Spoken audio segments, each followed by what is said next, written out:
Hello, we are live. Okay, hello everyone. Welcome to the sixth and final James Bond reflection. Today we're going to be reflecting on my personal favourite James Bond, Daniel Craig. And today with me are Alan Kayler and Jack McCullough. Orson Shiz was meant to be here, but I don't exactly know where he is, so he may turn up at some point. We don't know. But anyway, so yeah, Daniel Craig, our current James Bond as well, who is going to be appearing in the next Bond film, Spectre. But before that, let's reflect on the Craig era so far. So, well, let's go to the reboot, where it all began for Craig and what actually saved the James Bond franchise. So, I'm going to let Alan start with this one. Let's kick this off with Casino Royale. So, Alan. Okay, Casino Royale. Daniel Craig was certainly a big change from Pierce Brosnan, and as you know, there was some opposition to him being cast as Bond from some of the fans out there who say that he doesn't look the part. He's blonde, he's got big ears, his face doesn't look like Bond, blah blah blah blah. But then the movie came out, and wow, he really proved all the naysayers wrong in a big way. And the film itself is fantastic. This is light years ahead of the previous movie, Die Another Day, to say the least. Oh, there's no question about that. Yeah, exactly. It's amazing how great this movie is compared to the previous one. yeah, exactly. Because Die Another Day was just total cartoon from start to finish, and a very bad cartoon at that. Not like Moonraker, which is good cartoon, but Die Another Day, bad cartoon, very bad cartoon. So they really needed. I totally understand why the filmmakers really needed to take Bond into a different direction, because if they didn't, I don't think we'd have any more James Bond movies, because I think people were kind of bored stiff with James Bond, and I know that they went through they went through a lengthy casting process, because some actors were actually turning down the possibility of playing James Bond, because they all got the impression from Die Another Day that Bond had gotten way too silly, and they didn't want to play James Bond. But in the end, Hugh Jackman was one of the actors who was offered the role, despite being green. Oh, yeah. Yeah, you're right about that. Yeah, I think Hugh Jackman was in the running for Sorry if I interrupted you. No, that's all right. But in the end, they got Daniel Craig, and wow, this is a fantastic Bond movie. This is one of the very best of the Bond movies ever, because they take Bond seriously. They give him a great story. It's a great script, and again, I think that was a genius decision to base it on the first Bond novel, which had never been made into a movie before. And no, I don't count that spoof with David Niven as Casino Royale. That's not Casino Royale. It's a spoof the other movie. Spoof of it's a spoof. Well, It's not a genuine James Bond movie, folks. And the other spoof, remake of Thunderball. Right. Never Say Never Again. Yeah, that one I don't acknowledge either. But this is just a fantastic Bond movie. I mean, from the moment it begins, because it begins in black and white, you're going to get something very different here. And from the moment we see Craig, I think when he says, I forget the exact words. M doesn't mind you. M doesn't mind. Blah blah blah. She just preferred if you're not selling secrets, that kind of thing. I mean, from the moment we see him, we know that everything's going to be okay. I think this guy is going to be fine as Bond, and then of course we get the that really cool gun barrel. That's one of my favorite gun barrels, because the way they set it up, and again it's in black and white, and then we see the blood in red, and it's basically it's the origin story. It's the origin story of as some people have said, how James became Bond. What made him the 000 agent that he became. I mean, no more. James. Vesper calls him Bond. She doesn't call him James. Well, she does once or twice, but Bond. Everyone just calls him Bond. And that's, I don't know. I know it's a little thing, but it's nice, isn't it? It is. I mean, the whole feel of the movie is a big breath of fresh air from the previous movie. Absolutely. I mean, this is a completely different James Bond, and he's all the better for it. Absolutely. As far as the fact that it's a reboot, the fact that it doesn't fit in the timeline from the previous movies. apart from Judi Dench, even though her M is now part of a different timeline than before. My theory again is simply that Craig's James Bond is from like an alternate universe from the previous Bonds. He's in a different timeline. He's in a different. Or He's like an alternate Brosnan universe. regenerated and went back in time with Judi Dench. Could be. But my theory's always been that Craig is simply, his Bond is in an alternate universe from the previous Bonds, and that's it. Well, wouldn't you say that Skyfall kind of rectified that kind of, now that Skyfall's come out, they're all kind of part of the same universe because he had the Aston Martin DB5 from Goldfinger? Well, I would like to think that between Casino Royale and Skyfall that some time has passed. But I guess James Bond film franchise, they have played, timey-wimey with the time thing. The fact that I mean, from Connery to Brosnan, the fact that this was basically the same guy all the way, and the fact that he never really seemed to age. He would just get a facelift every few years, and then again, you could argue that when you could argue it just rebooted with Dalton. Yeah, that could have been a reboot right there, but Casino Royale, I think, was a little bit more bolder in its reboot quality. But again, I think it was for the better. It was to reset the clock for Bond to be at the beginning of his career, set in the modern day right now. And I think that was another brilliant choice. It was definitely a leap of faith on the filmmaker's choice, but it really, really worked. And Daniel Craig really works as James Bond. I mean, you get used to his rugged looks after a while. His rugged looks don't bother me. The blonde hair doesn't bother me after a while. It's just like, okay, that's what the new Bond looks like. And he certainly has. Say he was humorous. Yeah, he was humorous. He was humorous enough. I mean, not to say the point of Roger Moore or even Brosnan's era, but I mean he was humorous. The right amount of times. I love that last line at the casino when he says, that last hand nearly killed me. That's a great line. That's a great humorous line there. So he's kind of ironic as well. Imagine if he said that last film nearly killed me. Of course. Or if he said, or do you remember when in the torture scene, he was like, "The whole world's gonna know you died scratching my balls." He's just laughing. That's another great moment. Yeah. Overall, the whole movie is terrific. I mean, it's a solid package. I mean, Daniel Craig again is terrific as James Bond. I mean, he's got the charisma. He's certainly got the body for it. I think he's probably the most well built of all the Bonds. I mean, he's definitely built like a killing machine, for sure. This is a Bond you certainly don't want to meet in a dark alley, and yet he is humorous enough. He's got the suave, the charisma.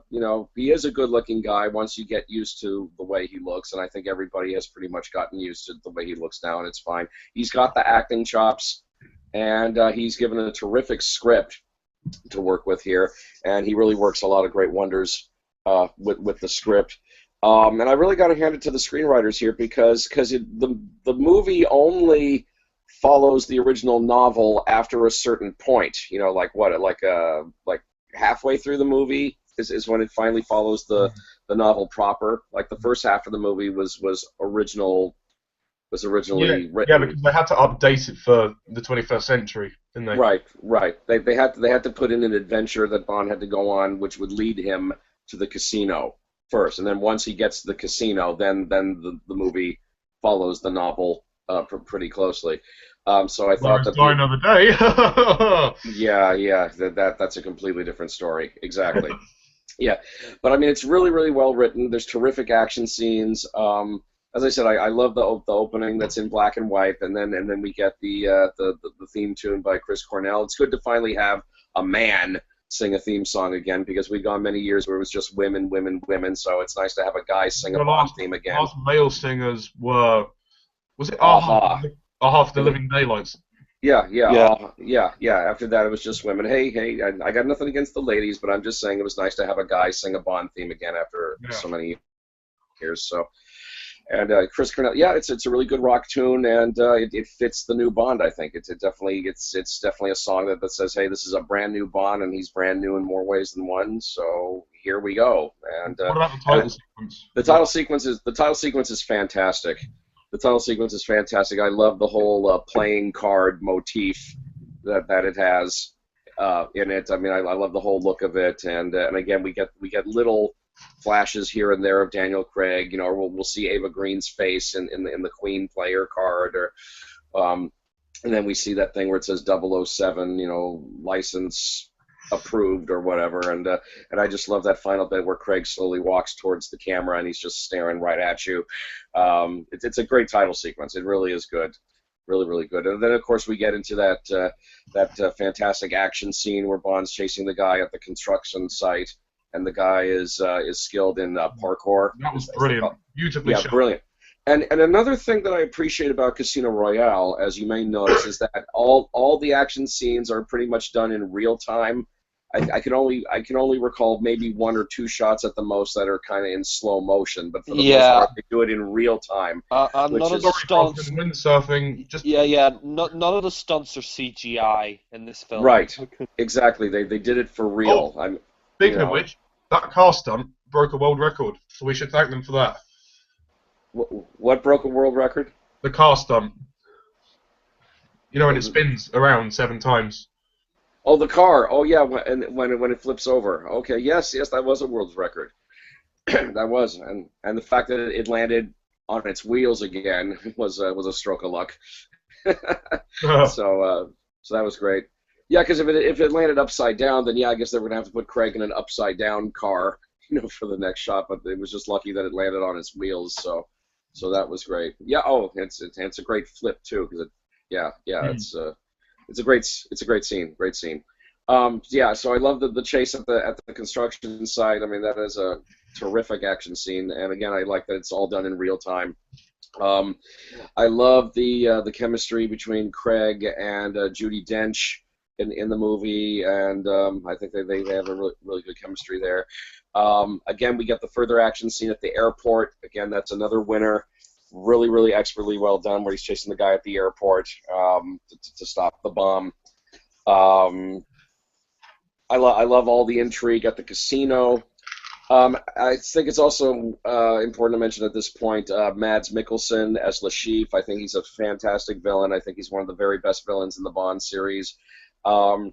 He's a villain that I definitely can appreciate, because I mean he is scary, I think, in his own way. I mean he's a slime in his own way, but he still has a evil charm about him. And the fact that you know, one of his eyes weeps blood, that was a nice touch. The torture scene, I mean, you'll never forget it. I mean, that is a fantastic piece of acting between Craig and Mads Mikkelsen. Forget the scorpions in the previous film. This is real torture. Yeah, this is real torture. Yeah, I mean, some people thought, you know, in Die Another Day when Brosnan was being tortured, like, ooh, Bond's being tortured. Wow, that's terrible. But then you compare Brosnan's torture to Craig. I'll say this about Brosnan. Okay, fair enough. He was being tortured by Madonna. Yeah. Yes, being tortured by Madonna. Yeah. I mean, hey, having your head dunked under the water is no fun, and being bitten by scorpions is no fun. But you compare that to what happens to Craig in Casino Royale, and it's no contest. I mean, well, let's just say his balls won't be in a lot of shape for a while. He won't be able to have kids, that's for sure. I don't think he planned to. And can I ask one question?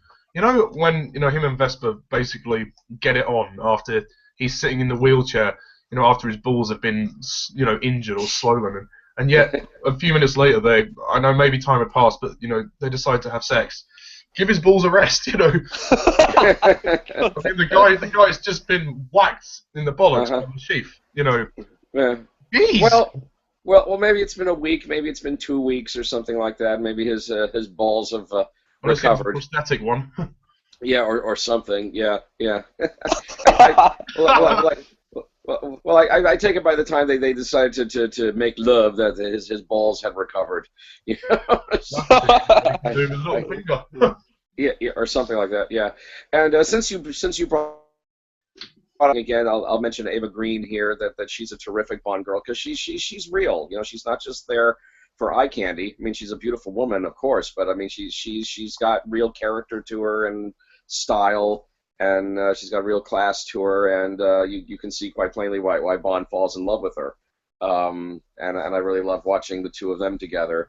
And later on in the movie, when she finally has to betray Bond, even though we know by the end of the movie that she did it to save his life, it's still nonetheless heartbreaking. And of course, her death scene is just totally heartbreaking, and how Bond copes with that. You find her But attractive? yeah, I think she's very attractive. Yeah, I mean, I agree. yeah, no, she's very lovely. Yeah, absolutely, and she's a very good actress. In that dress. Besides, Woo! and oh yes, the dress. Yeah, And I she just was love good in that- the dress. Yeah. Oh yes, very good in the dress. No, she looked great in the dress. More of a Halle Berry any day. Yeah, exactly. No contest. Yeah, I'll take Ava Green any day of the week. No question. I love that opening scene on the train where they're basically sizing each other up. That's Oh, a yeah, find the terrific piece money. of acting. Every penny of it. Yeah, exactly. No, that's a great scene when they're on the train. When they first meet. The actions. Let's see. Another credit I give to this movie is that it actually makes a card game exciting. You'd Yeah. think that a card game on film would be very, very boring, but you totally get into the psychic element of the game, where you're basically trying to psych the other player out, and watching the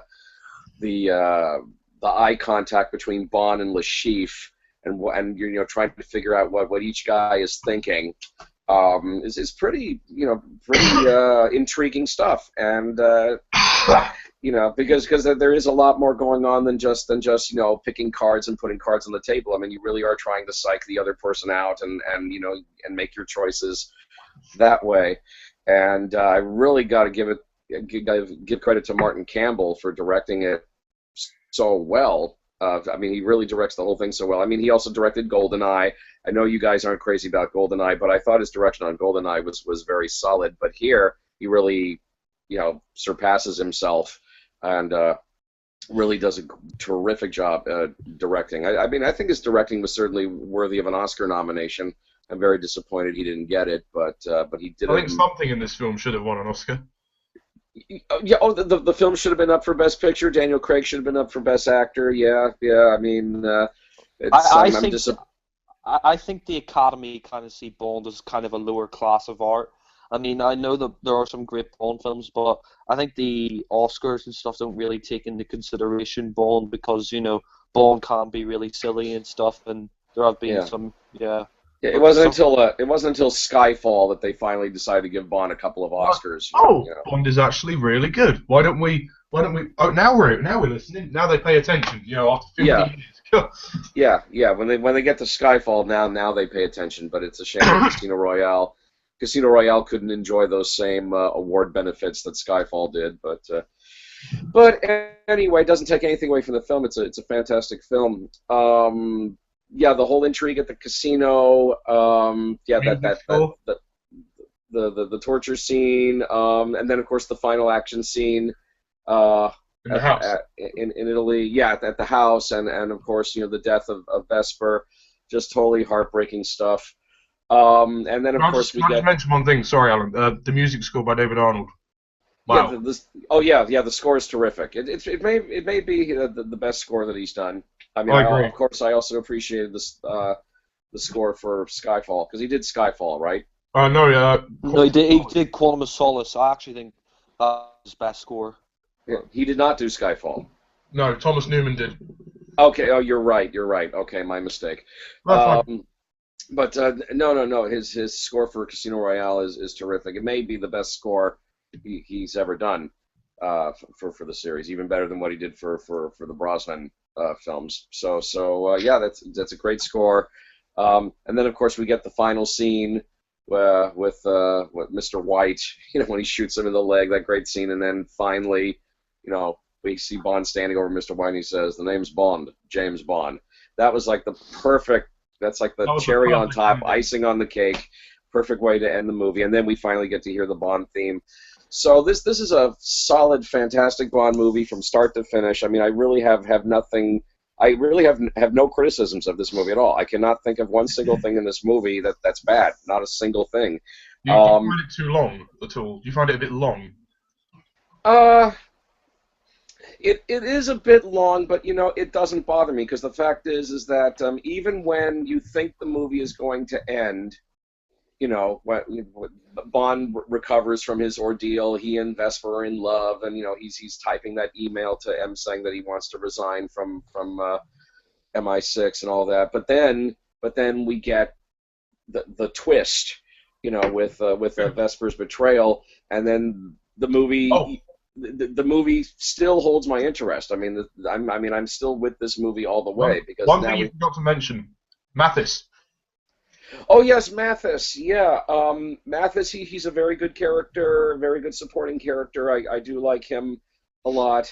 I'm pretty disappointed with what they do to him in the next movie, but we'll get to that shortly. But for Casino Royale, no, he's a wonderful supporting character, and I like his chemistry with Bond here. Oh, of course, and I also have to mention Felix Leiter, played by Jeffrey Wright. I like him very much as well. I think he's a good Felix Leiter.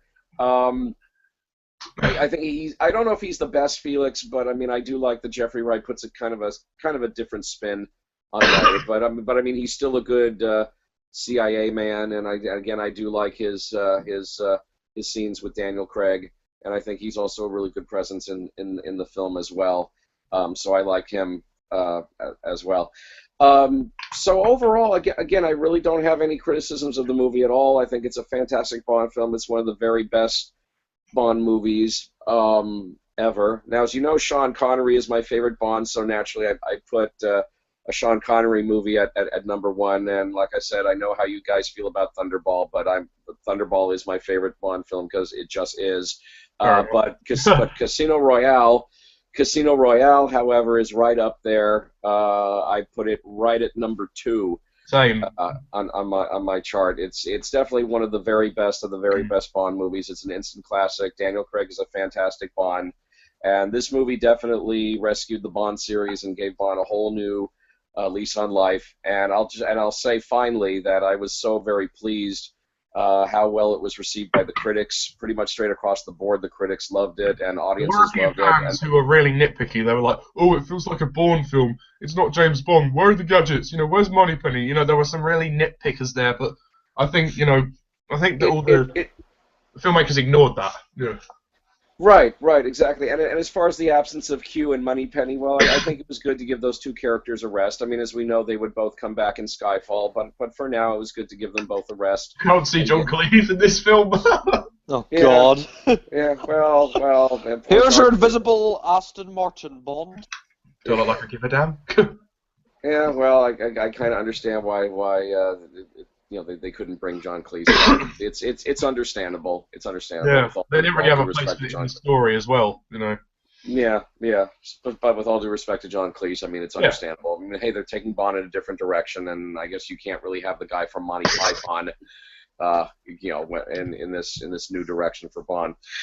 But anyway, yeah, it's a fantastic Bond movie. I'm glad the critics and audiences enjoyed it, and Daniel Craig proved all the naysayers wrong, and he turned out to be a fantastic Bond.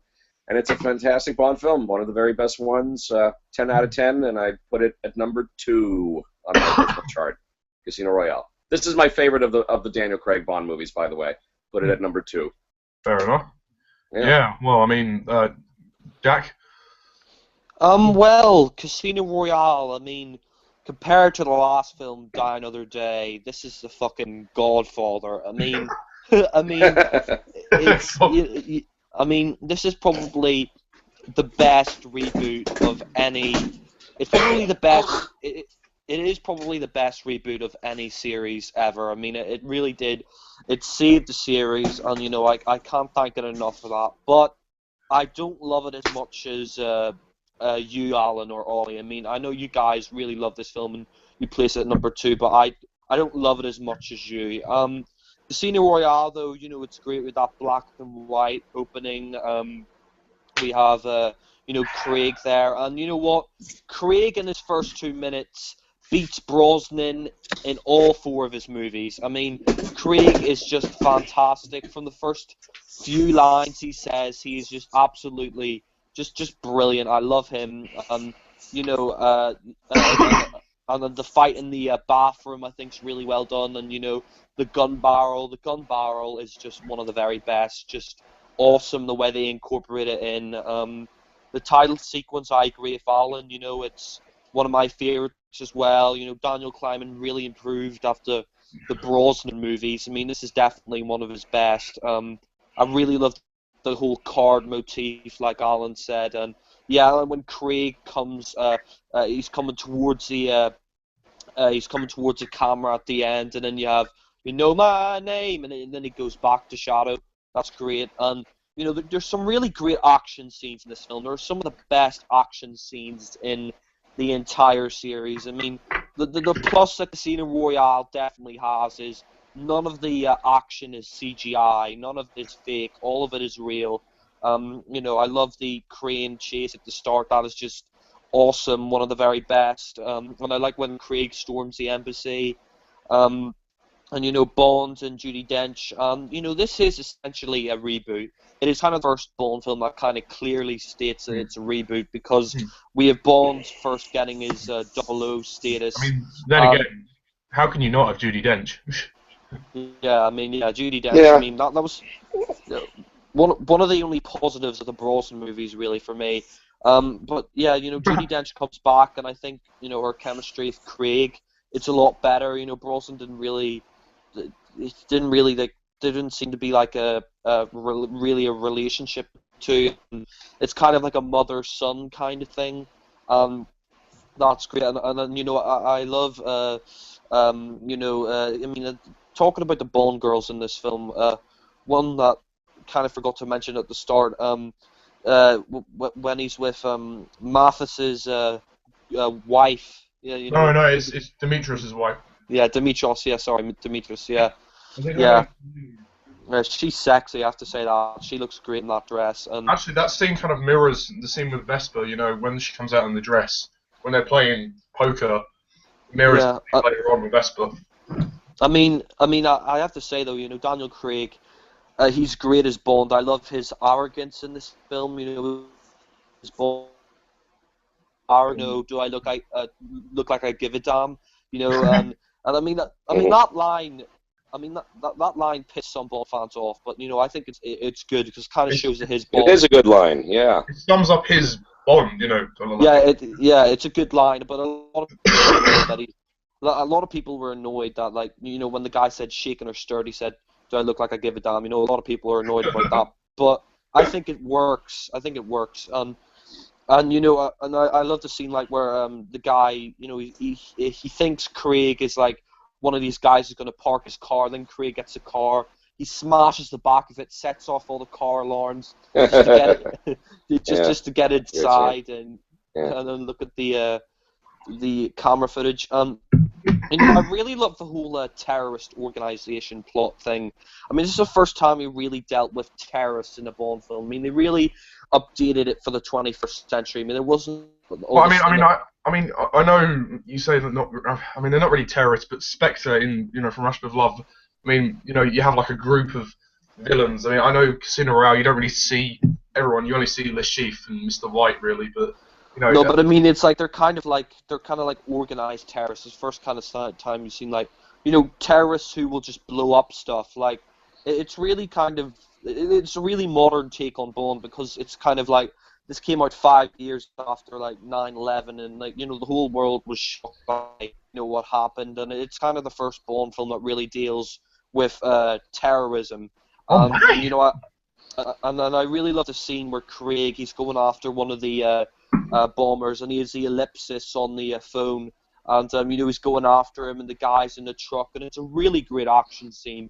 I really do love it. You know, when Craig's on the truck, when Craig's on the truck and the guy's there, and he's got the bomb, and you know, Craig manages to get the bomb and then put it on the back of his trousers, and then when the guy, he thinks that he's won, sets off the explosive, and then the guy finds out the explosive's on him.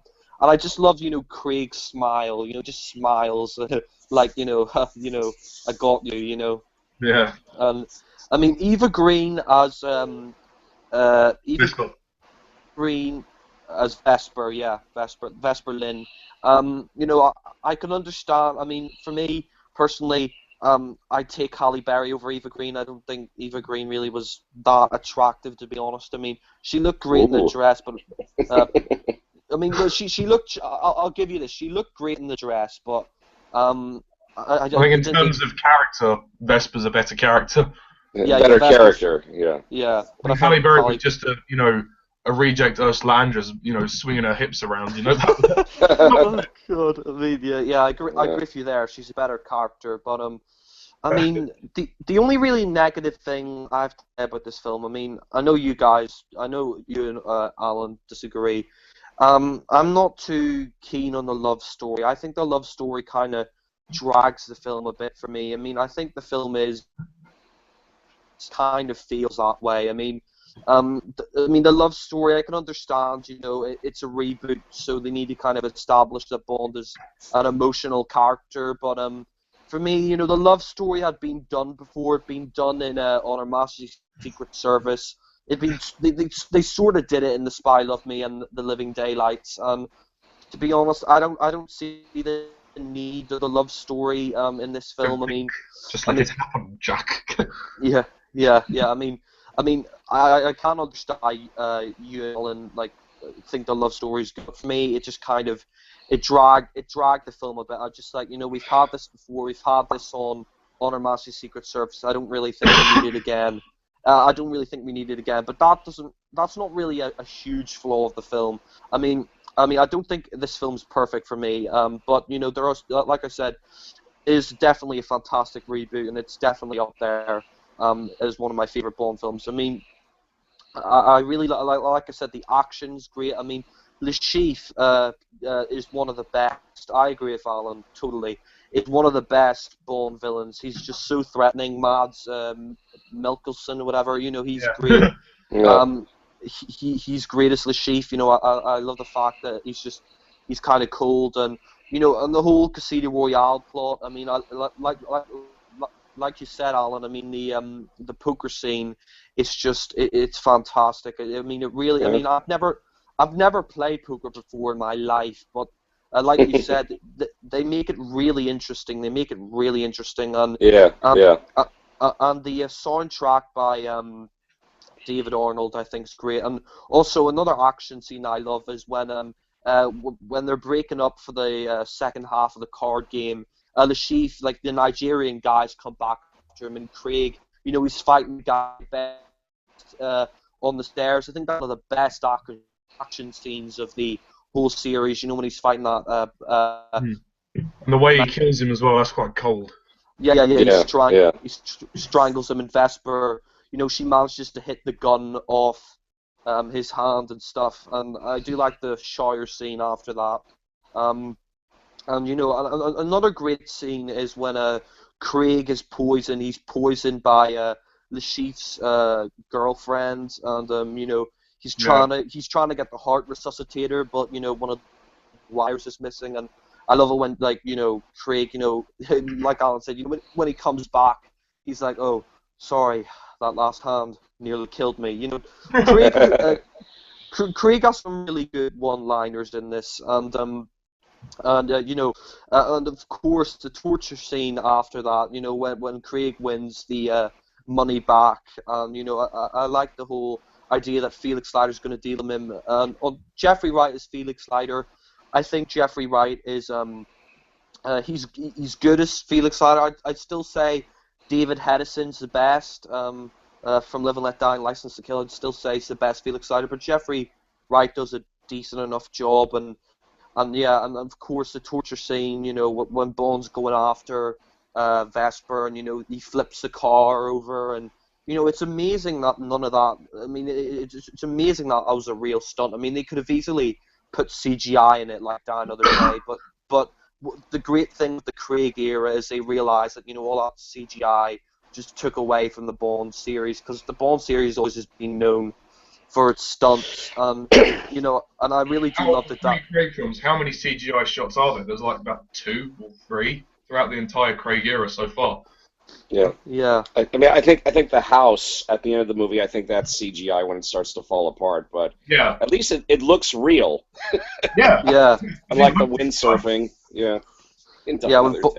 Yeah, when Bond's a piece of fucking rubber. Yeah, Oh man. But anyway, the scene where he's getting tortured, it's one of the best scenes of the entire film. I mean, we were really ready after Die Another Day for gritty Bond. We were ready for it. I mean, a lot of people, I mean, I see the reason why people hate on Dalton is because the Roger Moore era had just ended and everybody was used to the humor, and that's why they didn't like the grittiness and License to Kill. I think by this time we were ready for the gritty. We were ready for the grittiness, and Craig really delivers it. His own ask. Yeah, no, I mean, Craig really delivers with the gritty portrayal of Bond. When the she's like, I want the money, and he's smashing his balls in with the rope. You're like, Jesus, it's like, how does this guy, he just laughs it off. I can't believe that, his balls is being smashed in with a rope, and he's just laughing it off. And, it really shows how much of a badass Craig's Bond is. And I just love that line, now the whole world's gonna know you died scratching my balls. If it was Brosnan, he'd be grunting. Yeah.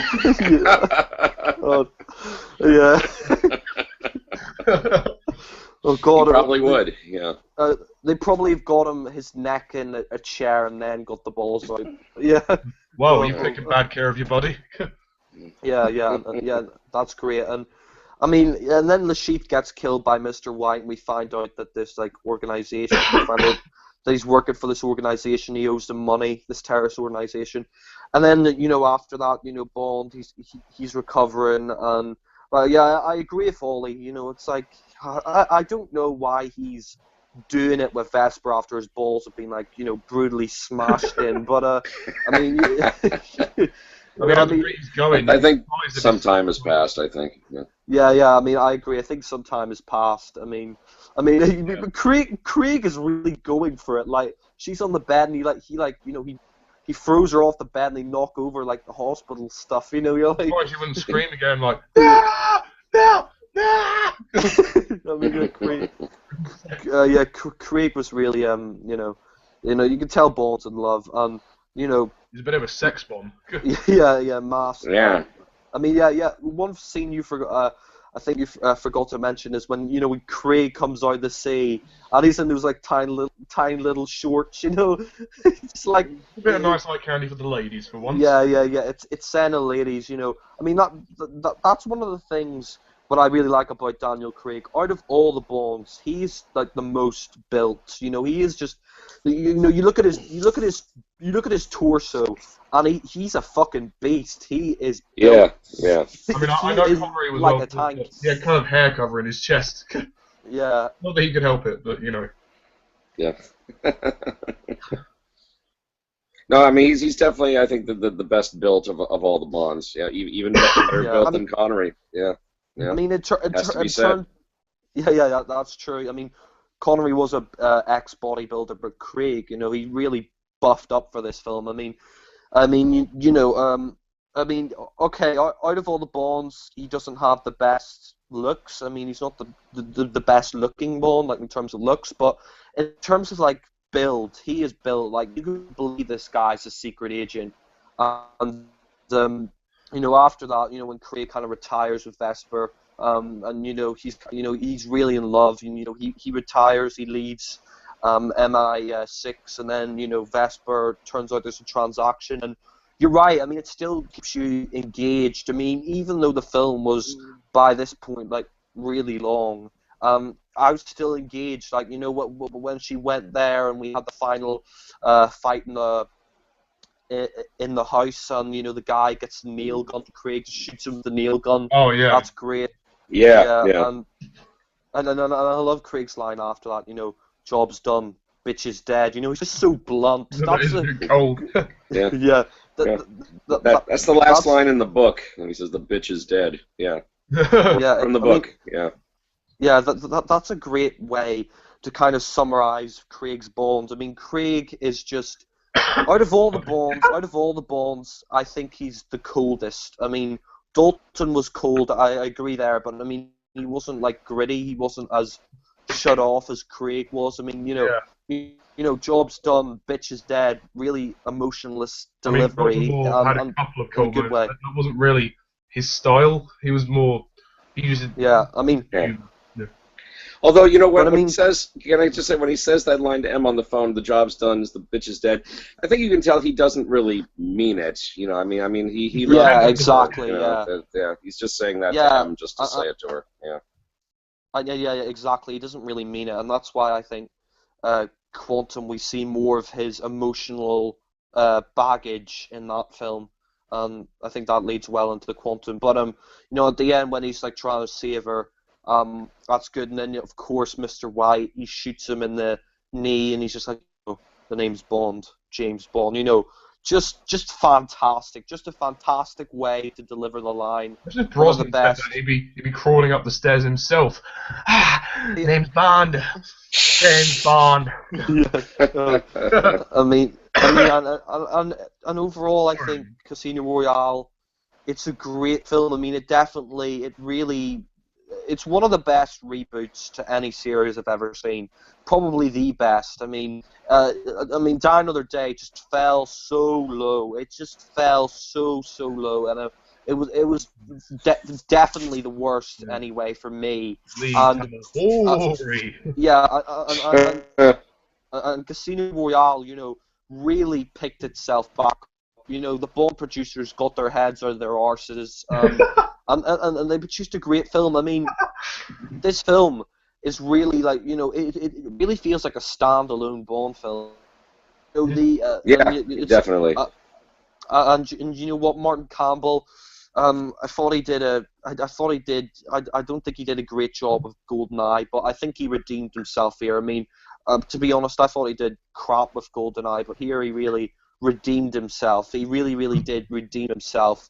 But overall though, Casino Royale, it's definitely a great Bond film. It's definitely up there. But for me, personally, I do have some complaints. Like, the love story, I didn't think it wasn't that necessary. Kind of dragged it. I mean, I would have liked Q and Moneypenny to be in there. I would have liked that, but I can understand why they took them out, because Die Another Day was just so over the top with the gadgets. I think the 50th anniversary was a perfect time to bring them back. Yeah, perfect time. I agree with that. Yeah.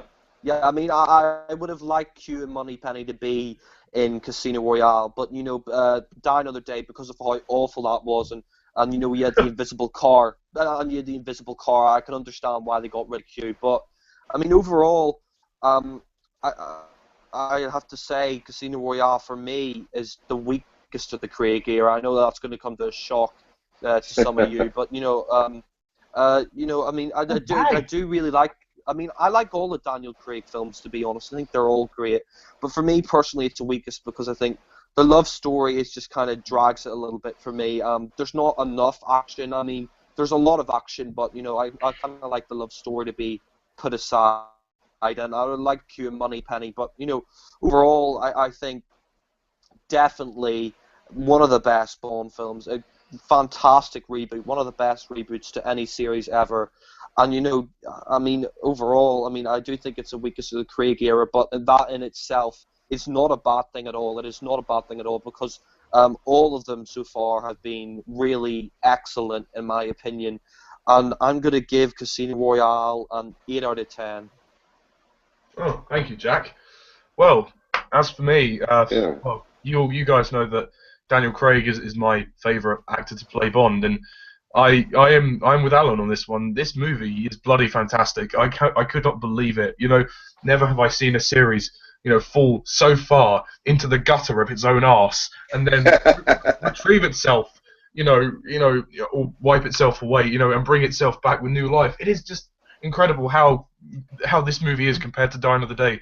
it's insane. It's almost like different people made this film. I mean, I know a Yeah. different director, a different crew, but the same crew made this film than who made the previous film.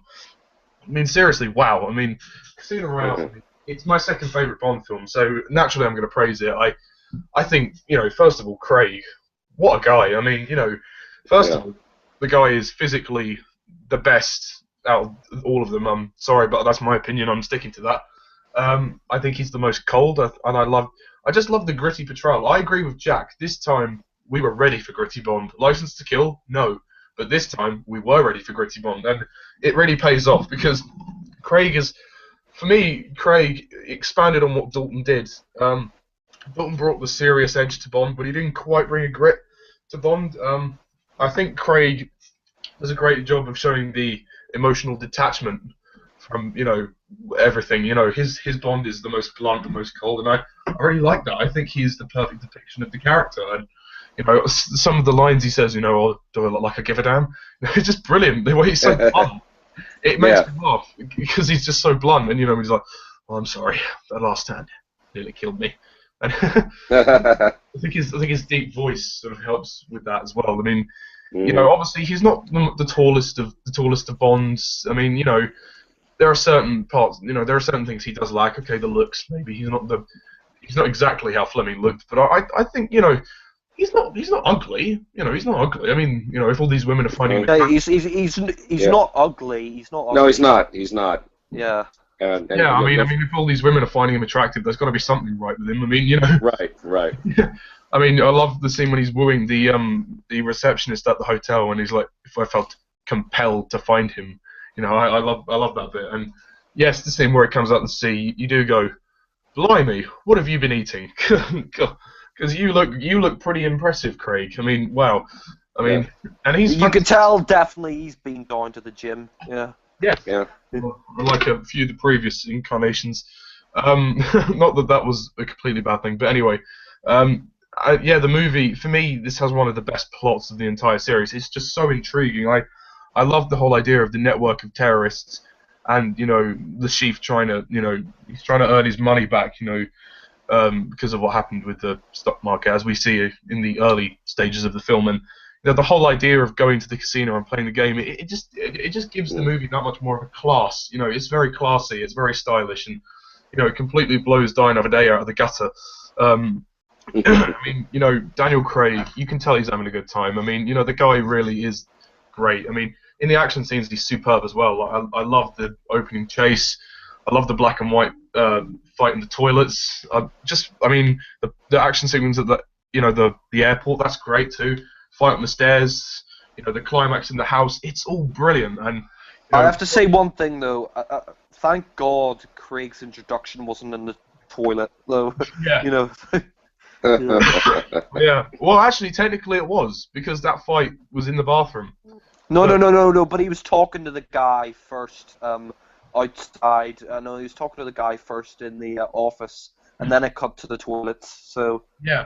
I love the notion that we get it in a black and white format. I think great choice by the editor and Martin Campbell, because it showed that Craig's Bond was completely different to Brosnan, and I think Martin Campbell, actually, his direction is a lot better here. I mean, I think the script has more of a consistency and more of a tone.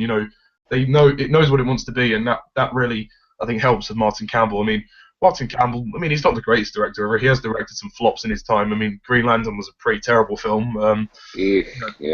GoldenEye, whilst I don't hate it as much as Jack, I will admit the direction was flawed. It was certainly, he certainly struggled, I think, with GoldenEye.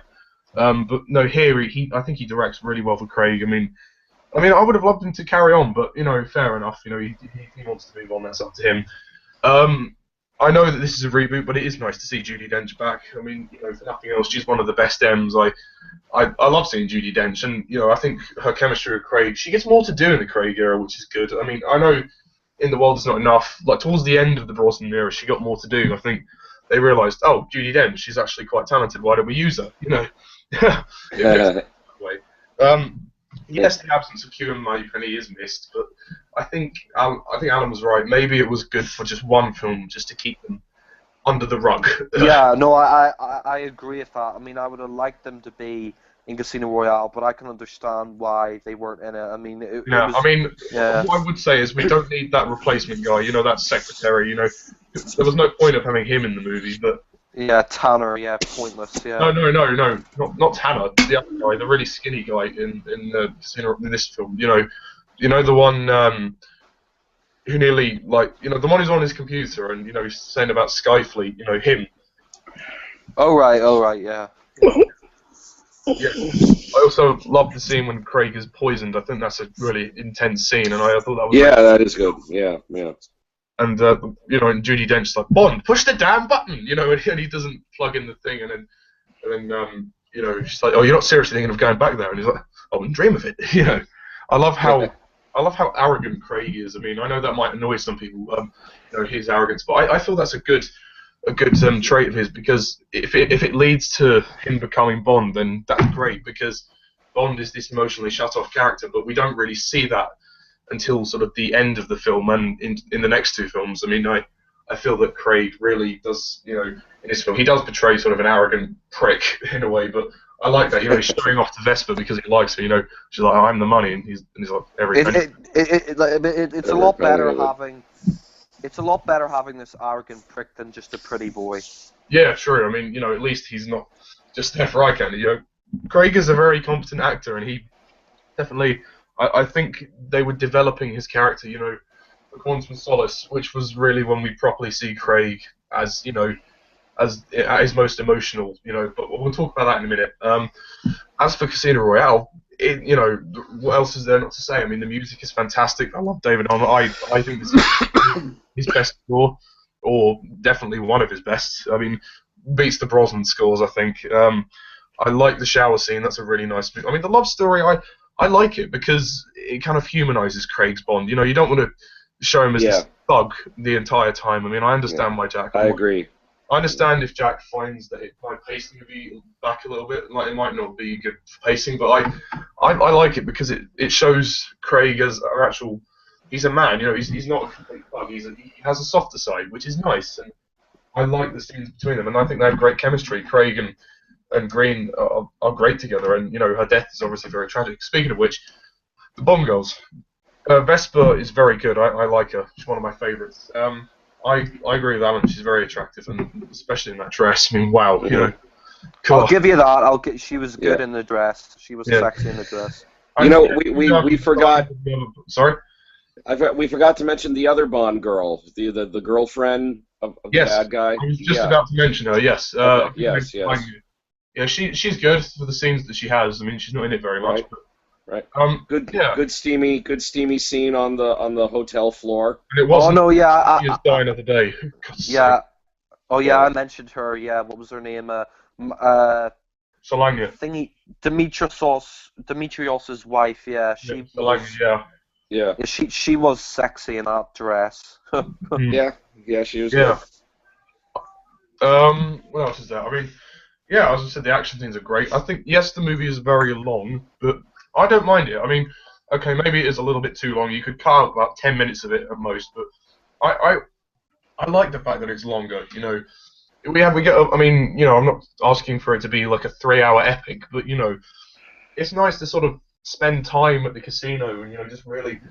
I love them how they actually made the card game intense. It was shot really well and it was played out really well. I mean. Even just the close-ups of Craig and Mads Mikkelsen, they're just brilliant. Speaking of which, Mads Mikkelsen is amazing. He's one of the best Bond villains. I agree. He's so cold. I love the little scar he has on his eyelids. That's great. Yeah. The way he speaks is just so. Again, he's also quite blunt as well. Oh yeah, and the line. I love the line that Craig says to him. Well, I won't consider myself in trouble until I start weeping blood. That's quite good.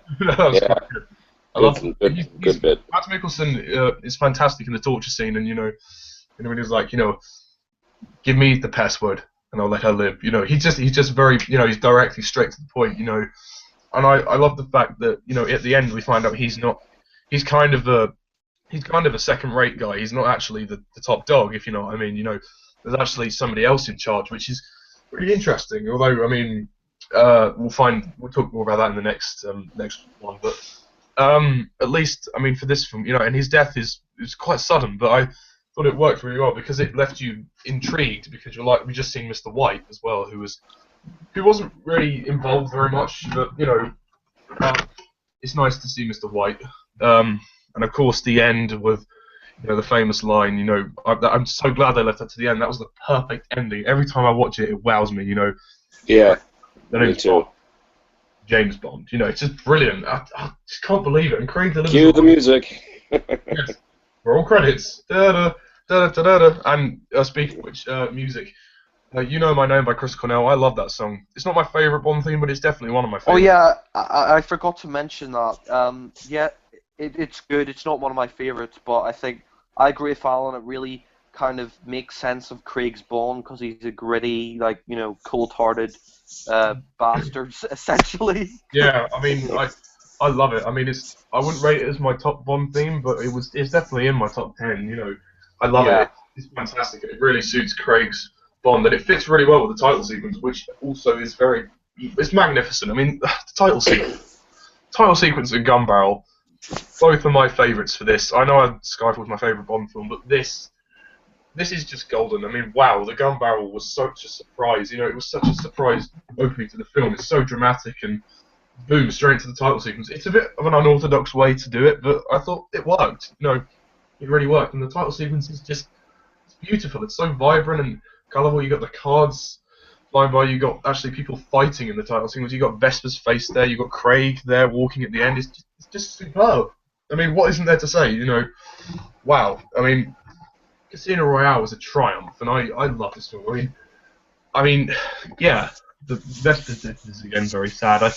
I don't think it's the saddest death in the series. That might have to go to Tracy. Yeah. Redemption, Skyfall, but we'll talk about that in a minute.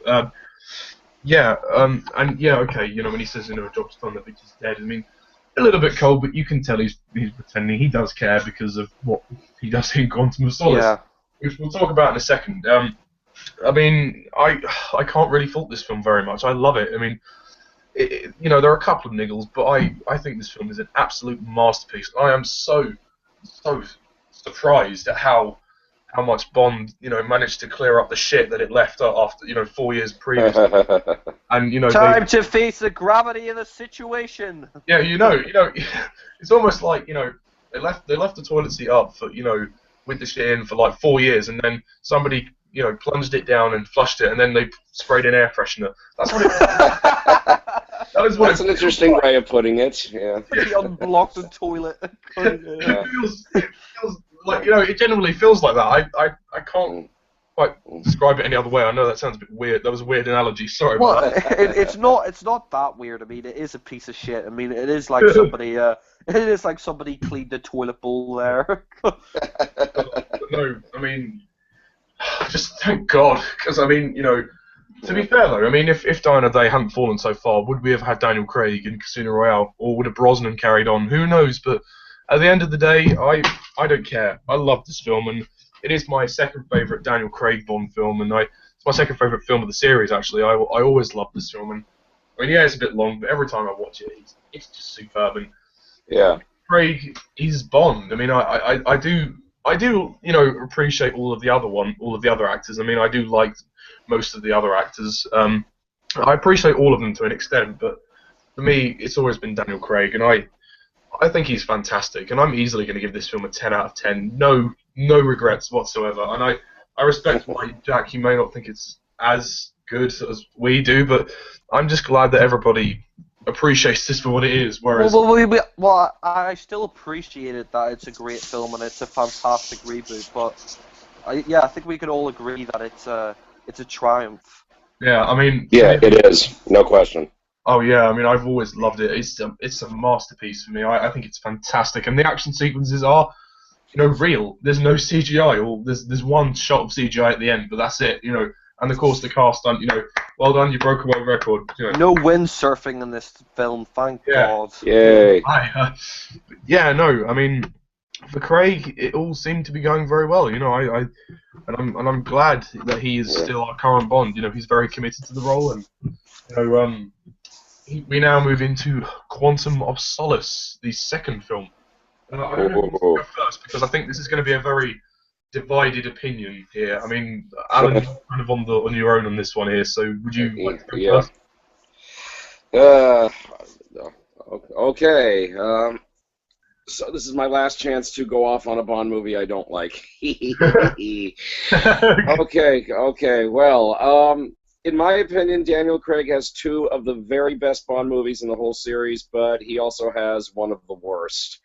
Um, Quantum of Solace for me was a huge disappointment. I mean, Casino Royale is so magnificent, you know. I mean, it's an instant Bond classic, and then they followed it up with this.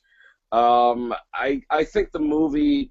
I mean, I've got several issues with the movie. I know you guys like it. I know Jack especially loves it, but for me, I've got a whole bunch of issues with it. For starters, the director was totally wrong. Mark Forster should have been fired. This was not the guy to call to direct a James Bond movie. I mean, Mark Forster, he's basically known for directing drama movies. He directed Monsters Ball, which Halle Berry won her Best Actress Oscar for, as you probably know. He directed the film version of Kite Runner. He's basically known for directing drama movies, but he had never directed an action film before. And he got the gig to direct Quantum of Solace, having only seen Casino Royale, because he admits that he wasn't a James Bond fan. He only saw Casino Royale, and he liked Casino Royale. So on the basis of Casino Royale, he accepted the job to direct Quantum. But, you know, I look at this movie, and I just think the guy's direction is just way off. I think Mark Forster basically had his head up his ass. He didn't know what the hell he was doing. The movie moves along too quickly. It's the shortest of all the Bond movies, which was totally on Mark Forster's. Yeah, that was totally his intention. I think he had a personal criticism of Casino Royale, even though he said that he liked the movie, but he thought that Casino Royale was too long, and he wanted his Bond movie to be shorter and like a bullet, as that was his quote. He wanted to be shorter like a bullet, which is why Quantum of Solace is like 1 hour 40 minutes, I think. It moves along too quickly. It's cut very badly. The editing on this movie is terrible. I mean, right from the word go, we get plunged into a car chase that's cut so fast. It's really hard to tell what the hell's going on. I mean, okay, we get a quick shot of Craig in the car, then the quick shot of the bad guy in the car, but it's just cut too quickly. I mean, you can't get into it, or at least I couldn't get into it because it's just cut way too fast, like a commercial or a coming attractions trailer or something like that. Then we get into the theme tune. It's okay, Jack White and Alicia Keys. It's okay. Not the greatest Bond theme, but it'll do. The title sequence, which I forget the name of the person. He has a funny name like MK something. Did the title sequence? It's a little too CGI for my taste, although it does have some interesting desert. Didn't Daniel Kleinman do Quantum, or is it a different guy?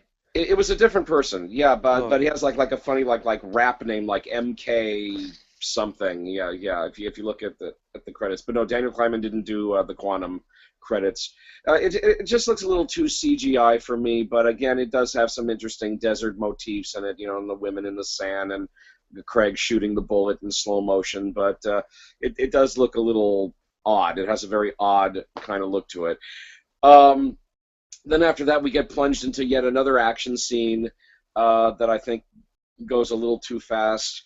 It's cut together a little too quickly. Although I do have to admit the ending of that action scene where Bond's chasing the guy and they wind up swinging on ropes and they're like bashing into windows, and that whole bit is pretty cool, I think, because I don't recall another action scene seeing guys fighting each other while swinging on ropes. I don't think I'd ever seen that before in a movie. So that part of the action scene I thought was good.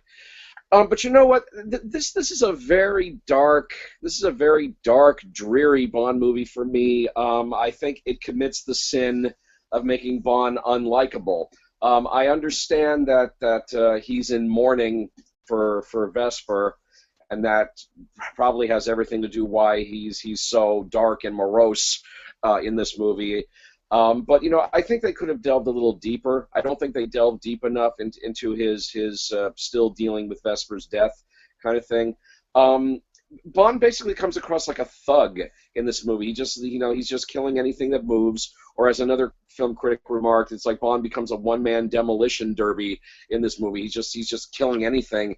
I didn't like the scene where he's fighting the guy in the hotel room and then he kills him by stabbing him in the leg, and I think that scene goes on just a little too long, and it's a really, really unpleasant scene for me. I think another problem I have with Quantum of Solace is that they tried to turn Bond into Jason Bourne.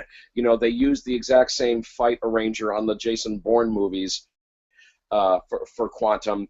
And it's like they tried to make Bond into Jason Bourne, and then they also tried to replicate some of the camera shots. Like there's the scene where Bond is I guess he's chasing the bad guys on the motorcycle, and it's like the camera follows the motorcycle in midair as that's like something out of the Bourne movies as well.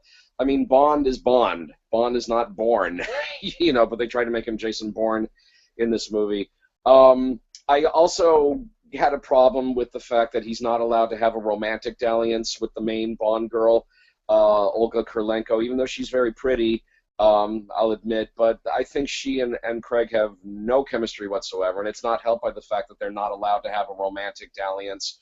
Okay, so they have that kiss at the end, but that's it, and for me that was kind of a turnoff. I mean, okay, Bond does get to have a little dalliance with the other Bond girl, Strawberry Fields, Agent Fields.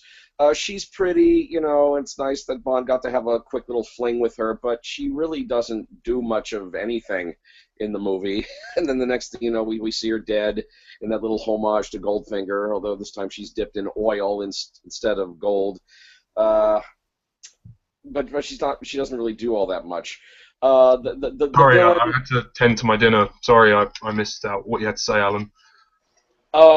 Let's see. I think I was talking about Agent Fields. Strawberry Fields. Strawberry Fields. Even though she's never known as she's never named Strawberry Fields. Actually, in the movie, they just call her Agent Fields. But we later find out in the credits that her name is Strawberry Fields. But I was just saying that she's pretty. Let's see, I guess Gemma Arterton. That's the actress. She's pretty, but she doesn't really do much of anything. She shows up, and she and Bond have their little dalliance.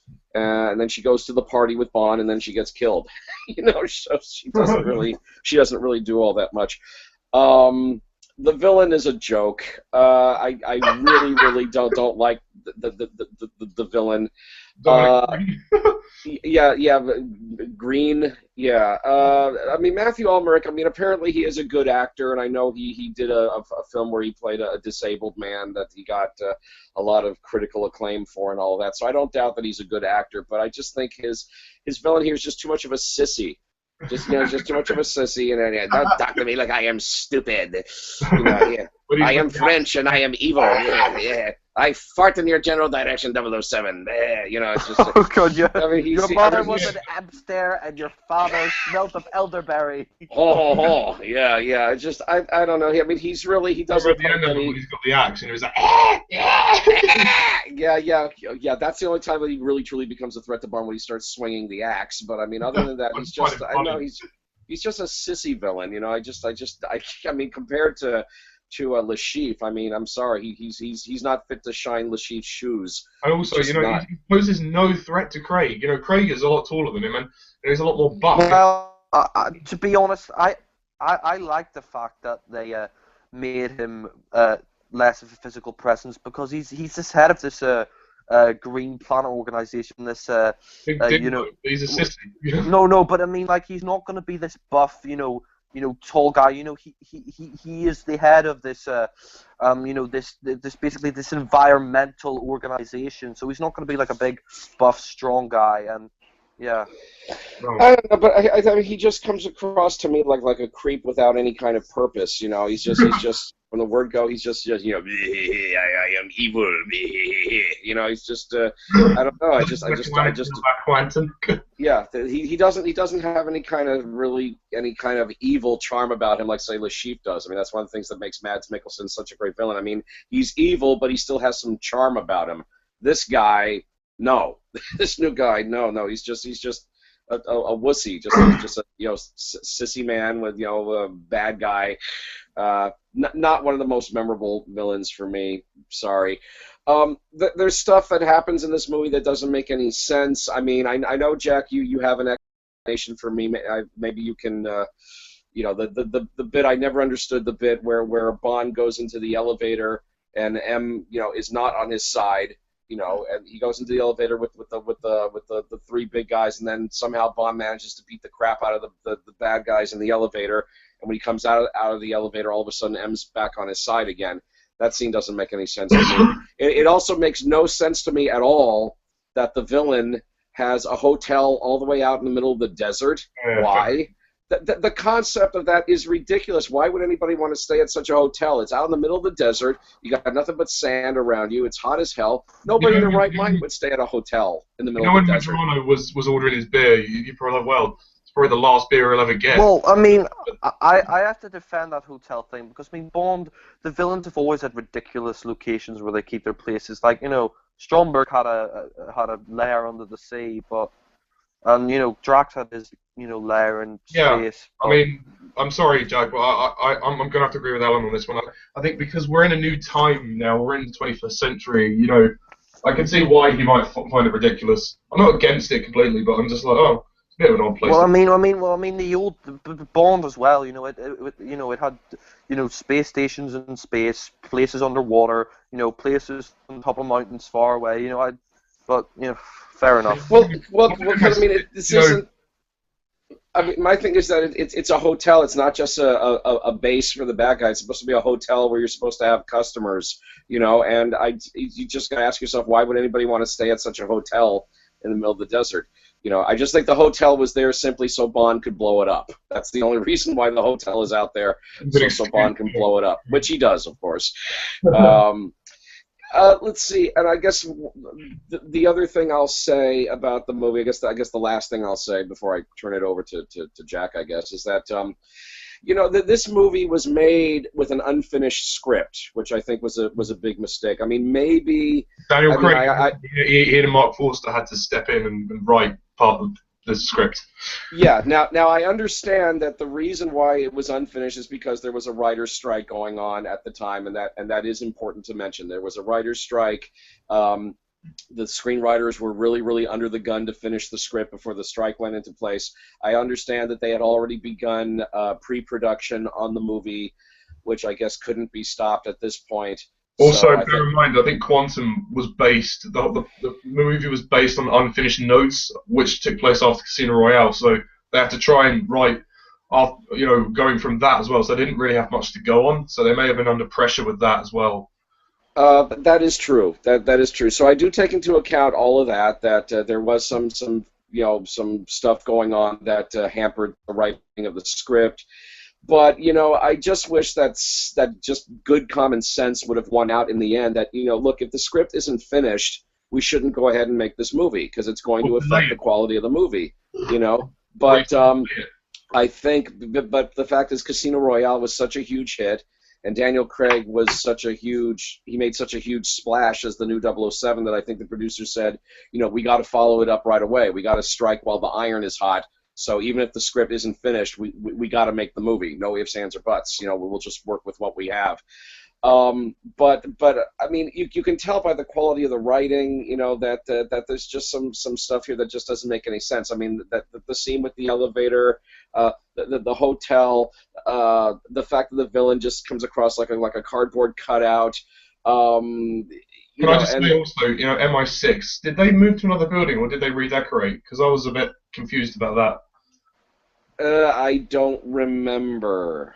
If they moved to another building. They were in the old building, and then in Quantum of Solace they have this big tech, touch screen on the tables which they could move around and. That's just MI6. That's just intelligence. I mean, okay, they did have a. Casino Royale though, Jack. Yeah, but that doesn't matter. It's still MI6. You could still technology updates, so they could add that in the old It only building. didn't make sense to me because this film takes place directly after Casino Royale, like a few hours after it. Yeah, but I mean, they didn't need to show you that room. They could have, they didn't show you the whole of MI6. So there was, I don't think there's a complaint that you know, like I mean, they're not going to show you the whole of. It's not a major problem I have. It's just a little thing. I'm just like, oh, that doesn't. Yeah. Oh. Yeah. Sorry, Alan. Okay, that's okay. I'll try to wrap up. But you know, guys, just the overall feeling for me on Quantum of Solace is that, you know, to me, this movie is not fun in the slightest. I don't find anything really truly entertaining about it. I just think the movie's way too dark for its own good. I just think that the direction is bad, the editing is bad. I don't like the villain. I don't really care much for the Bond girls. The one thing I'll say for the movie is that it's not Daniel Craig's fault. I mean, I know Craig did the best that he could in this movie, and in fact, he and Mark Forster had to write some of the lines of dialogue for the scenes where they didn't have dialogue. I don't know if you mentioned this also when I was gone, but the music. Did you like the music? The music is okay. It doesn't do that much for me. It's an okay score, but I don't think it's one of the more memorable scores. Did you talk about Mathis as well when I was gone? No, I didn't. Yeah, Mathis. Well, okay, it's nice that he shows up, but I really, really hated his death scene. Really hated the death scene. I thought that was poorly. Well, I thought it was poorly done, and then Bond just leaves his body in a dumpster. Yeah, I know that Really? annoyed me. That annoyed me. Yeah. Yeah. He just takes his money and he's like, "Let's go." He just leaves him there. He's like, "Oh, well." Oh, he wouldn't care. Yeah. Well, we do. Yeah, it's just kind of a disrespectful way to leave the body. You know, just put it in a dumpster. Yeah. So that scene bothered me. I have to admit. But like I said, I mean, Daniel Craig, it's not his fault. I mean, he had to make this movie, and, you know, it was up to him and Mark Forster to write some lines of dialogue where they didn't have dialogue. It was also up to Craig and the actors to improvise some other scenes where they didn't have dialogue either.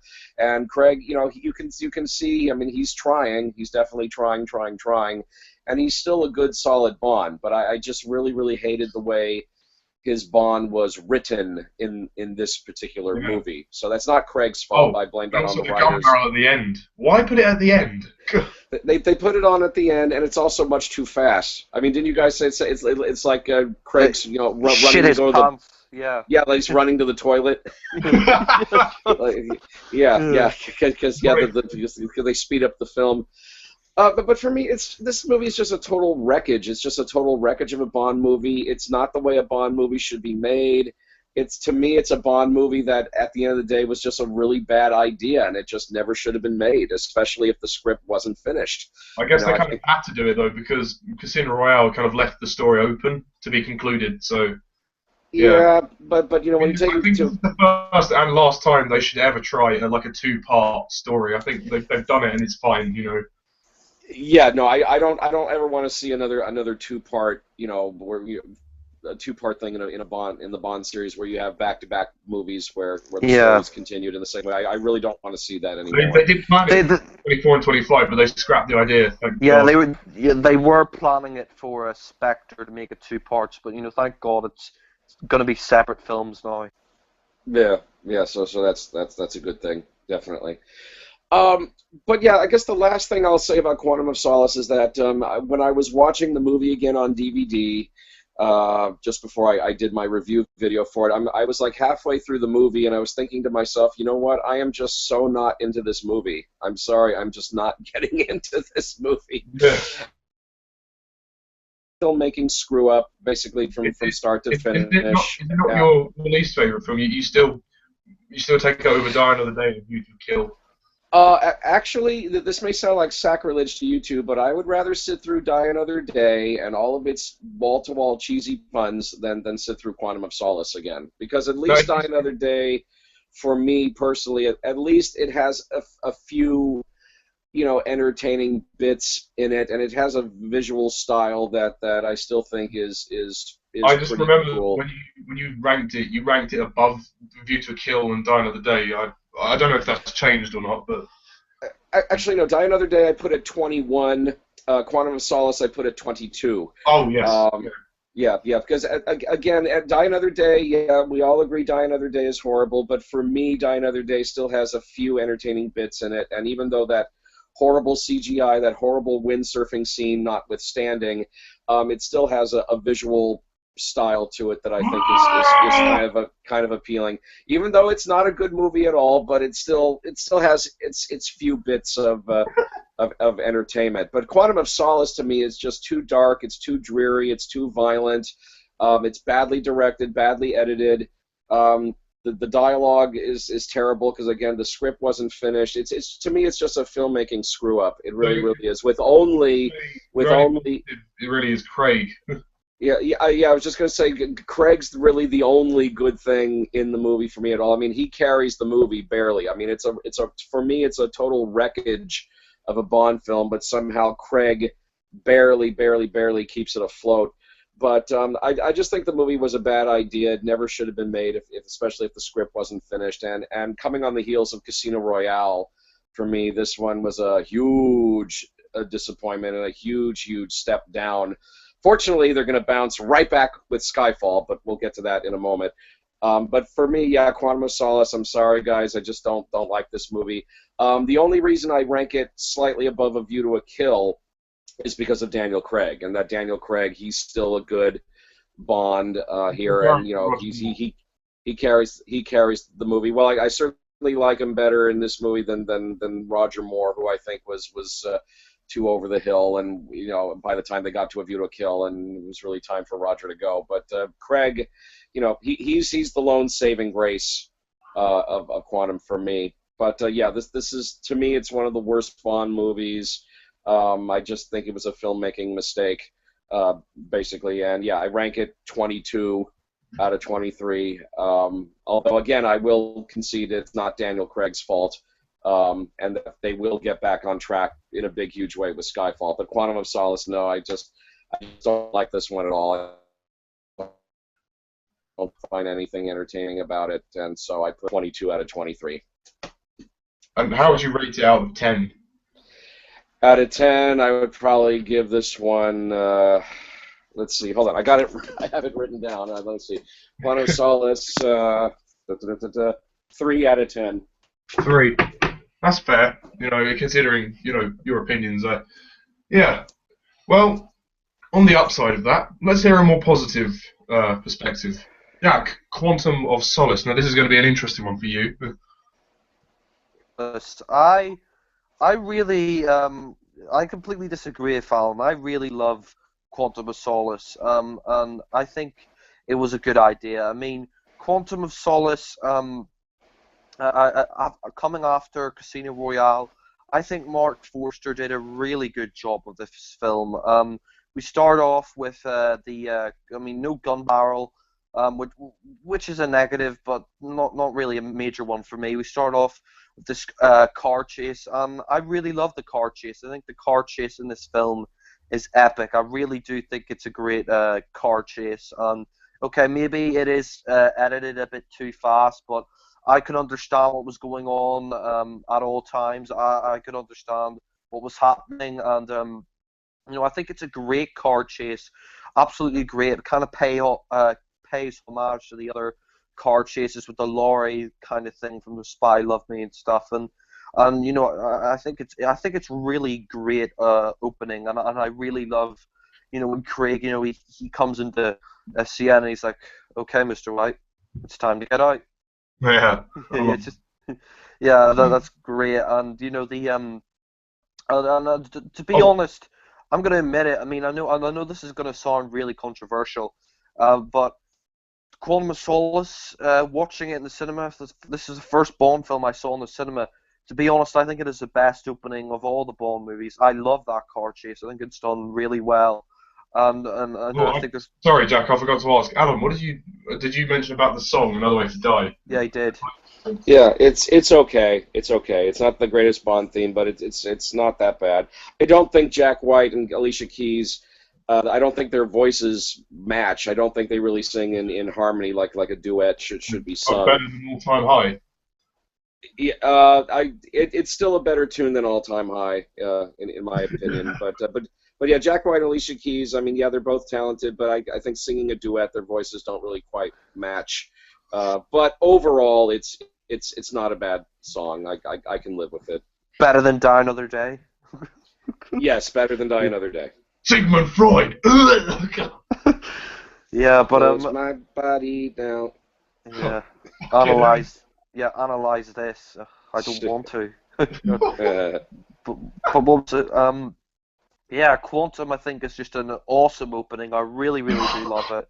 Really high-paced, fast action sequence, and I think it really works, and I really do love it. Like I said, Craig's one-liner I think is great, and then we have the title sequence, the theme song, and you know what, the theme song, Another Way to Die, I really like it. I mean, okay, I mean, I wouldn't say it's the best Bond song. It's not one of the best, but I really do like the tune to it. You know, Fits with the film. yeah. I mean, I like the slick trigger finger for Her Majesty. Door is open. I'll only occupy a drop It in the has a good water. beat to it. Yeah, and the lyrics make sense, I think. And the title sequence.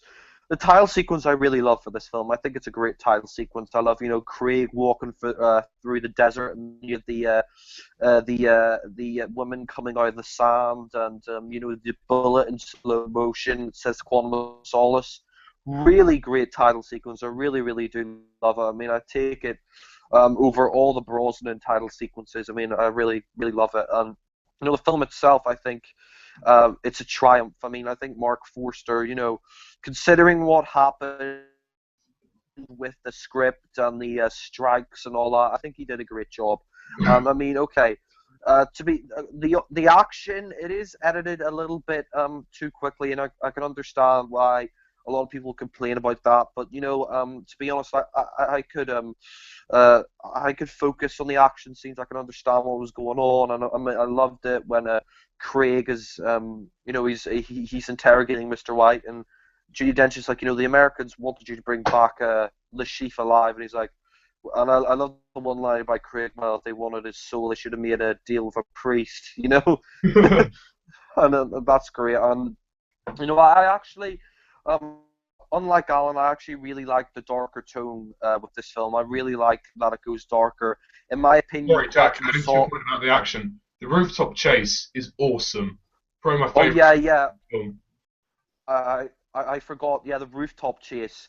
Yeah, I love that. That is one of my favorites as well. And I love it at the end, when they're swinging on the ropes, and then Craig grabs a gun and shoots it. Fantastic. Love it. Just really love it. And you know what? I really love the darker tone this film goes in. I think it really benefits the movie.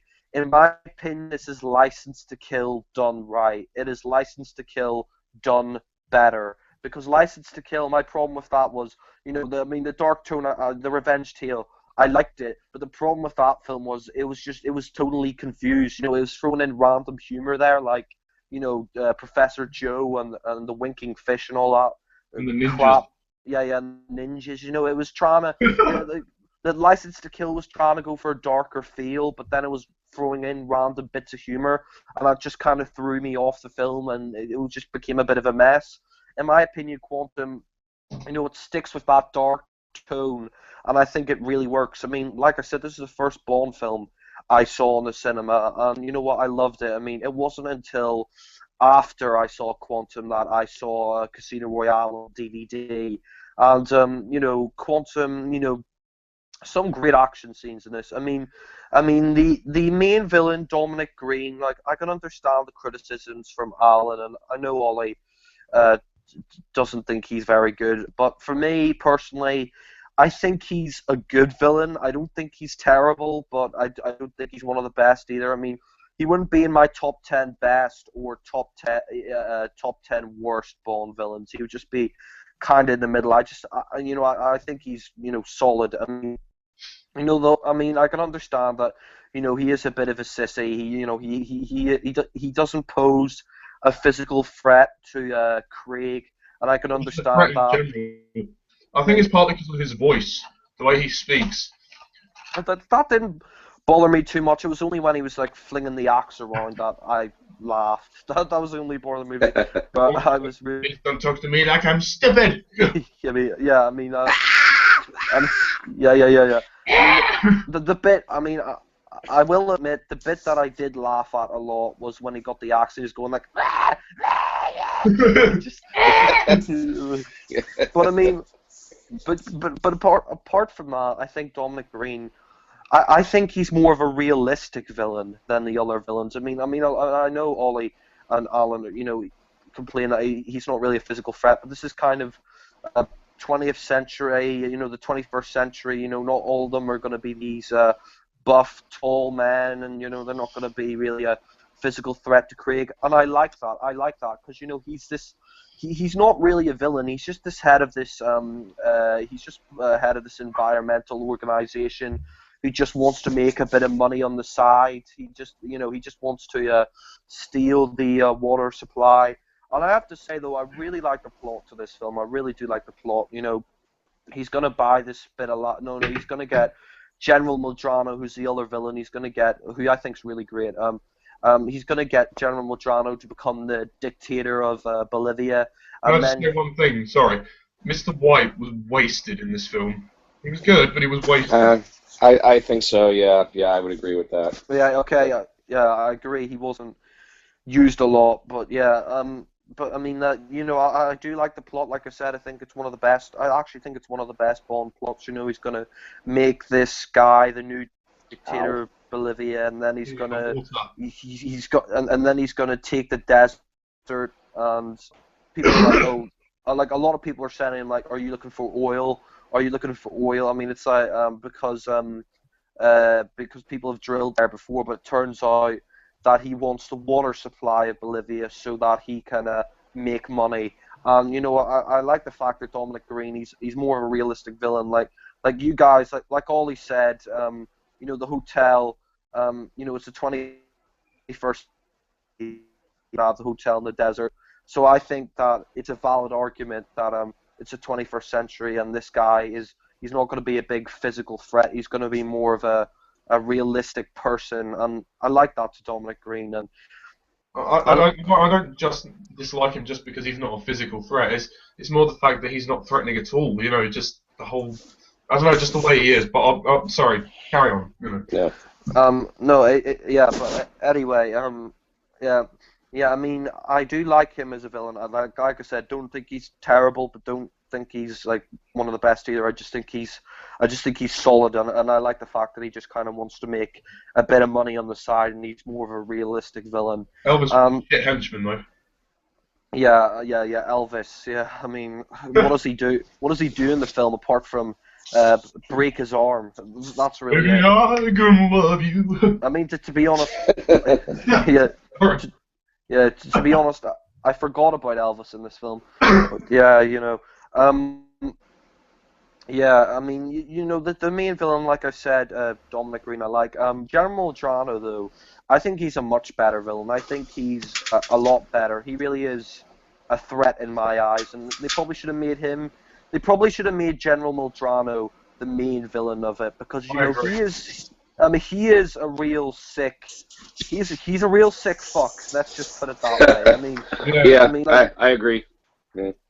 I mean, that scene at the end, when the girl offers her beer, the barmaid offers her beer, and then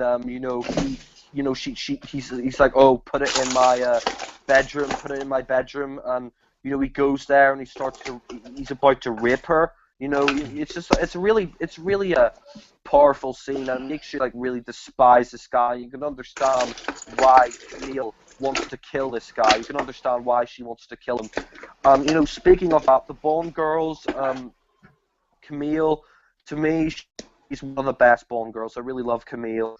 I really like her backstory. It's kind of the same backstory as Melina, but I think she's a lot better in Melina. I like the fact that you actually don't see her parents' death. And it gives you do hear like faint sound effects like yeah. I think that adds to it more powerful. I think it makes it more powerful because that final scene when we find out basically she tells Craig that basically her dad was killed and her sister and mother were raped. It's implied that they were raped, and then the house was lit on fire. And I think it's a really powerful scene. Mark Forster, I think he delivers one of the most powerful scenes in maybe all of Bond. When the hotel's on fire and she's just killed Medrano and she's in the corner and she's kind of scared, and we hear the sound effects and we kind of see it from her point of view. I think that's a really powerful scene, and one of the most powerful scenes in the movie, and I think of just Bond in general, just really powerful. You know, she's just kind of sulking in the corner, and the flames around her kind of reminds her of when her parents died, and you hear those sound effects. There's that And you also know what? towards the end. There's when Dominic Green says, "Sounds like you just lost another one." That's quite tense. Although Yeah. they could have edited that a little bit differently, like maybe so that that would have upped the tension a bit, but it was still pretty tense for what it was. I thought. Yeah, but there is like I said, I really like Craig. I think Craig gives a better performance than he did in Casino Royale. I mean, he gave a great performance in Casino Royale, but I think his performance here is even better. He's really carrying this emotional baggage, and even though he doesn't show his emotions that much, you could tell just by Craig's facial expressions and the way he I think acts. when he's drinking on the plane.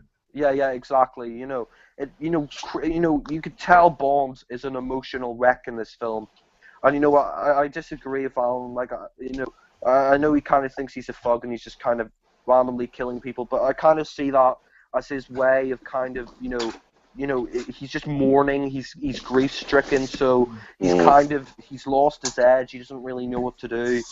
And that's what I see in Quantum of Solace. I see more of an emotional connection with his Bond. He's like, I mean, okay, he is randomly killing people, but he's doing it because he's grief-stricken. He doesn't know what else to do. I mean, he's a killer, and he's basically, I think he's breaking down in this film. I mean, he's not showing it, but you could tell he's breaking down by the way he's randomly killing people.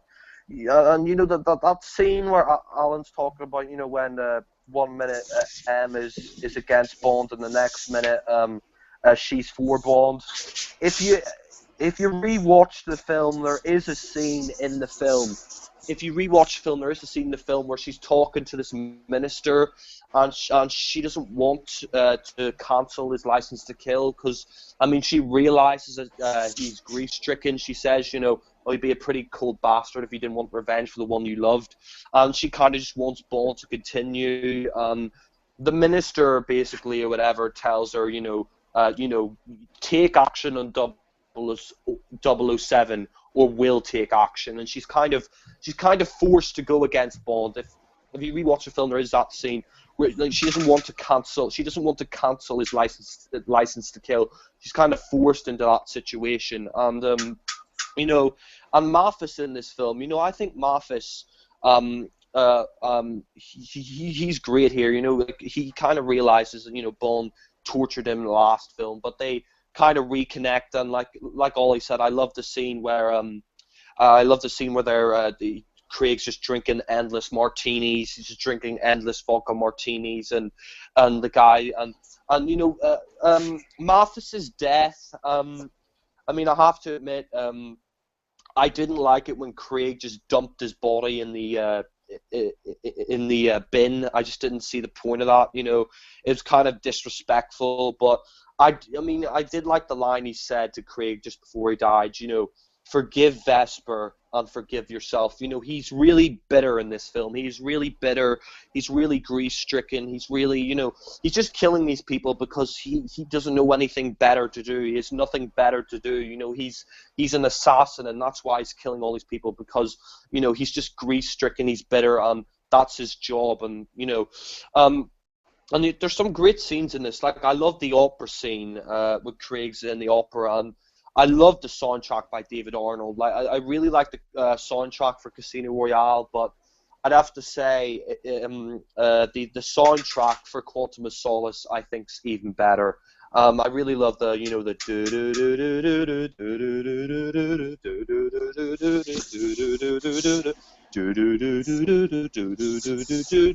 the violins. I think it's great soundtrack, and and like I said, there are some really great action scenes. Like, I love the final fight in the hotel.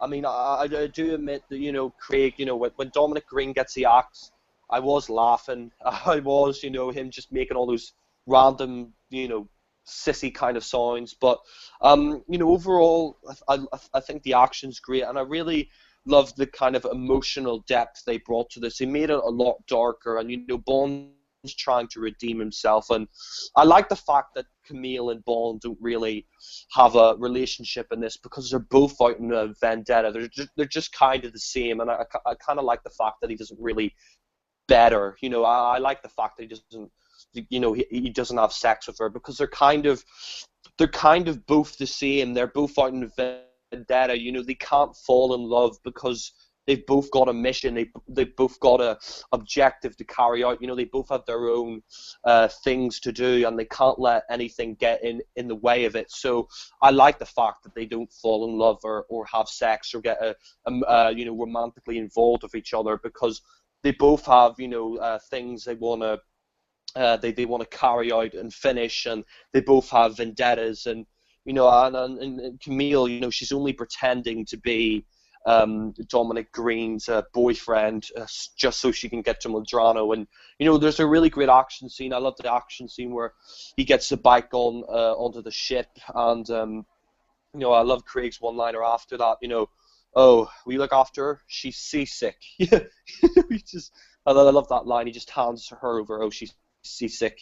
And you know, I overall, I think the dark, depressing tone, it has a purpose and it has a reason, and I think it works really well in this film.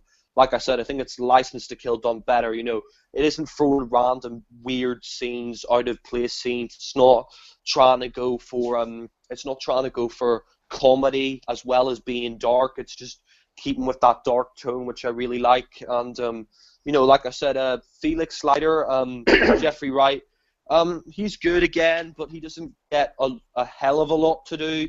He didn't get a hell of a lot to do in Casino Royale, but you know, he's good for the scenes he's in. But and I love the final scene. You know, when he confronts Vesper's former boyfriend. You know, he's like, sit down. You know, he's just really, you know, he's really pissed off. He really wants to find out what happened to Vesper. And you know, that scene where you know, Bond comes out of the elevator. I think Judi Dench I think M just let him go because she realized that he needed to find these people and kill them because of what they did to Vesper and what they did to him. And I think the reason why she let him go was because she didn't really want to go against him, and she realized he was an emotional wreck. She even said at the start. And you know, in the final assault, like I said, great. I mean, Strawberry Fields, she doesn't get to do a lot. That's the negative. And I thought, you know, the whole, you know, when they dipped the scene in oil, I was just kind of like, you know, oh, come on. When they dipped her in oil, I was like, you know, come on, you're just ripping off Goldfinger here. But like, you know, at the end when you know, Camille finally gets revenge against Meldrano and kills him for what he did to her as a parent, and when Craig finally gets revenge and he finds out what happened to Vesper, I think, you know, it pays off really well. I think it really does pay off well, and I like the fact that it's short of the Casino Royale. I like the fact that it's shorter because my problem, I mean, I agree with Martin Campbell. I like Casino Royale, but my problem was I thought it was a bit too long. I did think it was a bit too long. Even though it was a great film, I think it was a bit too long, and I like the fact that it's shorter and it goes past a lot quicker. And you know, and you know, the final line, she's just like, you know, Bond, you need to get back to work. And he's like, you know, I never left. And you know, like, and really, I just think it's an emotional payoff, and it's darker, and I think the tone to the film, and you know, you see what's happening to Bond. I think it works really well. But you know, overall, I think Quantum of Solace, for me personally, why I prefer it to Casino Royale was, well, it was the first Bond film I saw in the cinema, but also I think it's a lot more emotional than Casino Royale. It goes past a lot quicker. You know, there isn't a love story kind of slowing it down for me. And, you know, I think Craig gives a better performance. I think the villains are good. I think Meldrano is definitely one of the best. Really, really good. The Bond girls I really love, like Camille, and I also love the scene where they're down the sinkhole and she's talking about her family in the sinkhole. You know, when they get the plane, that's really good. I think the action is done. You know, it could have been done better, but I still think it's done well. And you know, overall, I just think it's an emotional, dark tone, and it's great payoff to Casino Royale, and in my opinion, better because it isn't as long. It goes past a lot quicker, and I think, you know, it's a lot more emotional, and I really love the payoff, the villains, and you know what, I don't understand all the hatred it gets. I'm definitely going to give Quantum of Solace. I mean, for me personally, it doesn't really have any flaws, so I'm going to give it a 10 out of 10. I love this film. Well, thanks, Jack. And yeah, I'm back. Sorry about that. I had to go and... But, yeah, no, Quantum of Solace, in my opinion, I'm kind of in the middle of this opinion. I agree with Alan that there are some major problems with this film, but I agree with Jack that it is underrated. I feel Quantum of Solace, in some ways, was a bit of a miss, but it is still a good film. I respect it. I mean, the plot... I mean, I like, you know, the fact that it continues off Casino Royale, but I think this is the first and only time that they should have tried it. I mean, you know, taking into consideration that there are problems with the script, and Daniel Craig had to step in and write the script, but, you know, Craig really does carry this, and, you know, throughout the film, he is the shining jewel, you know, in this. He is the sort of glimmer of hope within this. I mean, he's Bond, and he's fantastic, and he definitely gives much more of an emotional performance, you know. You can tell that after the tragic death of Vesper, even though he kind of hates her for portraying him, he understands why she did it, and he feels so grief-stricken. I mean, that's why he's killing everyone. I mean, I understand why that might annoy Alan, you know, because he does do it quite a lot, but, I mean, I can kind of see why he's doing it. I mean, you know, it kind of adds a bit more tension to Bond and M's relationship. Yeah, he's bitter. He's bitter, yeah. Yeah, and, you know, it becomes really hard for M because she's finding it hard to remain loyal to him, you know, as her agent, because he's like the best agent she's ever had, but he's at this moment he's just not as he normally is, and you know, I liked seeing him. He's damaged, and I think more than the others, Craig is the most damaged. You know, you really get the sense that this guy, he's having a hard time. Just damaged goods. Yeah, well, we won't talk about that, EastEnders. But yeah, Quantum of Solace I feel is quite good. I like it. I mean, it's by no means the best of the series, but I think it's a solid entry. I mean, it's certainly good. I think it's very intriguing. I mean, I like the plot, you know, the whole environmental issues. I mean, that is sort of the main plot. I mean, it does continue after Casino Royale, but that's more for sort of character depth than actual plot. But the plot does continue as well. You know, there are fantastic action sequences, but some of them are edited a bit tight. I mean, you know, the editor didn't have to be so, you know, quick with the jump cuts, but oh well. I mean, you know, I think my favourite action scene is the rooftop chase, but I do like the opening scene. The opening's good. I also like the hotel fight at the end, which was pretty spectacular. I mean, got Dominic Green with the axe. Yeah. Oh yeah, I forgot to mention you and our mutual friend. Oh yeah, you and I are a mutual friend. That was great. I think the characters are great. I mean, I don't like Dominic Green. But I think Camille's very, very good. You know, she's a good character. Kind of reminiscent of Melina in that sense. So, but I think they did a good job with Camille. It's Melina's story, but it's more brutal. I think it's because you can understand immediately where she's coming from. That Medrano is a rapist, and he should have been the main villain. I agree. Yeah, he raped him. He raped her parents, and then he killed them. I mean, that's even worse than what happened to Melina. You know, yeah. Yeah, I mean, don't get me wrong. It was obviously hard for Melina because you know she watched her parents die, but even so, Camille probably had it worse. I mean, I like her quest for revenge. It's good. She's kind of. I do kind of wish she was in the film a bit more though, but I mean, that's a minor gripe. As I said, Daniel Craig, he's fantastic in this film. He really does carry it. I mean, also one of my favourite scenes in the film is also the opera scene. I think the music for that is really good, and that's the most intriguing part of the film for me because you really just see Bond almost like, you know, compared to the first film when he's a bit arrogant, in this film he's just completely shut off. You're like, he's almost a different character. And at the opera scene, you're like, he's so focused on his mission. He's an emotion wreck. Yeah. Yeah, he's an emotional wreck, and that when he throws the guy off the roof, kind of not like how his anger at Vesper's death kind of shows up. Yeah. And he's like, I asked you who you're working for. I mean, Dominic Green. I don't think he's the worst villain of the series, but he's crap. I'm sorry. I disagree with you. I think he's terrible. I mean, Well, it's more the fact. It's not the fact that he isn't physical, which bothers me. It's more the fact that just he's a sissy, just the way he is, his mannerisms. His whiny voice. Like, oh, please don't talk to me like I'm stupid. Like, he's just, don't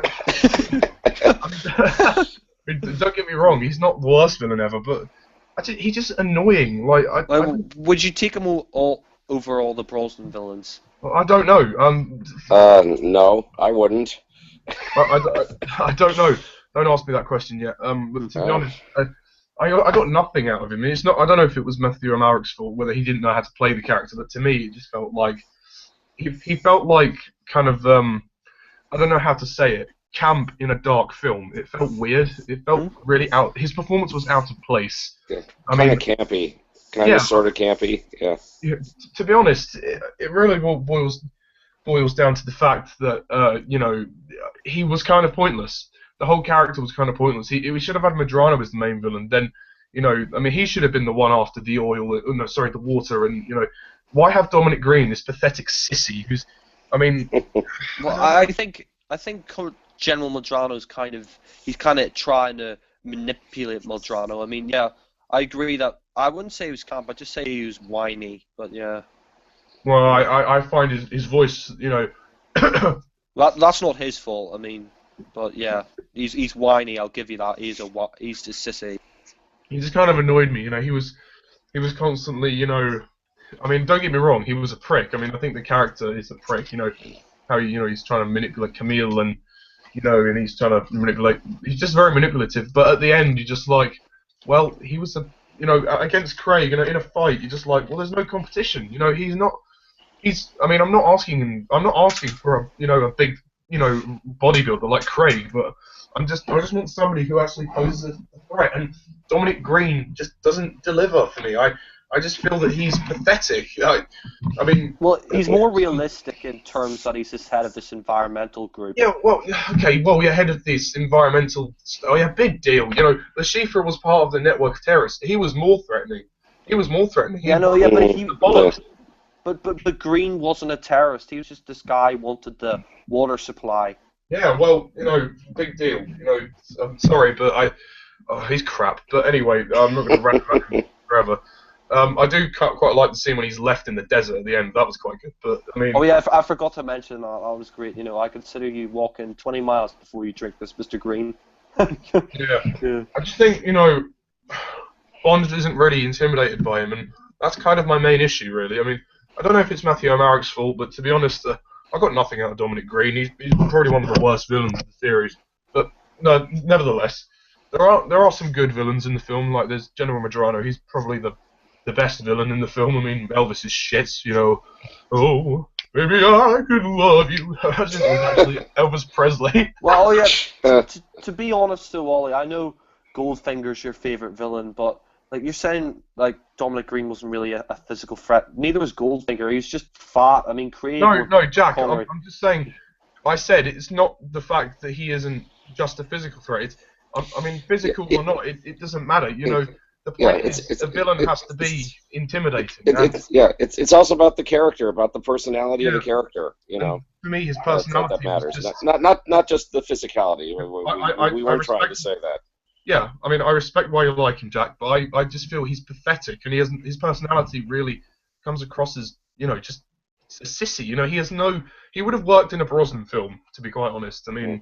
Sorry, but he's sandwiched between two villains that are much better than him. I think Le Chiffre I agree Silva. I agree with that. Yeah, I agree. Yeah. I agree that Le Chiffre and the next villain are a lot better. But I don't like think I said, he's not I don't think he's the worst villain of the series. I mean, that might have to go to Graves. Sorry, the Terminator. But anyway, yeah. I think the music score is quite good. It's you know, it's nice. You know, David Arnold's score. I don't think it's as good as his Casino Royale one, which was really sort of, you know, romping, like the dun dun dun dun, you know, as the like Bond was back. But this is more like, you know, a bit of a, you know, a little bit of a rusty score, if you know what I mean. It's kind of like Bond is withering away. You know, it's like do do do do do do. You know, it's kind of just a bit. It's a bit more on kind of a one note, if you know what I mean. Not that that's a bad thing, but it's more emotion. I think it's more Yeah. emotional. Yeah. yeah, no, the score has some emotion. There are some emotional tracks. I mean, the scene when Bond is just drinking martinis on the plane, that's pretty much, you know, Bond at his lowest low out of any of the moments of the other actors.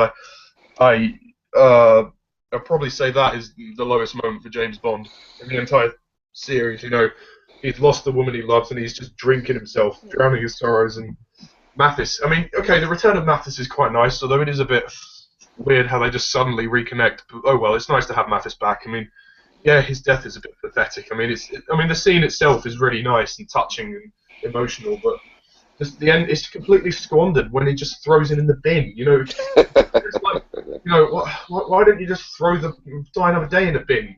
You know, for God's sake, you know, just be realistic about it. You know, Mathis was Mathis didn't deserve that. He was still a human being, damn it. Yeah. Yeah. I mean, no. Yeah. But anyway, I This mean, is you know, in a dumpster. for the brief scenes that he's in the film, he's pretty good. I mean, same with Jeffrey Wright. The brief scenes he's in, he's pretty good. Strawberry Fields, sorry, Agent Strawberry Fields. Oh my gosh, what a waste of potential. I mean, Gemma Arterton is sexy as hell. I think she's great. I think she's really attractive, but completely wasted and just pointless. You know, and the name, not as bad as Christmas Jones, but just Strawberry Fields. Really? Did you think you were going to get away with that? But I mean, to be fair, you know, she's not like unwatchable. She's pretty good, you know, for the scenes that she's in, which is like 5 minutes. I mean, Yeah, but she doesn't do anything. That's yeah, the she thing. doesn't really do anything, and you know, there's no real character. She's just kind of there for eye candy. I mean, I know by this point loads of Bond girls would have been there just for eye candy. Yeah, I mean, like Plenty O'Toole. I mean, yeah. yeah.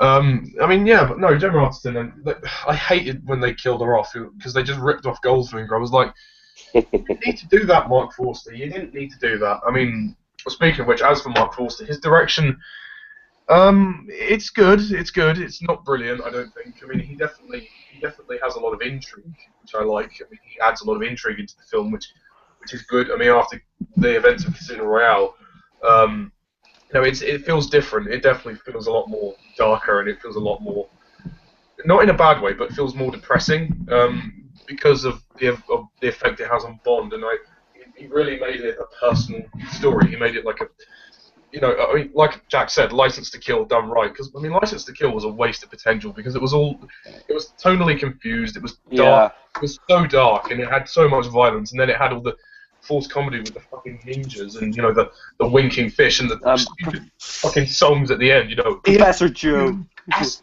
Yeah, and Professor Joe. You know, you asked me to. I mean, at least Quantum of Solace knows what it wants to be. I mean, okay, the title song and title sequence, not the best. I mean, I like the title sequence. It's good to look at. I think it's a good one, but I don't know if I put it in my top 10. I probably would. I mean, it's very original. The song, meh, it's okay, I guess. I mean, it's not as bad as people make it out to be. It's a lot better than the Madonna song. Oh, God. But anyway, I think Jack White and Alicia Keys is a bit of an odd pair, to be honest. But, you know, not Yeah. bad. Not bad. I mean, not brilliant, but not bad. I think. I don't know. I think the movie's a bit short for me. I mean, I know. I'm not asking it to be as long as Casino Royale. I mean, I'm not. Don't get me wrong. It can't have everyone film that long, but it would have been nice to have at least another 15, 20 minutes to really fully develop the intrigue. It just feels a bit like, not anticlimactic, but it feels like everything happens a bit too fast. Like, I don't mind a fast-paced film, but I feel that this moves a bit quick. I think it would have been nice to slow down a little bit on certain scenes, you know. And yeah, I agree. Some of the action scenes are edited too quick. I mean, you know, they're good. They're entertaining. But I mean, you know, and there's no CGI, which is great. You know, thank God. But I mean, God. Yeah. at times it does feel a bit like there is too much action. I feel like they're cramming it into 1 hour 45 minutes, and the movie could have been, spread out a little bit. I know there wouldn't. are I problems. wouldn't say the action is crammed in there like the Brosnan films, like Tomorrow Never Dies or anything like that.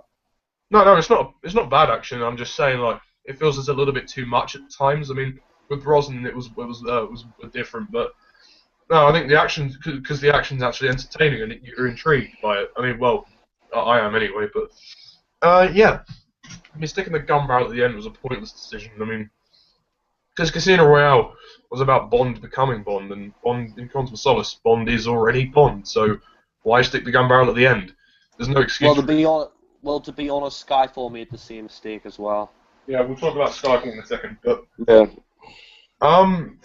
as far as Quantum of Solace goes, it's a fairly mixed bag for me. I think there's a lot of good and there's a lot of bad. I mean, I don't think that it's a terrible film. It's good. I think it's a solid entry to the series. I mean, it's definitely a different Bond film. It's one of the darkest, I'll grant that. I don't think it goes as dark as License to Kill, but I think it is dark. I think it goes darker. Well, okay, in terms of the General Majorano storyline. Yeah, but yeah, it's intriguing. I love the end of the film with Bond decides to let go of Vesper. You know, he goes on this. It's like you feel Bond has been on this emotional journey, and you feel that he's finally come to terms with the fact that she's gone, and he doesn't really care anymore. He's just like, I'm done with this. I'm going to move on with my life, which is great, And that shot at the end of the movie when we see the locket and we fade out, that's a great way to end the movie. Just brilliant. Yeah, I forgot to mention that. That's fantastic. And when Craig just says, "Sit down," he's really persistent, and by the end, he doesn't kill her boyfriend, and M's like, I'm surprised. Judi Dench is also very good in this film. I think it's actually fair to mention Judi Dench because, throughout this film, I think up to this point, this has been her best performance because her character as M, her loyalty was tested in this film more than any of the others because of what Bond was doing. He was just killing everyone. Yeah. He was trying to keep ahead of it, and she had the minister, she's like, and he was like, if you don't bring him in, the Americans will put him down. She was kind of being forced to rein him in, try and suspend him from his mission. But obviously, that explains I think that explains the lift scene, the way that I mean, I used to have an issue with it, but I don't mind it now. I understand it because, from a personal perspective, she does care about him and she wants him to finish the job. But from an objective standpoint, she wants to do her job and she wants to make sure that Bond is under control. But you could tell in Quantum of Solace that she was struggling to really maintain control. I mean, there are many scenes in this film when she's struggling, she's stressed. She's trying to keep a lid on this, and even Bond says, "Oh, is that stress in your voice?" I have to say also one action scene which I don't think any of us have mentioned is the boat chase, which, whilst not a patch, that was great. I love that. Yeah. Not a patch on Live and Let Die, but a good boat chase nonetheless. Yeah. It was good enough. Emil gets knocked out, and then he's like, "Oh, thank you. She's seasick." Yeah. Craig is. He does have a couple of charming moments in this film. Not as many as the previous film, but still good. Like when Camille's like, "Oh, there's something horribly efficient about you," and then he's like, "Is that a compliment?" I love when he says that. He's pretty good. I mean, and at the end when M says, "Oh, we found Green's body in the middle of a desert with kind of motor oil. Do you know anything about that?" And he's like, "Wish I could help." And the final line when he throws the can to Craig is great. When he throws the can to Green, yeah. Yeah, he's like, "I bet you get 20 miles before you consider drinking that. Goodbye, Mr. Green." Right. Yeah. That was harsh. That's really harsh. Green deserved it, though. Yeah. He deserved it, yeah. Jeffrey Wright is Felix. He's good. He doesn't get much to do, but he's good. I don't like that character Gregory Beam, I think his name was. He just annoys me, but he's only in the film for like 2 seconds anyway, so it doesn't matter. But is that the guy that Leiter hangs out with? Yeah, the mustache and the glasses. Yeah. Yeah. He's annoying. Yeah. He doesn't do anything for me. Ugh. Yeah. I mean, Quantum of Solace is pretty intriguing. It has some intense action. It's a pretty good ride. It's quite full on in places, but I think it holds as a good film. I don't think it, for me, I don't think it's as good as Casino Royale, but I do admire Quantum of Solace a lot more than most of the fandom does. I mean, I understand why Alan doesn't like it, but I mean, you know, I think some of the criticisms are a bit harsh. You know, like comparing it to The Bourne. It's like, well, Yeah, that's one thing I have to say. I mean, Alan, I mean, I know they got the same stunt director, but it's not really. I don't really think it's copying Bourne just because they got the same stunt director. But yeah, mm, Well, to each their own. yeah. That's all. In the end, to sum it up, Quantum of Solace. I like it. It's good, and if I ever was watching the Craig era, I wouldn't mind rewatching Quantum. It's good. I mean, there are things which could be improved, but I think as a film, it is good. I don't think they should ever do like a two-part story again. yeah, Once is enough. Yeah. If they were, because they were planning to do it for Bond 24 and 25, and I'm glad they scrapped the idea because that would have messed up the Craig era. That would have really messed it up.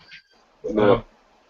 No, I mean, even as a standalone film, Quantum is good, but you really do have to see Casino Royale to sort of watch before you watch Quantum of Solace. I mean, yeah, but no, as a final rating, I would rate Quantum of Solace.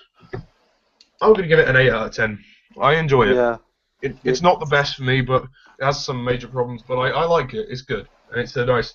For me, it's still the weakest of Craig's era, but I still like it. It's really good. Anyway, now let's move on to what is quite possibly one of the best films in the series, Skyfall. Now, Yeah. oof, this one is going to be a real special one. So, who wants to go first? Can I go this time? Yeah, go ahead. Well, Skyfall. I mean, wow. I mean, wow. It just. I mean, I know a lot of people were disappointed with Quantum. I wasn't personally, but after a 4-year wait, we got this masterpiece, and it is definitely a masterpiece. I mean, this is definitely, I think, the best Daniel Craig film. It's my third favorite Bond film overall. This film just gets everything right. It is a perfect 50th anniversary present, unlike the absolutely terrible Die Another Day, 10 years previous. This is just, it really delivers in everything. It delivers in villains, in Bond girls, in action, in plot. It is definitely probably the best of the modern Bond films. I mean, it definitely is the best of the modern Bond films. And I really love the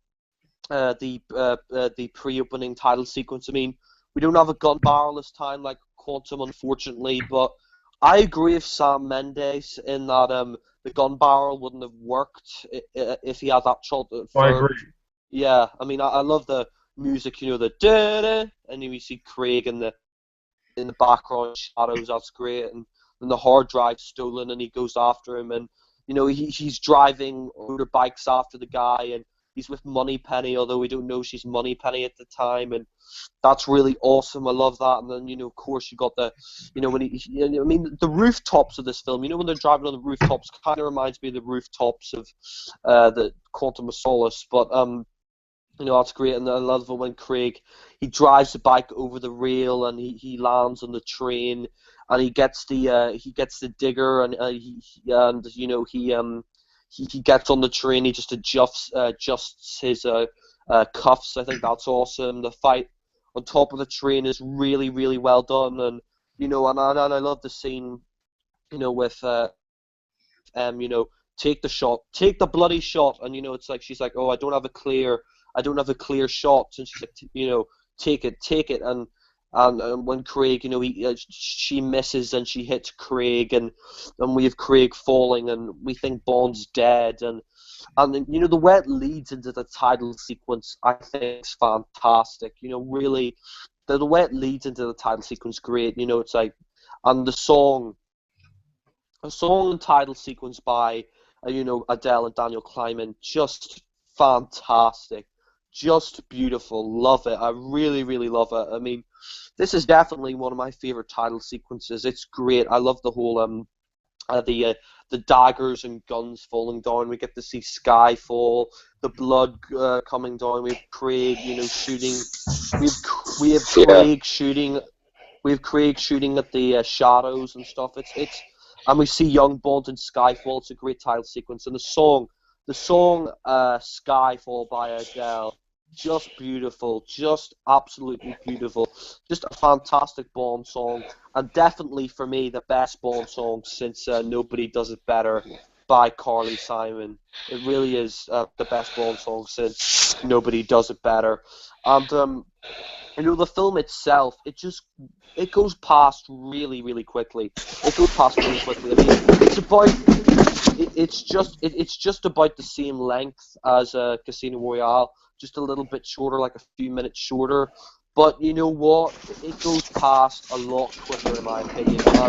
And you know what? It is just. I mean, the thing you have to say about Skyfall is, it is just a perfect blend of modern Bond and classic Bond. It really is the perfect blend. I love the way Bond, he's on this island and, he's rebuilding himself. He's shot and, it turns out MI6 is, MI6 up, and there's these people leaking agents online onto YouTube, and I think it's a really engaging plot. It's a really great engaging plot, and he sees what happens to MI6 headquarters on the news, and he goes there, and it's fantastic. And he comes back and I love Craig. He's in this film. He's a physical wreck. I mean, they really start to address his age in it, which is a surprise considering he is still quite young. He's only 44 in this film. It's only his third film. Yeah, and it's third film. Yeah, and they're starting to address his age already, and I think that's really great. And when he's training, the training scenes, and he can't shoot the target. And then, basically said he passed when in fact he failed. And we get the introduction to Gareth Mallory, who'll be the new M in the next Bond film, played by Ray Fiennes. He's just, he's great. He's great, and I love, M. And we can see this will be the last film for Judi Dench. Gareth Mallory says, it's time to retire. You've done your country a great service, but it's time that you retired. And I really love M. She's like, I'm not retiring till the job is finished and all that. Just it's great. And I love the scene between Craig and M. Just like he's looking at the bulldog of all the things that survived from that office that survived, and that's so the great. scene in M's house as well when he's like, oh yeah. What was it you said? Take the bloody shot. Yeah, I love that, and then I also love the scene where it's like they're showing him. He's like, for example, they're playing a word game. He's like, example, I'd say day and you say wasted, and then he says, M, bitch, that's hilarious, and then Bond, he's kind of sent out in the field. He goes to Shanghai, and he follows that assassin guy, and he fights him, but unfortunately gets killed. And then we see the main Bond girl, Severine. Severine, I really like. She's kind of mysterious. That's what I like about her. After that, Craig meets her in that casino, and he's fighting that. They're talking to each other. It's like, I see you got a backless dress with a Beretta 70 strapped to your thigh, and, and that's really great. And I love it when he has to fight the Komodo dragon, and it's a palm printed gun. It's a palm printed gun, and the guy tries to shoot him and he can't. And also speaking of that, we have the reintroduction of Q in this film. Q played by. Can I just mention one thing about that Komodo dragon scene? At the end, Craig makes a reference to the Lion King. He says, "Oh, put it all on red. It's the circle of life." What the fuck?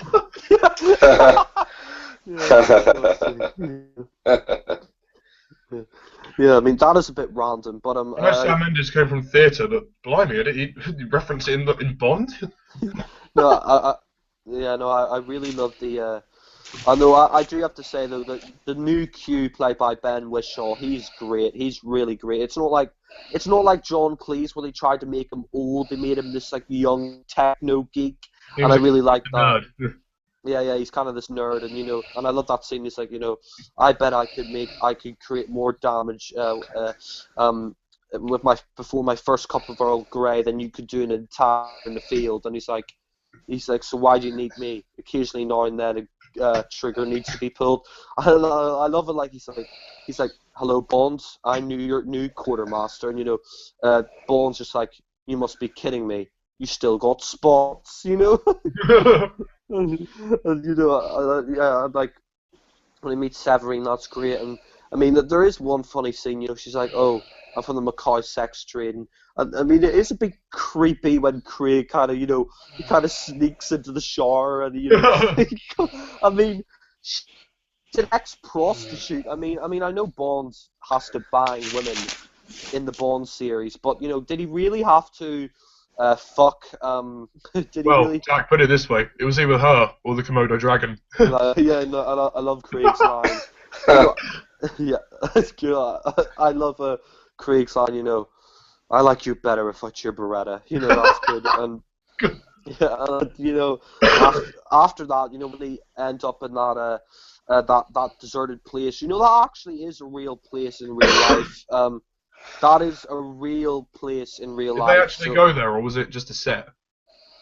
I think they actually might have gone there because that is a real place in real life. It was actually this mining town. It was this mining town.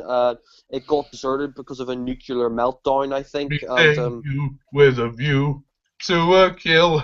Yeah, it actually is a real place, Silva's hideout, which is it's a really awesome place. If you think about it, at a Bond hideout, I actually think they went there in real life because it was a real place. It's still nobody lives there anymore. It's just abandoned. And I love Javier Bardem as Silva. Silva is, I think we can all definitely agree, one of the very best Bond villains. Definitely one of the best Bond villains. I mean, I know we disagreed about Dominic Green, but I mean Silva, he is definitely one of the very best. I mean, he's a hell of a lot better than Dominic Green. He's definitely in my top 10. I mean, I'd take Le Chiffre and Silva over Dominic Green any day. But I love Silva's speech, like me and my mother, we used to live with me and my grandmother, we used to live with each other, and we would let the rats go out. We would let them. Adding to that, also, his relationship with M is also one of the best as well. Yeah, but I love Javier Bardem's speech. It's like, one by one, we take the rats, put them in a cage until they started fighting and ate each other, and then we release them back into the wild. But this time they don't eat nuts and berries. This time they eat rat. I just love that. He's talking basically about how you can change people's nature. He's saying like, the rats, they start to eat each other, and they don't eat nuts and berries anymore when we release them into the wild. Now they eat rat. And and I love the scene between him and Craig. He's like, he's kind of stroking his thighs, and he's like, oh, there's a first time for everything, And he's just like, what makes you think this is my first time? Just, I love it. In that scene, I think Craig is he's just playing along. He's not. Yeah, he's playing along. I don't think Bond fucked a guy before this. You know what I mean? I don't think Bond is gay or homosexual. I think really catch Silva off guard. Yeah. No, Alan, do you know that scene where like Silva's stroking Craig's thighs, and then and then he's like, "Oh, what do you think? This is my first time." I think a lot of people interpreted that as though Bond might be bisexual or gay or something like that. No way. I think he was just playing along. He was playing along. But Bond gay? Not in a million years. It's a parody. He's 1,000% hetero. Always has been. Always been. I mean, at the rate the guy's going, the amount of women he's banged, you would think it's pretty obvious to determine what sexuality he is. Yeah. Yeah, it is. I'm surprised his penis isn't like a shriveled up stick by now, but Well, that's what happens when you get too close for comfort. oh God. Yeah, I'm surprised he hasn't picked up an STD by how many women he's fucked. But anyway, back to Skyfall. You know, and I love the interaction between them. And then they go out, and then he has Severine tied up, and he has the whiskey glass on top of her head, and you know, and I really love the scene. They get out the muskets, and you know, Bond's trying to shoot her, but he's hesitating. He can't because he's still a physical wreck, and you know, Bardem just shoots her, and he's like, "Oh, I win," and you know, and then Craig, you know, I love that one-liner, you know, waste a good scotch, you know. Waste a good scotch. Yeah, and then the helicopters come, and then like Craig's like, you know, it's a new, it's the latest thing from Q Branch. It's called a radio, you know. I mean, time they play the theme Bond in Skyfall until the credits. Yeah, I mean, one thing Skyfall did really well was it just gave Bond a gun and a radio. It wasn't like Die Another Day where it's like, we're going to give you, for the 40th anniversary, an invisible car, a sonic ring, we're going to give you this, we're going to give you that. Laser, gadgets, grapes, you know, jetpacks, shoes, everything. Good, yeah. I mean, with Skyfall, they brought back the old stuff, but in a minimal disposition. You know, Thank God they didn't bring back Halle Berry. Oh yeah, for God's sake. But I mean, they brought back Hugh and Moneypenny in a minimal position. You know what I mean? Like limited gadgets, very very limited gadgets. You know, just a gun and a radio, and that's good. I mean, like if for the 50th anniversary they just brought back like an invisible car or gave Bond like a sonic whatchamacallit, it'd just be so ridiculous and over the top. But I like the fact that it's just a gun and a radio. Also, can I just say, Craig has some nice chemistry with Naomi Harris. Oh yeah, he does. Like I love the scene where like she's like cutting his beard, and she's like, "There, all better," you know. He's trying to do her dress, and she's like, "Keep still. This is the tricky part." Oh yeah, I love that. Well, and you know, after that when, and after that when Bardem, you know, Silva is basically put inside that. He's put inside that glass kind of container-looking thing. I really love the scene between Judi Dench and M. You know, it's just like, you know what it could do to you? Hydrogen cyanide, and you know he takes you mean jaw. Judi Dench and Silva? You said Judi Dench. Yeah. Oh yeah. Sorry, God, I got the. Yeah, Silva and M. Yeah, that's a really great scene. You know, I just love the booze. Like, you know. Imagine if Robert Brown was in that scene. Oh, you had no business. Oh God, I mean, it's not the country club, Silva. I mean, one thing I have to say Javier Bardem does really well that I don't really think we've had. Well, we've had it in Bond before, but he kind of magnifies it. His bad guy is a real, like, he's really unsettling. He's really creepy. You know what I mean? He's just really, yeah, he's sadistic. Yeah, exactly. I mean, out of all the Bond villains, I think like he's one of the most creepy. He's just really unnerving. He makes you feel really uncomfortable. But in a good way. Yeah, in a good way. Yeah, exactly. Like watching the film, he makes you really uncomfortable in a good way. Like I love, you know, he's talking to him. He's like, you know, I bit into the capsule. Life clung to me like a disease, and you're just like, you know, I'm Bardem. M mother, you know, like, oh, mother's calling.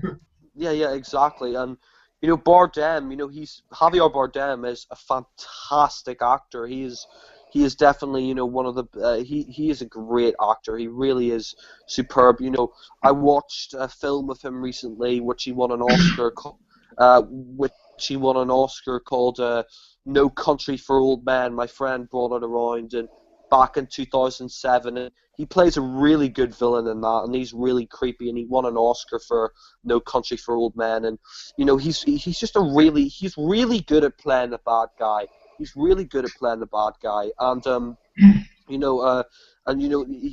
I really like it when he takes out his fake gums. He takes out the fake gums, and you know, it turns out that, you know, like you see his face sag, you see that he's lost all these teeth and stuff, and like, you know, some people say he looks like Gollum, you know.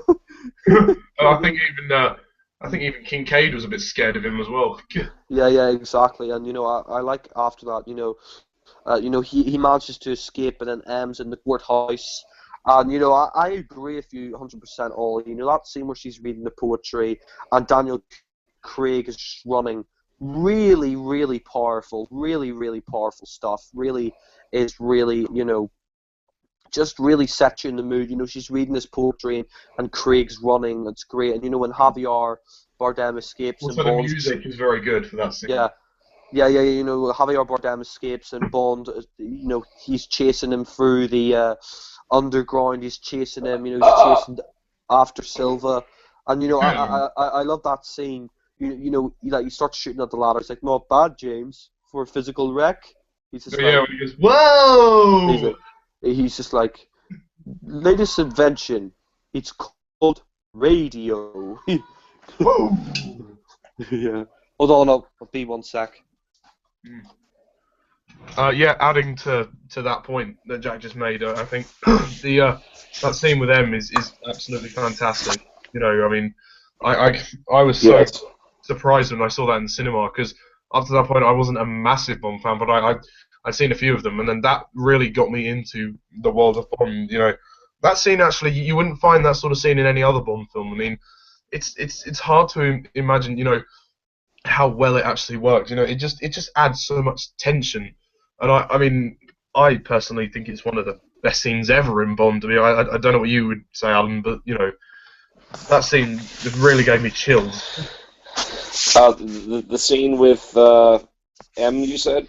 Yeah, M reading the poetry. Oh, it's very expertly put together, and it's very, very dramatic. A very, very dramatic scene, and works really, really well. Yeah. Oh, sorry. I think I just got a message. Right from Jack. Jack's got to go and get his dinner, so it's your turn to talk about Skyfall.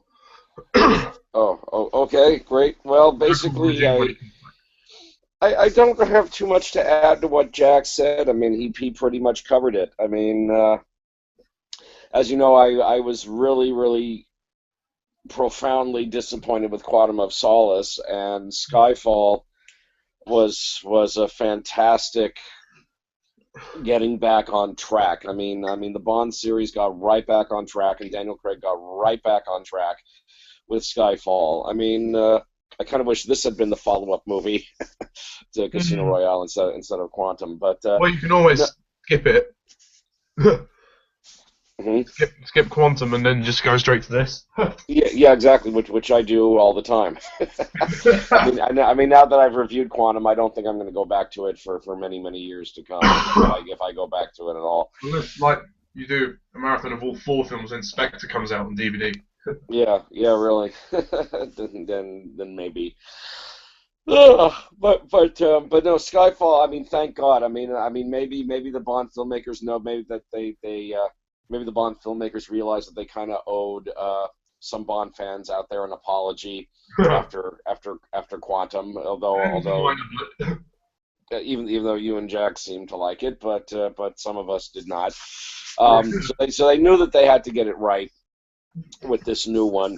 And also, as you know, there was a little bit of a threat going on for a while that Bond might not return after Quantum of Solace because MGM there's some kind of financial problems.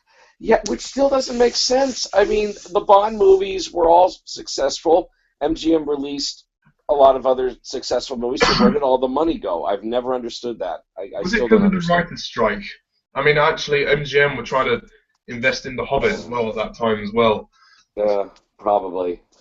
But anyway, sorry. Anyway, thank the Lord that everything was ironed out and we were able to get Skyfall because, this is a brilliant return to form for 007, brilliant return to form for Daniel Craig. It gets the Bond series right back on track, like right where they were with Casino Royale. It's a superb Bond film. I mean, again, it has a terrific plot. The script is marvelous. Sam Mendes' direction is right on the money. I mean, again, the opening action sequence is fantastic. You know, the chase involving Bond and Moneypenny, even though she's not named as Moneypenny just yet, but she turns out to be Moneypenny, and I do think that was a wonderful way to reintroduce Moneypenny into the series. That she started out as an agent in the field, who then, resigned herself to an office job. Although it's going to be really interesting to see how, what they do with her in Spectre. I hope they give her something substantial to do, and not just the token scene of her and James like having. Craig comes in the office, like, Yeah. Hopefully, she might go out in the field. We never know. Yeah, we'll see. We'll see how it goes. But I mean, I think she's introduced really, really well here. I think Naomi Harris is a fantastic Moneypenny. I mean, she and Craig. She shot him as well. Yeah, exactly. No, and she and Craig have instant chemistry. I mean, it's right there. They really bounce off each other really well. And I like that. Great opening sequence. With the chase, and the culminates onto the train, and then Bond getting shot. Although you really got to wonder how he survived drowning. I mean, he falls right into the water, and we see him unconscious. So I take it that he woke up in time to get himself out of the water. I mean, obviously he did. Are you talking about the scene near the end, like on the ice? No. At the beginning when he's shot and he falls, that big huge fall into the water, and then the theme song kicks in and the title sequence. I think that was what revived him, Adele. Yeah, he heard the Adele song that revived him. Yeah. Because I mean, he was sinking into the water, but I guess he woke up in the nick of time. But we just didn't get to see him wake up. Rolling on a river. But that's probably what happened. Yeah. But anyway, it's a terrific action scene. I mean, well put together and directed. And of course, I mean, the theme song by Adele. What needs to be said about the theme song? It's the first Bond theme to win an Oscar. Yay! And it's a terrific song. I mean, it's just a beautiful, beautiful song. And Shirley Bassey was snubbed then at the Oscars because Goldfinger or Diamonds Are Forever. At least those two deserved an Oscar. Right, exactly. I mean, there are some really terrific Bond themes, but I get the impression that, let's see, the last Bond theme that got an Oscar nomination before Adele was For Your Eyes Only. Really? Yeah, it was nominated, but that was the last Bond theme to get a nomination until Adele finally showed up. And I think maybe after For Your Eyes Only, maybe the Oscar voters figured, Bond themes, they're just a dime a dozen. They're all ballads now, and afterwards came All Time High, and that was probably what didn't raise the bar. Yeah, he didn't really raise the bar, no. But I mean, there have been some great Bond themes, but I think the Oscar voters just didn't really care about Bond anymore at this point. It wasn't until Daniel Craig came on board that they finally woke up that Bond can do some really great Oscar-winning things, But anyway, getting back to Adele's theme song, I mean, what needs to be said about it? It's a beautiful song, absolutely beautiful. It's perfect. There's a reason why it won that Oscar. I'm thrilled it won that Oscar. Adele sings it. Let's hope that some Spectre can try and get the Oscar as well. Yeah, now what are they going to do for a theme song for Spectre? I mean, are they going to try to do a song that names Spectre, or maybe they'll just go in the other direction and they Have you met a friend called Hector? Yeah. Spectre, yeah. Exactly. But you may also notice. I mean, you may notice in the theme songs for Casino Royale and Quantum of Solace, they didn't bother to mention the title. Yeah, which was probably the better way to go. Imagine if they did have Quantum of Solace. Have you met my friend Wallace? He's a real Quantum of Solace. That's in the song? Well, no. Okay, a friend of yours made that up. Okay. Yeah, Jack made it. Oh, I see. I get it. Okay, but anyway, you got beautiful song, beautiful title sequence. That is probably one of the very best title sequences. It might even be the very best title sequence for a Bond theme. Even though Casino Royale is right up there. Yeah. And my favorite is Casino Royale. That's my opinion. Yeah, Casino Royale is up there. But yeah, the title sequence they came up with for Skyfall is just beautiful. Really beautiful stuff. And again, all the imagery that Jack mentioned. I mean the Bond being underwater, shooting the shadows, the graveyard, the shots of the house. We still get some beautiful women in there as well. And also the fact that this movie is the 50th anniversary of Bond. I mean, this is how you do an anniversary movie. Yeah. You know, Die Another Day. Die Another Day totally missed the point. They think, okay, how do you celebrate an anniversary? You throw in reference after reference after reference after reference. Basically, take a shit in the toilet. Yeah, exactly. Just throw in as many references to Bond's past as you can, and it was just way too much. Don't worry, Casino Royale, you know, wiped the shit off the arse and breathed the air freshener. Yes, that it did. But here, I mean, I appreciated that. Okay, yes, Bond's anniversary is acknowledged, but again, much more subtle. They did much more subtle. They didn't go completely over the top with all these cartoonish references to Bond's past, one after the other after the other. Here, it's just very, very subtle. When Bond and M are talking at her home, and you know, Bond is saying, you know, that maybe I'm too old for this. That kind of thing. That's a reference, although done very subtly. So, Alan, one thing that they did do for this film, which Die Another Day didn't do, they went back to Bond's past, which is the perfect time to do it. You know, the anniversary, 50th. Yes, I was gonna mention that, but also the scene when Bond and Silva are, you know, unfortunately they're playing a target practice on Silva's girlfriend, and they've got the bottle of scotch there, and the year on the bottle of scotch is 1962, the year of the first Bond movie, Dr. No. So that was a really cool. It wasn't like shoved in his face like, here, have a glass of scotch. Yes, go on. You know. Right, exactly. I mean, you just had to notice that the year on the bottle was 1962. So that was really good. Do that. Yeah, well spotted. Yes, thank you. Yeah, the next time you watch the movie, to take you know. Keep an eye out for that, Jack.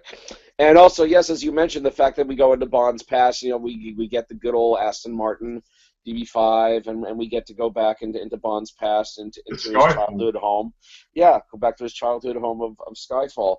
And again, I mean, that's how you do an anniversary. That's how you acknowledge, you know, the anniversary of a beloved, iconic character. You do it with style, you do it with flair, and you don't ram it down the audience's throat. You just do it gently. You just do it really gently.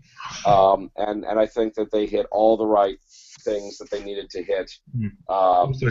Adding to you know, the past bit. I think it was Jack that mentioned this. Somebody, I think Sean Connery was actually considered for Kincaid, but they Yes, I was going to bring that up. Yeah, in fact, the role was written with Connery in mind. That they wanted to bring Connery back. That he was going to play the gamekeeper, Kincaid. And again, on paper, it sounds like a really good idea. And of course, as you know, Connery was the original Bond, so why not get him back in? But you know, Connery had already retired. I mean, he's retired from filmmaking. He doesn't do it anymore, and I think all the begging and pleading in the world probably wouldn't have brought Connery back. But also, if you think about it, even though it would have been a cool idea to have Connery back in there, I think the moment Connery appeared on screen, he would have totally distracted from Daniel Craig. And because the moment Connery appeared, everybody in the audience would go, "Hey, it's Sean Connery! Hey, it's Sean Connery!" Yeah, and then the next thing you know, Craig would basically be playing second fiddle to Sean Connery during that whole climactic in the film. Yeah, but I mean, there are some lines that totally give away that this was written with Connery in mind. I mean, there's the one bit where Kincaid shoots a bad guy and he says, "Welcome to Scotland." I mean, you can totally hear Connery saying that line. Or another line where Bond and Kincaid are practicing, you know, they're doing target practice before Silva and his bad guys show up, and I think Kincaid says to Bond at one point, "I've been ready since before you were born," or something like that. That sounds like another line that Connery would have said. Or Connery would have said, "Try and stop me, you jumped up little shit." Yeah, exactly. So the role was totally written with Sean Connery in mind. I mean, that's pretty obvious. But in the end, I think it was a good idea not to bring back Connery because he would have distracted from Craig, which wouldn't have been a good thing. And in the end, I think Albert Finney really did a wonderful job as Kincaid. Anyway, he did the job perfectly fine. He was a wonderful Kincaid. And you'd actually really believe that he had known Bond for years. You know, Craig and him instantly have that chemistry. They're like, you know, it was like deja vu. They were like, "Oh, you know, I know this kid. You know, he used to be a kid, and when he's like, oh, the night I told him his parents died, he hid in here. You know, and when he was telling Em about everything, even though she probably already knew it, but Right. No, I mean they got really good chemistry, and again, yeah, they in the end they got the right guy to do it. I mean, Albert Finney, he was great. He did the job, just fine. And he takes his hat off to Em at the end, which is nice. Yes, that was a very nice touch. I think this is a good final appearance by Em. Judi Dench. I think she goes out with style. I mean, yes, it's sad that she died, but if you think about it, I don't think her Em obviously had no intention of retiring anytime soon. I mean, she did not want to retire right away. So yeah, she the said only that. way, the only way they were gonna get rid of her was that they had to kill her off. But at least they killed her off with dignity. Her last scene just before she dies is really well done. And anyway, we can see it coming because she's bleeding, so we know that she's weakening and she doesn't have. It brings all the films so far full circle as well. Although I do have to say though, I know she was an old woman, but she just got a wound to the leg. I mean, I think she might have survived, but Or it looked like she was shot in her arm or something. Is that where she was shot? I don't know. She was holding the side of her hip, so I think it was her. Between her hips. Yeah. Oh, okay. So maybe she got hit on her side. Okay, that would make sense. That would make sense. But I do think that she definitely went out with a lot of dignity, and I think her final scene, when she dies, I think is handled really, really well. And Bond's got the tears in his eyes. I mean, she was obviously a motherly kind of figure to him. And then when he kisses her, I guess that was kind of like a mother-son kind of thing. Yeah. So, but again, it was handled really, really well. So I like that very much. Yeah, I got nothing but praise for good old Javier Bardem as Silva. He's a fantastic villain. I mean, he's just a very lively character. I mean, he's a villain who's got charm to spare. And I mean, I love how he's introduced with his monologue when he goes into the story about him and his family on the island. Yeah, about the rats, and it's just that one continuous shot, that one long shot where he just slowly but surely walks towards the camera, telling his story. That was a fantastic introduction, and again, I just like that he's got a lot of charm, a lot of personality.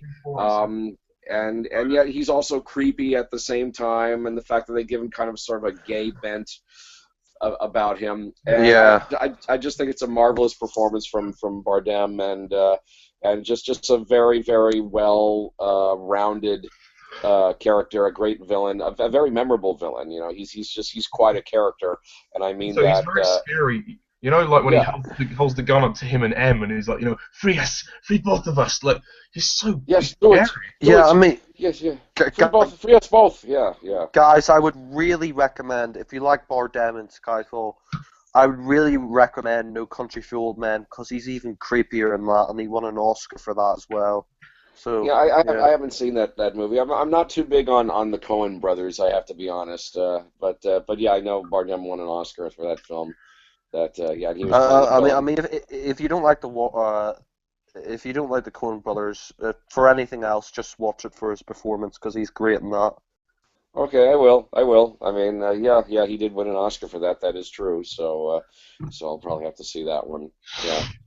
But yeah, he's a terrific villain here. Absolutely terrific. And again, the scene where he's been captured and he takes off his fake teeth, to show what the cyanide did to him. I mean, very, very chilling.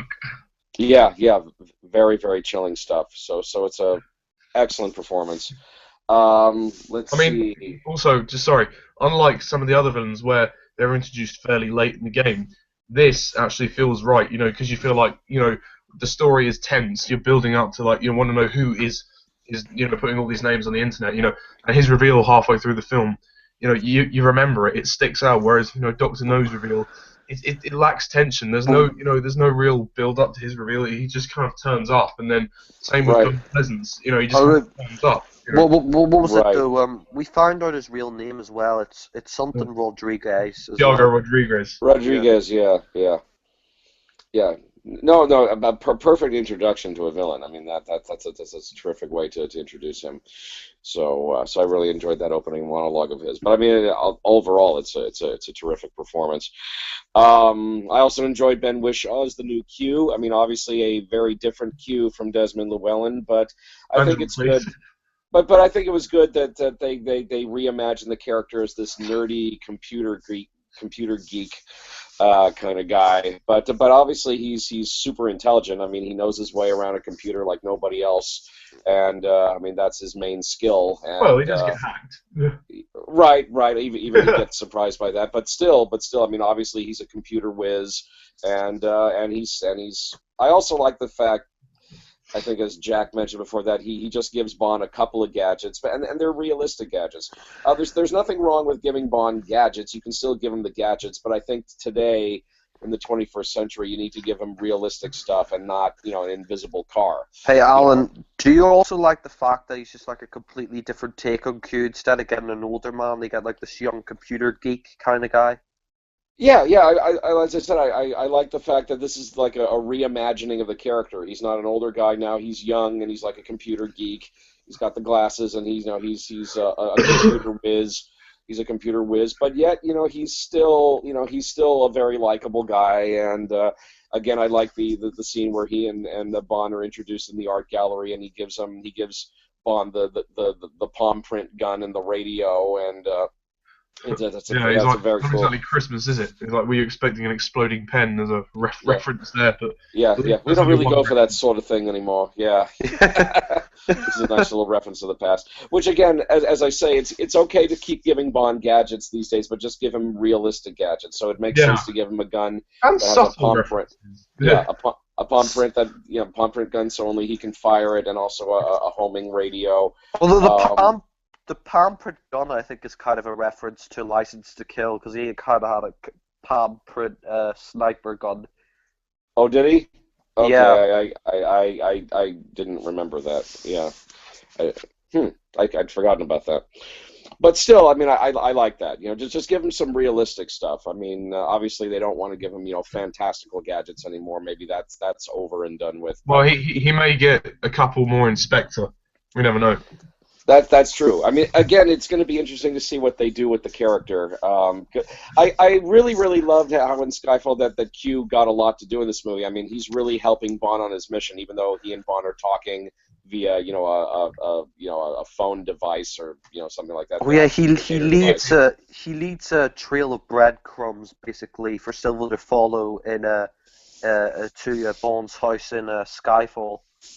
Yeah, and also when Bond's chasing Silva through the underground, and he and Q are communicating through their communication device. So Q's helping Bond through his mission. He didn't just show up to give him the two gadgets and that was it. I mean he's there for a substantial part of the movie helping Bond on his mission, and I thought that was really cool to see that Q got more to do.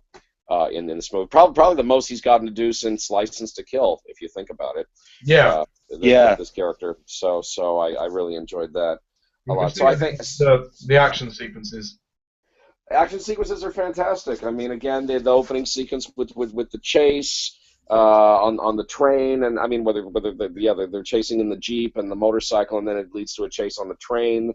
That's great.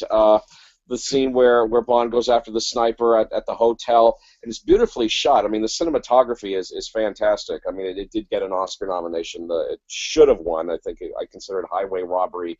It didn't win for the cinematography, but the cinematography is fantastic, and the whole thing with Bond chasing the guy in the hotel, and it's dark, and we see like these ads flashing on the television screens behind the sniper and behind Bond. Oh yeah, as he's fantastic. Yeah. Right, and he jumps onto the lift, and he's holding onto the lift, and of course he has his injured arm, Yeah. and that was awesome. Yeah. Yeah, When they yeah, actually great thing. fight, it's like two silhouettes fighting. It was really cool.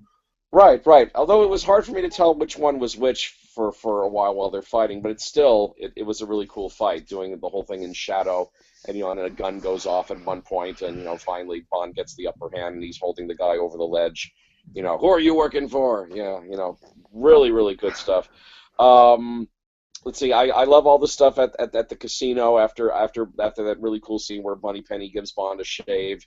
I like that scene, and then Bond goes to the casino, and that whole scene where he's riding to the casino on the boat is just beautifully shot. I mean, it's a very masterfully shot scene.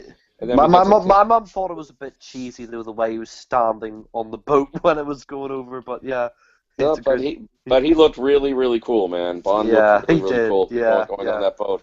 So then he finally gets to the casino. Again, great chemistry between him and Moneypenny as they're communicating with each other, which I guess leads into the main Bond girl, Severin, Berenice Marlowe. Wow, this is one gorgeous woman. I mean, she's just a knockout. The moment she appears on screen, I just cannot take my eyes off her. She's just stunningly beautiful, and great performance. What's that? She's very mysterious.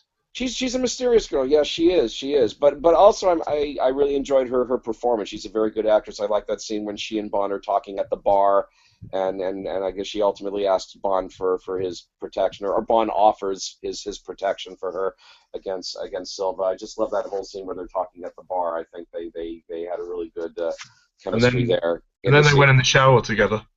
And they went in the shower. Yeah, I wish it could have been me. Yeah. But Berenice Marlowe. Yeah, I mean, she is gorgeous, absolutely gorgeous, and again a good actress too. And even though I was sad that she gets killed, but still, you know, when she's there, I just can't take my eyes off her. I mean, I think she's one of the most memorable Bond girls as Severin, so I really liked her a lot. I wish she had been given more to do, but while she's on screen, she's really good. And again, just so beautiful, just beautiful one. Let's see. Then we finally get to the island, and the whole scene with Silva, that's fantastic. Then we get back to MI6, and I love the whole scene where Silva, he escapes, you know, he hacks into the system and he escapes, and again the chase in the underground between Bond and Silva is really well done. Oh, can I just say, nice comedy as well, you know, with a guy like, you know, oh, he's keen to get home. Yeah, or Bond jumps on the train, he's like, open the door, thank you.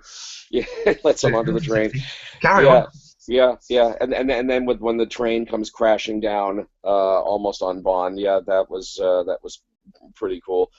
So all of that's good, and then of course, you know, we get to revisit Bond's past. You know, we get to see the good old Aston Martin DB5 again, and go to Skyfall, and then the final assault with Silva and his men. Really great scene, very well staged and set up, and again getting to see Bond reflecting on his childhood and growing up at the Skyfall mansion. I thought Craig performed all of that really well, and getting into Bond's mind about how he feels about his past. Also, nice to see, like, you know, the graves of his parents and, you know, his father's rifle as well. Yes, that too, and obviously his childhood is something he doesn't want to talk about. That's right, in that interrogation scene when Bond's part French as well. Bond must be part French as well because his mother has a French name. Right. That's right. Despite that they live in Scotland. With King Kate. Exactly. So again, the whole final assault when Silva comes riding in with his men and the helicopter, and the helicopter's playing music, and then we get the final battle in the house is really well done. I was really sad to see the Aston Martin get blown up. I don't know if the Aston Martin. Yeah, it's like my heart got ripped out when the old Aston Martin got. But also, Alan, people say that, you know, the whole climax is a rip off Home Alone. I find that to be very harsh, you know. Yeah. Oh, that's really insulting when anybody says that. I mean, please. Well, first of all, they're nothing alike. And can I ask something? And just because Macaulay Culkin had a standoff with a couple of thieves at a house, does that mean you can't have any more movies with standoffs happening in houses? I mean, can I ask you and like the audience something? Did they have explosives in Home Alone? When a guy stood on a board, did he get blown to hell? No. No, I don't think so. No. So no, that's a ridiculous criticism if I ever heard one. Absolutely. Rewinding a bit, I also like the action scene at the courthouse. You know, I mean, Judi Dench's monologue where she's reading the poetry and Silva comes in and tries to kill her. Oh yeah, there's that That moment when she has there's a close up of her and she looks so scared. You know, you really believe M is really shit scared. yeah, exactly. So that's another very very powerful scene. And then going forward again, back at the house again, the final confrontation. I mean, it's a terrific action scene, and of course, you know, culminating in the final standoff, the final scene at the church with Silva and Bond and M and Kincaid, and again, it's like I said, it's very dramatic, very very well done. Um, I did have one question though. I mean, the scene where Bond and one of the bad guys they fall into the icy cold water. I mean, that water must be ice cold, freezing cold water. Uh, I mean, I take it that the Double O agents are trained for that kind of water if they get into ice cold water. So I'm sure Bond is very well trained in that. But still, that is freezing cold water. And you know, when we finally see him again at the church. He doesn't really look all that wet, and he's not shivering in any way. Yeah, Yeah, I mean, I think he would have died of hypothermia the amount of time he was under that lake. Yeah. yeah. When he was, That's probably the only question I have about Skyfall is the scene where he goes into the freezing water, and that he just comes out of it, you know, no But think problem. of it this way though, the fact that you pointed that out shows how well the rest of the film hangs together. Yeah, yeah, exactly. I mean, it doesn't damage the film in any way, and like I said, I'm going to take into account that I'm sure Double O agents are trained to survive freezing cold water. You know, they get the training to survive it. So obviously Bond was trained to deal with that kind of freezing cold water. But it's just a little odd that he wasn't shivering in any way. But okay, I guess he has the training behind him to overcome that kind of thing. Um, but anyway, other than that, it's a superb movie all the way around. And I guess the very last thing I want to mention, I don't want to forget mentioning Ray Fiennes as the guy who will become the new M. Mallory. Ray Fiennes, yeah, Mallory, yeah, Ray Fiennes. He's always been one of my favorite actors, so I'm really thrilled that he's now going to be the new M. And I really enjoyed his performance here as Mallory, and that's cool that he got to take part in the action scene at the courtroom. You know, okay, so he got shot in the arm, but Mallory takes the still, bullet for Judi Dench. he takes the bullet. Yeah, he takes the bullet. I For mean, it Judi really. Dench. That's right. That's right. So that's a really good reflection of his character.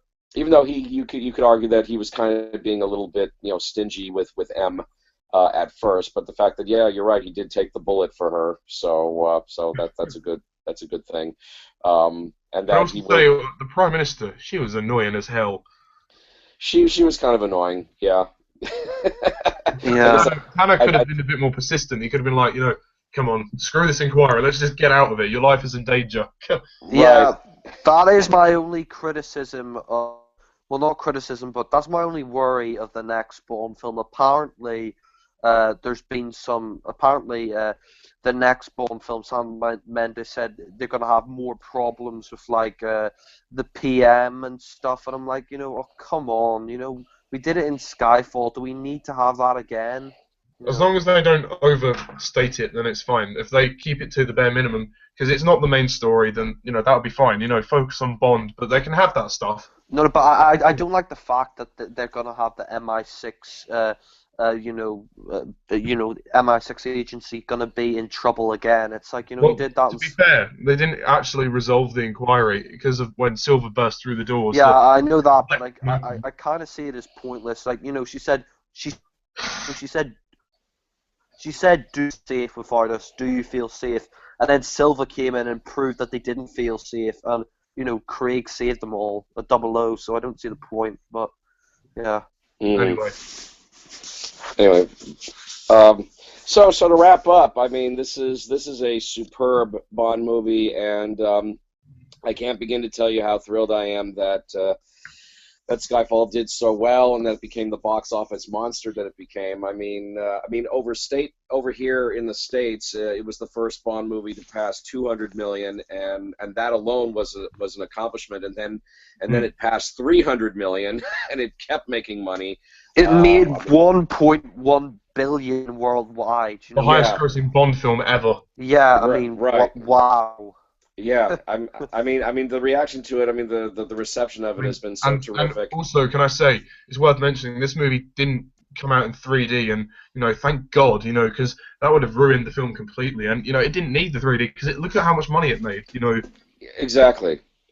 I mean, I don't find Skyfall overrated in the slightest. Some people say it's overrated. No, it isn't. It deserved every bit of its.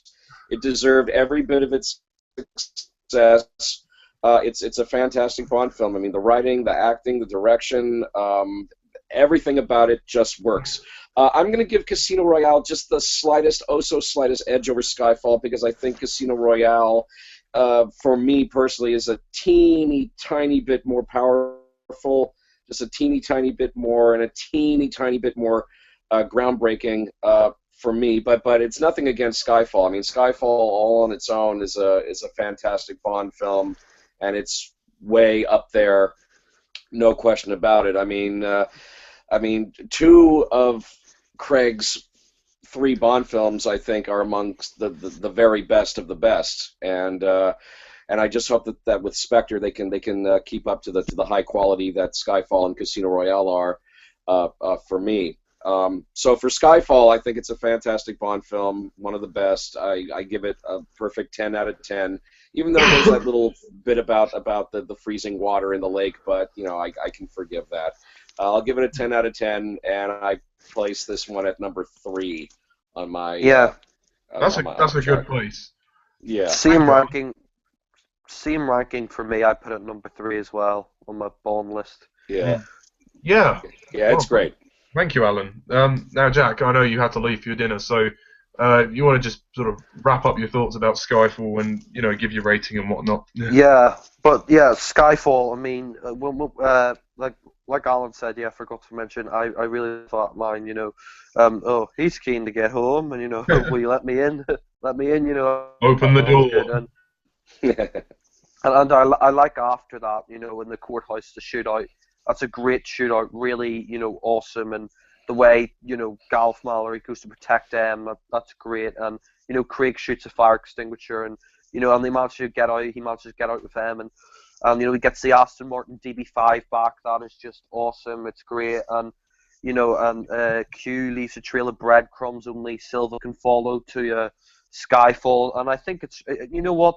When the Aston Martin DB5 is reintroduced, and he's like, you know, he gets out the, you know, he gets the steering wheel, you know, he gets the, and he's like, do you want me to eject you? You know, he gets the, you know, that to me is where, like Casino Royale was a reboot, but when it comes to Skyfall, bringing back Q, bringing back Moneypenny, and bringing back the same DB5 from Goldfinger, now it becomes part of the same timeline. For me, now it becomes the same timeline from Dr. No to Die Another Day. Skyfall is where they all become part of the same timeline.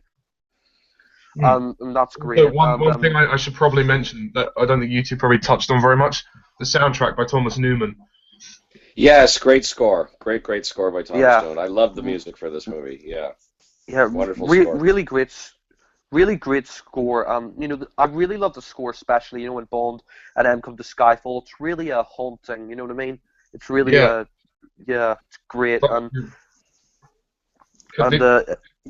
Sorry, because they're retreading, you know, old territory. That it's almost like haunting in terms of Bond's perspective, because it's like he has to go back to where he, you know, where it all started. You know, he's very insecure about it, and I mean, Craig's portrayal, seeing that. Yeah, I mean, he even said, you know, just before it blew it up, always hated this place, you know. Yeah, that was cool. Yeah, and you know, the final, you know, when Bond and M arrived back in Scotland, it's just like, you know, it was a fantastic scene. I mean, you know what? When Skyfall came out, and I came back from the cinema with my parents and we went to a party. Like my like relatives were saying, "Oh, we were really disappointed with the latest Bond film because it wasn't in the Bahamas." It's like if you read the books, you realise that Bond's roots were in Scotland. Bond doesn't have to be in the Bahamas ever, for God's sake. And Yeah, I just kind yeah. of that's what kind of annoyed me. I just kind of wanted to say to my uncle's friends, it doesn't have to be in the Bahamas every. It's the roots of the character. Ian Fleming rewrote the origins for On a Master Secret Service, and Bond grew up in Scotland, and I really love Although when it's he meets amazingly Kincaid. the Australian part of Scotland. Yeah, but I really love when Bond and M they meet. They meet Kincaid, and Kincaid. I absolutely agree with Alan. Having Connery completely taken away from the scene. Yes. You know what? And I don't think Connery should have returned to the series. To be frank, he left in Diamonds. He left in You Only Live Twice. He came back for Diamonds Are Forever. Then he left again. Came back for that unofficial film. Yeah. Mhm. Jack? Played by Albert Finney. I think he's great. And what's really awesome is they don't have any weapons left. He sold them all off. He sold his father's weapons, so all they have is a hunting Apart from rifle. the rifle. Yeah. All they have left is a hunting rifle, Kincaid shotgun, and a war PPK. That's all they have. And M uses the like a pack shotgun of screws to. Yeah, she uses the shotgun shells and the screws. And the light bulbs. To make these explosives. He does have a little pistol as well. Yeah. I said the wall for PPK. Yeah, and I really, I think that's a great scene. Them just setting up the house. Just setting up the explosives, getting ready to defend the house. When Craig's putting up the. He's putting up the barricades and the windows and stuff, and she's preparing the explosives with the light bulbs and the shotgun shells, and they put it under the floor and stuff. And you know what? It's just when people say, the ending just ripped off Home Alone. I mean, my cousin said that. He's like, oh, I really like Skyfall, but he said, but the ending just ripped off Home Alone. I was just like, I really wanted to say, just fuck off, fuck please, off. It is not. Please, yeah.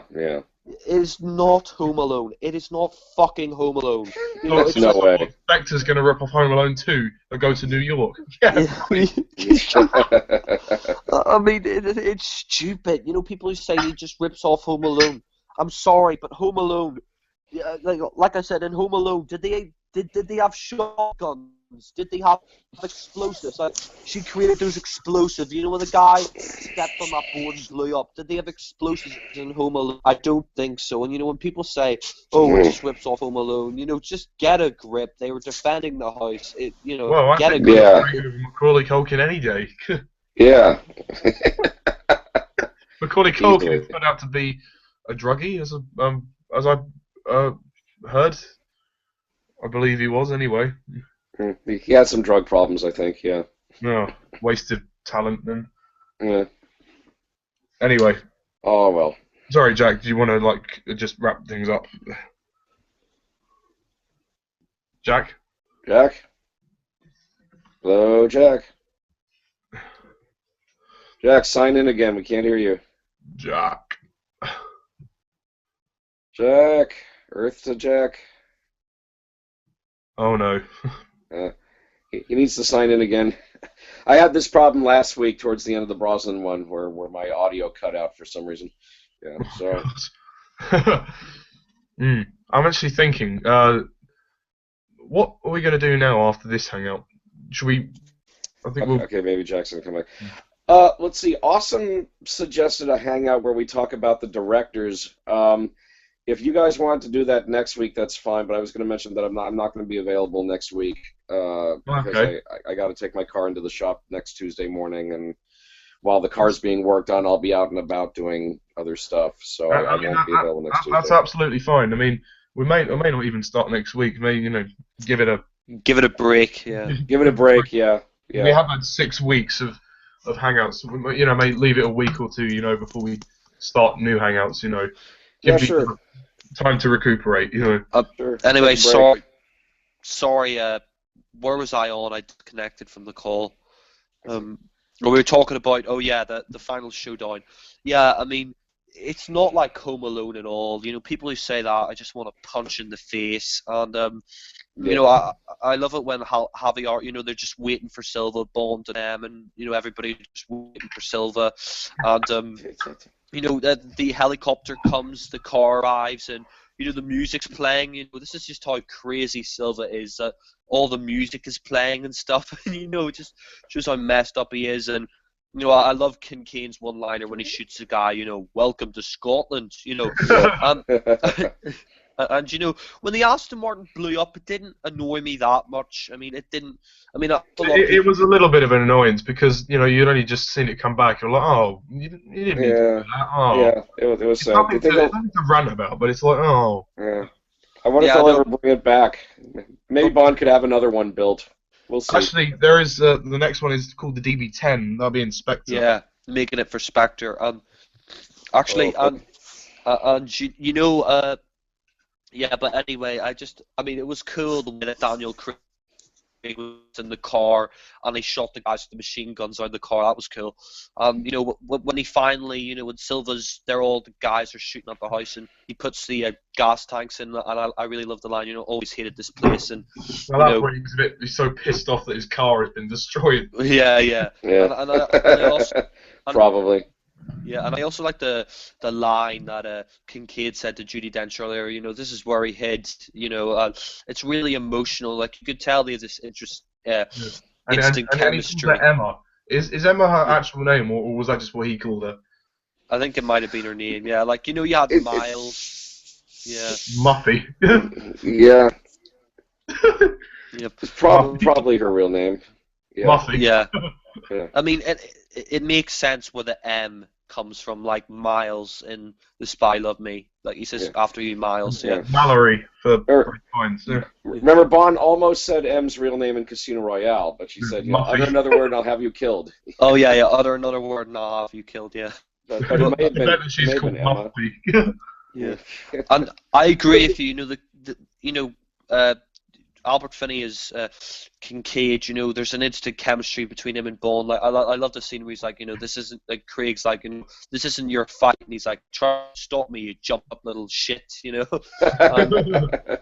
And you know, when they finally escape, and, like, basically everybody's dead apart from Silva and, like, two henchmen, and, you know, he sees the light in the, he sees the light in the field, and, you know, he's like, oh, mother's calling, you know, it's just so creepy. That's really creepy, you know, Bardem does that well. And, you know, the scene where they're fighting on the ice, I mean, I kind of agree with Alan. I mean, you know, he'd be really cold from that. I think he'd get hypothermia, but, you know, that's really the only flaw I find with this film. Yeah, it's like, you know, Severine's death. Yeah, I mean, to be honest, watching that scene, it wasn't so much that it'd be really cold. It's the fact that he's underwater so long. I mean, I counted, he's underwater for, like, you know, a few minutes. I mean, I thought he'd run out of breath by that time, but, you know, obviously he developed some sort of gills. Yeah.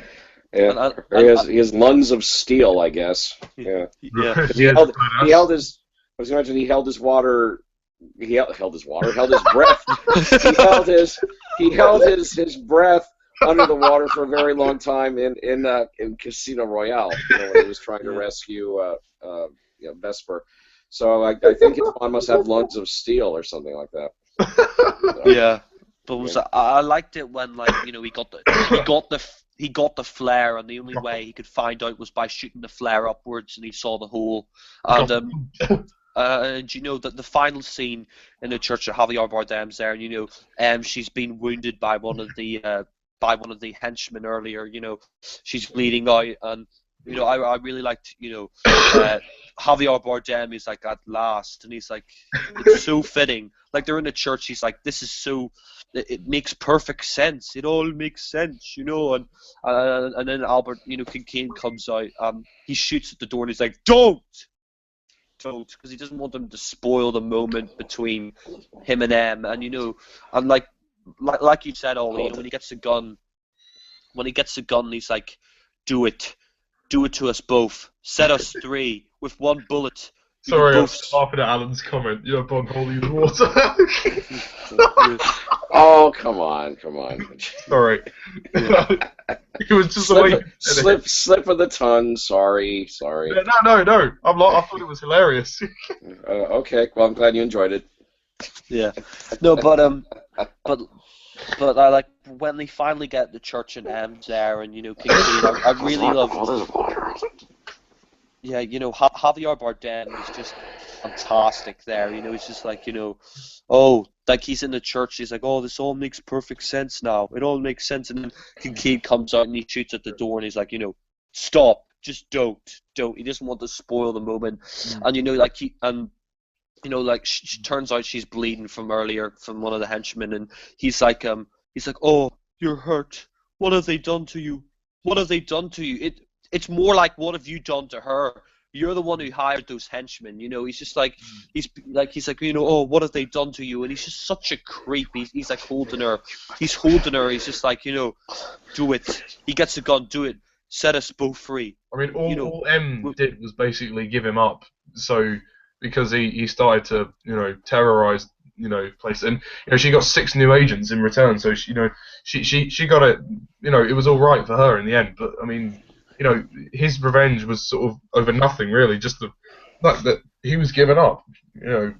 Yeah, exactly. Yeah. And he's like, and you know, he gets a gun and puts it to both of their heads. And he's like, do it, set us free with one bullet. Set us. He's like, do it, you know, set us free with one bullet. With one bullet, you'll set us all free. And you know, and then when Craig, you know, he just throws a knife in his back and he's like, ah. Oh, and he's just like, you know, oh, and you know, it's really scary because it's like he's stabbed in the back, but he's still, you know, he's walking over to Craig and he's going, ah, you know, I love it when Bond says "last rat standing." Good. Yeah, that's a great line. Yeah, last you know, rat standing. Yeah, I love that. Like he's just about to fall on the floor and die, and he's like, last rat standing. You know, great, and at the end. Yeah, and at the end, finally, you know, he's on top of that building and the British flag's waving, and like she's like, M wanted to give you this, and it's the bulldog from earlier, the one that he hated, and like, and that's a really touching scene. I really love that. And you know, when Bond, he walks into the office and he's like, you know, we haven't been formally introduced. What's your name? Eve Moneypenny, and you're like, you know, yes, they brought back Moneypenny, you know, they brought back Q, and now they brought back Moneypenny. It's just great, and you know what? I watching it in the cinema. I really just, I got a fangasm because you know they had the same door, they had the same suite, the same doors from the original, the classic Bond of Connery and Roger Moore. You know, they had the same classic office with the leather button doors and all that, and I was just going, you know, oh, this is fantastic. It's like the old Bond. It's like the classic Bond, like the classic suite from Connery. No, the only difference is they had Tanner in there as well, but you know, that's nothing major. Yeah, it's nothing major. And then we have a Meal M, like the original M, like Bernard Lee. We had this Meal M. Meal? Yeah. Yeah. Gareth Mallory. We're back to the classic kind of Meal M, and he's like, you know, Bond, there's a lot of work to be done, and he's just like, so do you want it? And he's like, with pleasure, with pleasure. You know, that's awesome. That is just awesome. He throws him the file. He says, you know, there's a lot of work to be done. And he's like, with pleasure, with pleasure. That's just an epic way to end the film. And then the gun. Yeah, and then the gun barrel. That's just even more awesome. And then it's a lot better gun barrel than Quantum Solace, where it looked like it needed the toilet. You know what I mean? It's like, I mean, scratch the last bit of shit off, die another day. Yeah, the gun barrel here is great, and I love the way it just transitions into the 50 years at the end. It just transitions to that 50 years from the gun barrel. You know what? Overall, Skyfall, I just think, is definitely the best of Craig's era. It is a masterpiece. I have no fault with it at all. I mean, apart from Severine, she could have been developed a little bit more. She didn't. She just kind of got killed off a little. Perhaps. Yeah, she got killed off a little bit quickly, and maybe that scene when Bond was under the ice. But apart from that, it's definitely a classic. Definitely up there. Definitely my favorite Daniel Craig film. It is a masterpiece. It just combines classic. It just combines modern and classic Bond together so perfectly. We have the classic elements from the original series, and now we have the modern elements, and it's just a perfect blend of classic and modern. With no doubt, I'm going to give Skyfall a 10 out of 10. And like Alan, it's the same ranking up me, number 3. Just an instant classic, perfect blend of modern and what? There was like a whistle or something. That was me. That was a happy whistle. Oh. Because Jack's giving it the same ranking as me. So. Yeah, and it's just definitely a masterpiece, 10 out of 10, and just a perfect combination of classic and modern Bond, and easily Craig's best. And yeah, number 3, like Alan. Well, thank you very much, guys. And now, finally, I can talk about my favourite Bond movie, Sky. Yeah. Wow, I mean, what can I say that hasn't already been said? I mean, I love this film. I mean, it is just perfect. I mean, again, there are no faults to it. It is a masterpiece. It is fantastic. I mean, Skyfall combines everything that is great about classic Bond in subtlety with the modern, modern grittiness of the Daniel Craig films, which I think it feels like a classic Bond movie and a modern Bond movie, and it feels like it's still a part of the Craig era, which a seamless blend, a perfect mishmash. Yeah. It's a seamless blend by Sam Mendes, who is a brilliant director. His direction is flawless here. There is not one scene in this that I dislike. I mean, okay, Severine's death could have been done better, but it's not that her death is bad. It's just that she's not in the film much. But I mean, that's just shows how great the rest of the film is. I mean, from beginning to end, it is an intriguing thrill ride of a film. It's such a personal story. It hits you on so many levels. I mean, first of all, I think it's one of the most personal Bond movies. The whole kind of story is in an arc. It kind of revolves around Bond, M, and Silva, and it goes around this intricate arc. The fact that M is kind of in the middle of this dilemma. The fact that Bond and Silva. I mean, other reviewers have said this. Bond and Silva are kind of mirrored characters, and M is kind of at the centre of them. There's both kind of. Yeah, you know what they kind of are. They're like two sons. They're like the two sons of M. One went the really bad way, the other went the good way. Yeah, I mean it's literally it's literally the depiction of like the good twin and the bad twin. It is like that, Yeah. They're two halves. The good brother and the bad brother. Yeah. Yeah, they're like two halves of the same character, and it's exceptional how brilliant they deliver this. I mean, first of all, Daniel Craig probably gives his best performance. He's just superb. I mean, he's never given a bad performance, but here he's so on it. He's at his most charming. He's probably his most gritty. He's really settled into the role. I mean, what I also love about the Craig era is that every film presents a new challenge for him. Like the first film, Casino Royale, he was given a mental challenge because he had to, beat Le Chiffre in the card game. Quantum of Solace, there was an emotional challenge of overcoming Vesper's death. And Skyfall, he has a physical challenge of trying to overcome his injury from the beginning of the film. And, it really does feel like they've given this every sort of shred of development that they can, that they have to. It is, truly a work of art. I mean, the movie is just beautifully shot. There is no question of the doubt that, the Oscar should have gone to the cinematographer, whoever it was. I think it was Roger Deakins, but, don't quote me on that. I think you're right. I think that's the right name. Yeah, Roger Deakins. Hang on a sec.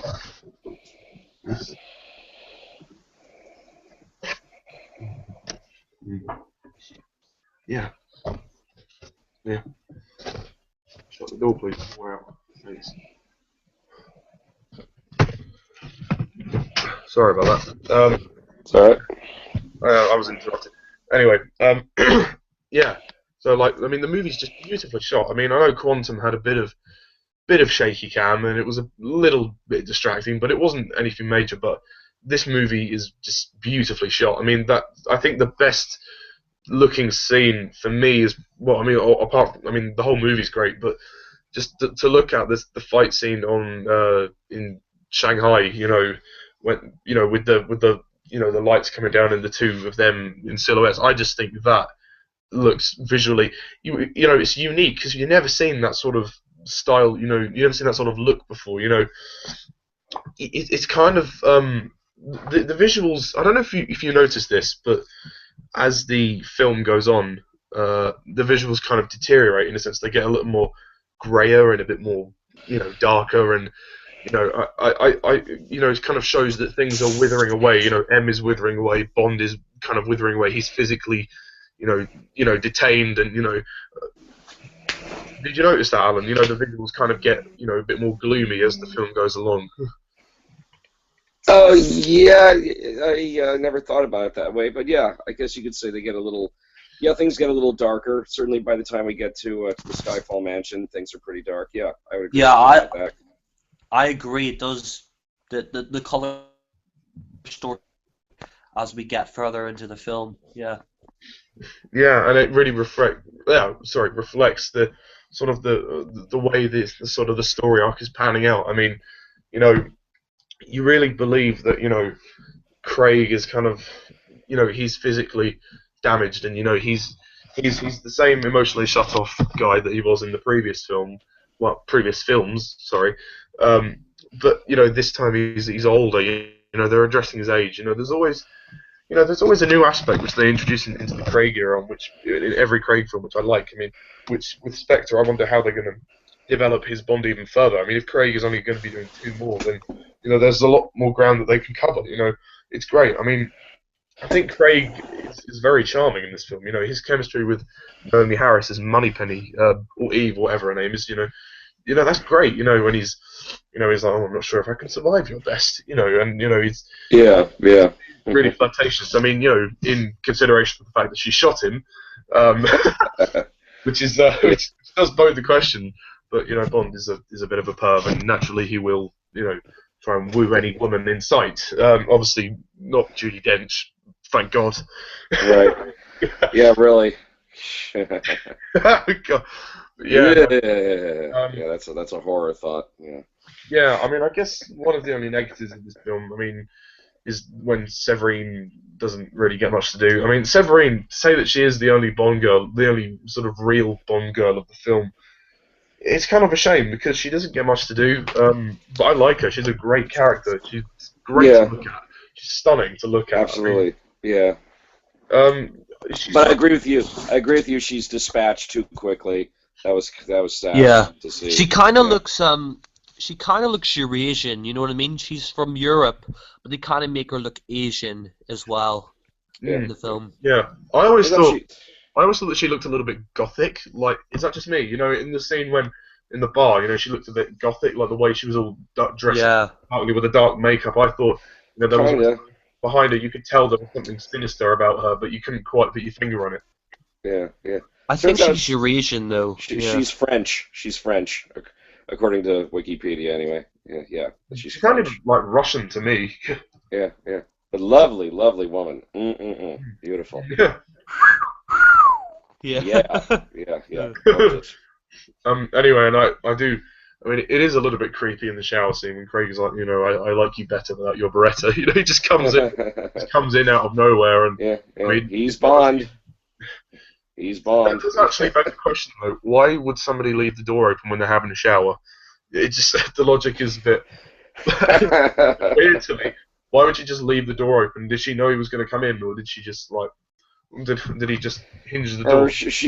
I think she was hoping that he was going to come in. I mean, she was waiting for him. She wanted to go to bed with him, so she was waiting for him to show up, and maybe that's why she left the door open in the shower.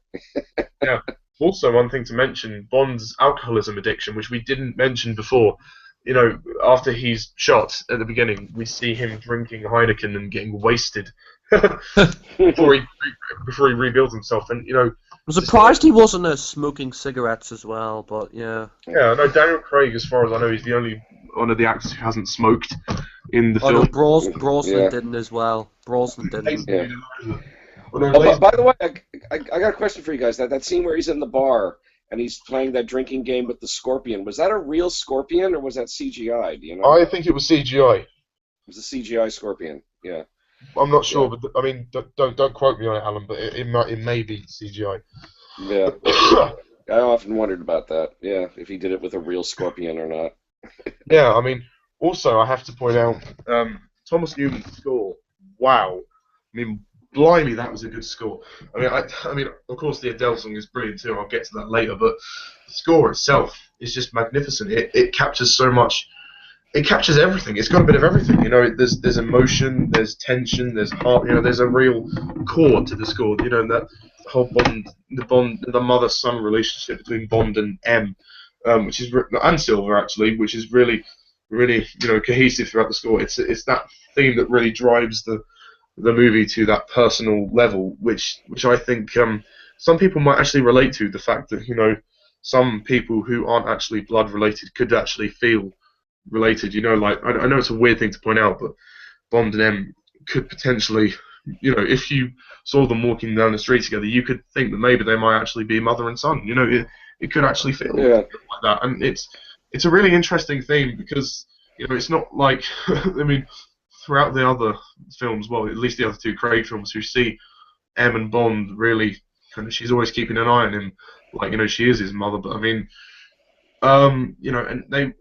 it's almost like Mendes used the other films to kind of as a template to build the art for Skyfall, and I think that's where the idea of Silver is. It's so really so creepy. I mean, Silver actually, he's brilliant. He's fuck it, he's my favourite villain. I don't care. I know I said Goldfinger, but Silver's my favourite villain. I'm sorry, but he's so good. I mean, people like compare Skyfall to The Dark Knight, which really annoys me because it's just like Bond and Batman are two completely different. I know some people say, "Oh, Silver's just kind of inspired by the Joker." Well, I'm not going to say it that way. I choose not to say it that For way. fuck's sake, do people really say that? The Dark Knight and Skyfall are nothing like each other. I've seen both. They're nothing like each other. Don't even make that comparison. I know that Mendes took inspiration from The Dark Knight, but it's nothing like The Dark Knight. Since when did The Dark Knight? When did they go to Shanghai? Well, no, they didn't. When did they go to Scotland in the fucking Dark Knight? Well, I'm Batman. God's sake. But anyway, yeah, no, I mean, back to the score. And the score is just superb. It's exciting, it's dramatic, it's intense. You really, it does hit you on every level. And I think Thomas Newman really. It's a very diverse score as well. It's kind of quirky as well. You never quite know what you're going to listen to when you listen to the Skyfall soundtrack. It's very different to like some of the other scores. It's definitely among one of the best. It's not. I don't think it's the best score of the series, but I think it's one of the best. It really elevates the movie for me. Like the best, one of the best scenes in the film, probably the best scene in the film, is when M is at the Inquirer reading the poetry. That scene is just absolutely superb. When she's quoting Tennyson, and it intercuts with Craig just running.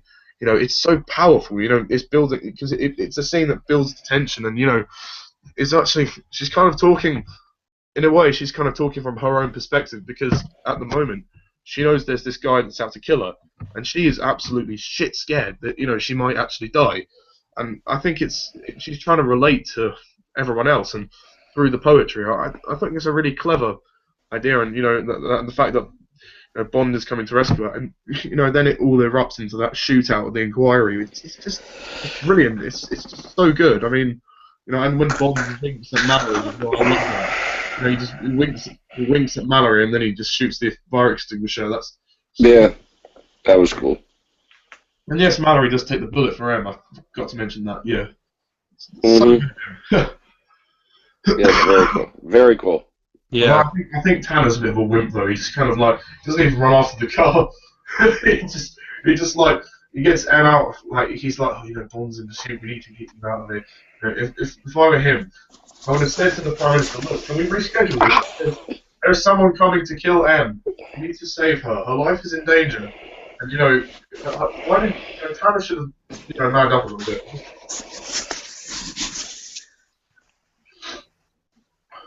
bit. Did you ask a question or? No, I thought one of you were going to reply, but oh yeah, I mean, like there are some great scenes in the film. Sorry. Right. Yeah, I'm just got a bit of a cold. I like the scenes in Macau. They're really cool, like fight with the Komodo dragon. But why does Bond reference the Lion King? That really baffles me. Just like we do it all red. It's the circle of life. What does that mean? Yeah, like, could you imagine, like, Silva then just starts singing Akuma Matata, you know? Why oh, anyway, I mean, yeah, Silva's reveal is excellent as well. The best introduction to a Bond villain. I think, just that one shot of him walking forward into the camera. Actually, Javier Bardem came up with some of these ideas himself. The whole speech about rats. Just shows how sadistic Silva really is. Yeah, I agree. I mean, and he's trying to act all, homosexual to Craig, and Craig's just like taking it on the head. He's like, what makes you think this is my first time? He's just trying to play along with the banter, and the drinking game as well. When they have to, when they end up killing Severine, and Bond says, "Oh, wasted good scotch." I love that scene. I mean, I don't like the fact that she dies, but I mean, right. But yeah, the line is just great. He's like, "Oh, wasted good scotch."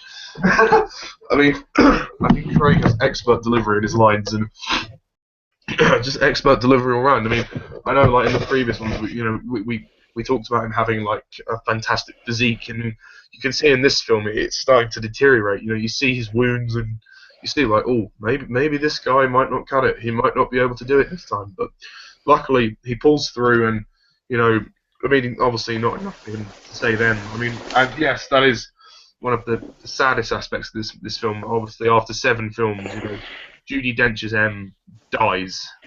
Yeah, I have to say though, even though the quality of the films she was in the first 4 Brosnan films weren't great, she was great in all 7 of them. I thought she gave a fantastic performance in all of them, and this was probably her best performance in Skyfall. I agree, and me too. Yeah, I mean, in the Brosnan films, she was there. She had a few scenes, but not many. I mean, she got more to do. I think From the World Is Not Enough. They started to realise, oh, we've got Judi Dench. We should probably use her. Yeah, no.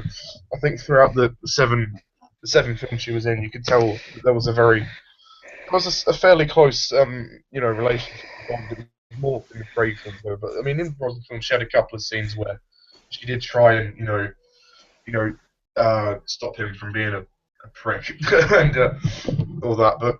But no, yeah, it is sad to see her go. But I understand why they did it. They brought the series around full circle. I mean, I think her death scene is really sad, and I like the fact that he takes the hat off to her. He pays respect to her, even though he doesn't get her.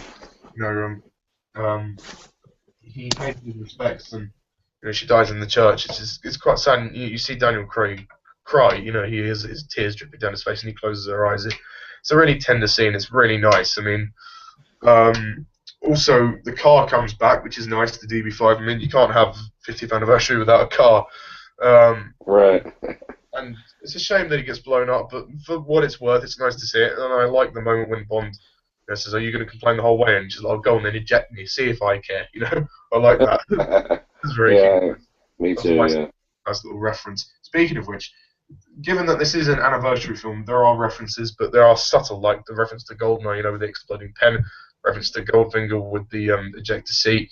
Just subtle references. Like Die Another Day, where they literally cram the references down the toilet, where you have to wipe the arse off the toilet and wipe the shit, and you have to spray the air freshener to clear the feces. But I mean. It's yeah, there was a real blockage with Die Another Day. I don't think even a plunger could have sorted that out. But anyway, back to Sky. We're a coat hanger. Yeah, no. As I said, at least they wiped away the shit and they sprayed the air wicks, so it's it's all good. I mean, it's all good. They got the domestos. Yeah, they got rid of sorry, Lee Tamahori.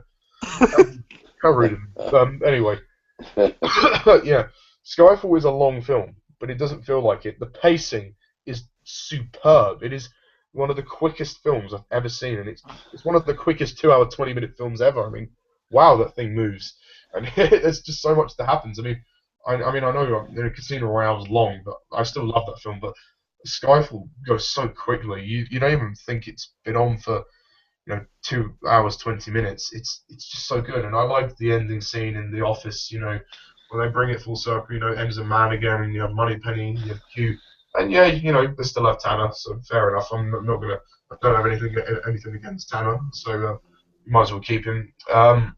Yeah, I mean Ray Fiennes as well. He's very good as Mallory in the scenes he's in. I mean you could looking back on it, you could sort of see that he was going to take over her and over her.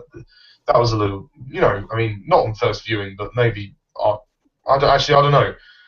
There was a part of me that could tell. Hang on, is he going to be M? Who knows? But either way, I'm glad he's M. He's going to be a good M in the next few films. I mean, I hope he stays after after Craig leaves as well, because it would be nice for continuity purposes to have him stay on as M.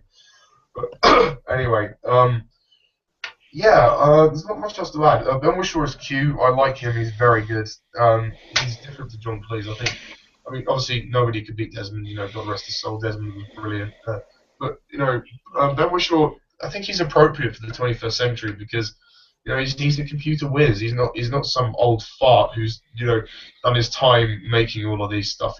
He's a computer whiz. He's a hacker. He's a nerd, and I think that is really true depiction. It's the 21st century. Naturally, things are going to evolve, and Q is one of those things that has evolved. The 21st century. He's young. Ben Whishaw can make these films. He can be in these films for as long as he wants. He can stay forever. He's still young. He's got a life ahead of him. Obviously, Well, I don't think he'll stay up till he's like 80 something like Desmond. No, but I mean, I think if Bond is to continue for another 20, 30 years, he'll probably stay on. I mean, hopefully. I hope so. Yeah, no, he's very good, and I love the scene with him and Daniel Craig in the gallery when he's like, every now and then a trigger has to be pulled or not pulled. It's hard to know which in your pajamas.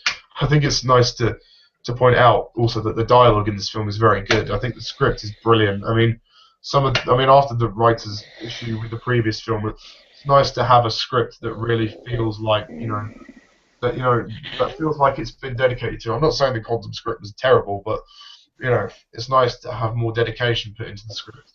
And I think the comedy really works as well. It still feels like a Daniel Craig film, but that doesn't mean it can't have any comedy, and which is what the series seemed to have lost 10 years prior with the arsewipe of a 40th anniversary. That was Die Another Day. Yeah, which was, thankfully wiped off the arse and sprayed with the air freshener. So, They've got the That's a duck good and the analogy. harp to unblock that toilet. and as for Lee Tamahori, he got the boot. But anyway, I mean, as I said, Sam Mendes is brilliant with his direction. The title sequence, the song, superb. Honestly, the title sequence is magnificent. It is one of the best title sequences I've ever seen for a Bond film. Easily. So good. Even just seeing Beautiful. Craig falling into the water and then him shooting the mirrors. That it's clever. And I mean, some people say, it kind of gave away the end, but I didn't really notice that. I mean, at first, I didn't notice it when I first saw it, so it didn't bother me. And I liked the graveyards. I liked the blood falling in the sky, and it was sort of related to themes of the film in the sense that showing everything was withering and dying away, and it was really cool. And obviously the Komodo dragon bit was good. And yeah, the Adele song, again, what cannot be said? It's fantastic.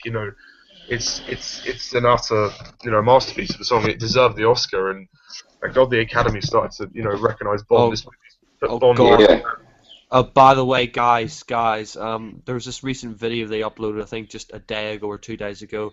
I think you'll really like it, by Conan O'Brien, Sky Mall. Like, Adele actually sang a parody of the song. I'll have to send you a link. Right. Oh, did she? Okay. Yeah, Sky Mall, it's hilarious. I'll have to send you a link. Okay. Will But do. yeah, no, I mean, in terms of Skyfall, I don't know what else I can add. It's absolutely fantastic. It's a breath of fresh air. It's one of the best Bond films ever. It's a work of art. It really is a work of art. It's one of the best. I think it's probably one of my favorite films. It's my favorite Bond film. I love it. It's so good. It's so entertaining. It's so well paced. Daniel Craig is brilliant. He's always going to be Bond for me. Hang on. Yes. I'll print. Go on. Take it. Thank you.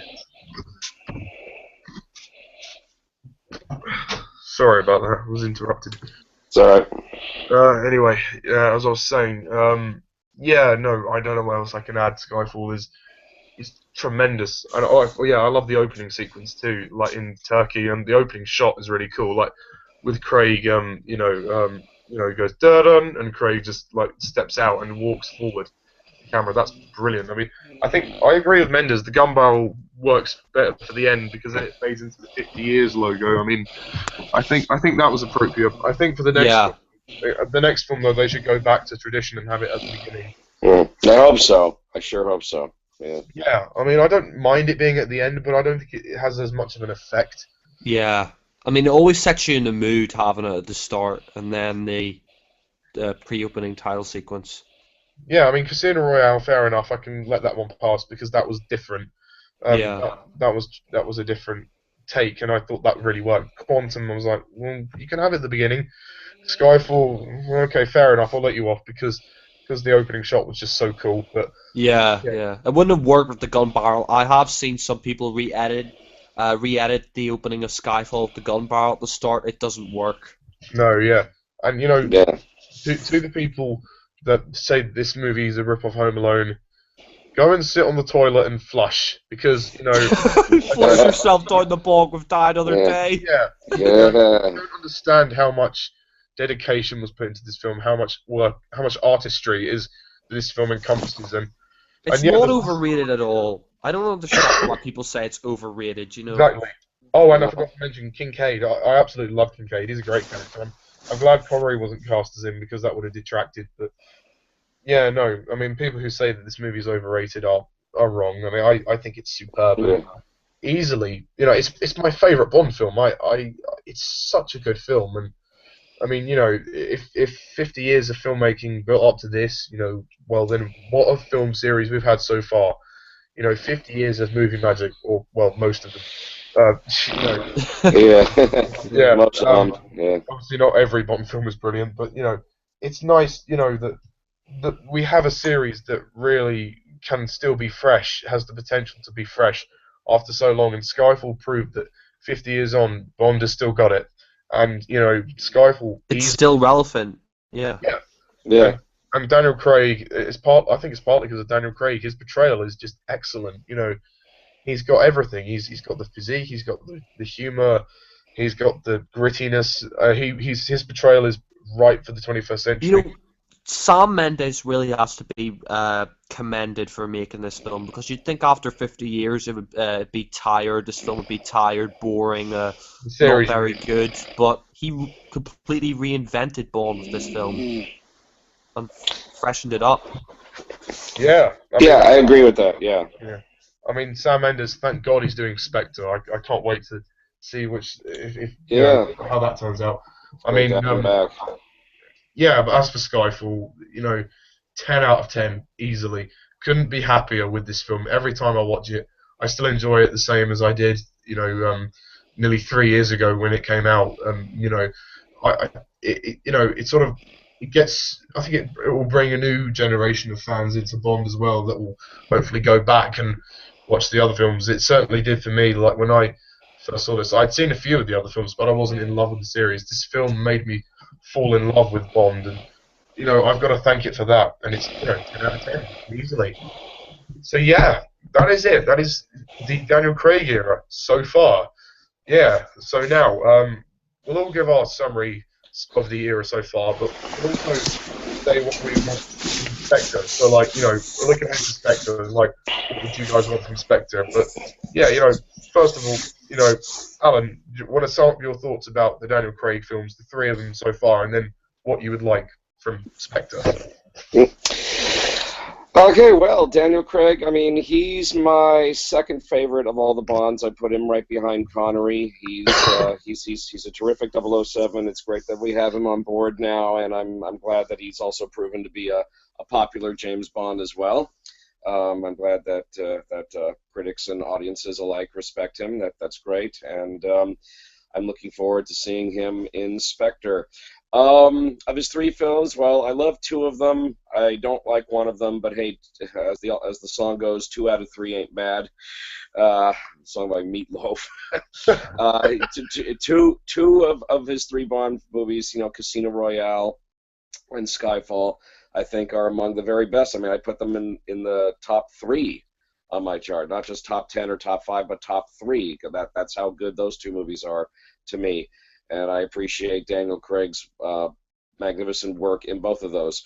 Again, regarding Quantum of Solace, I'm not a fan of Quantum, but I don't blame Daniel Craig for that one. I mean, he did the job that he had to do to get through that movie, and of course, Quantum led to Skyfall. So I think most of the way Craig has had superb Bond movies, and he is a terrific Bond all on his own.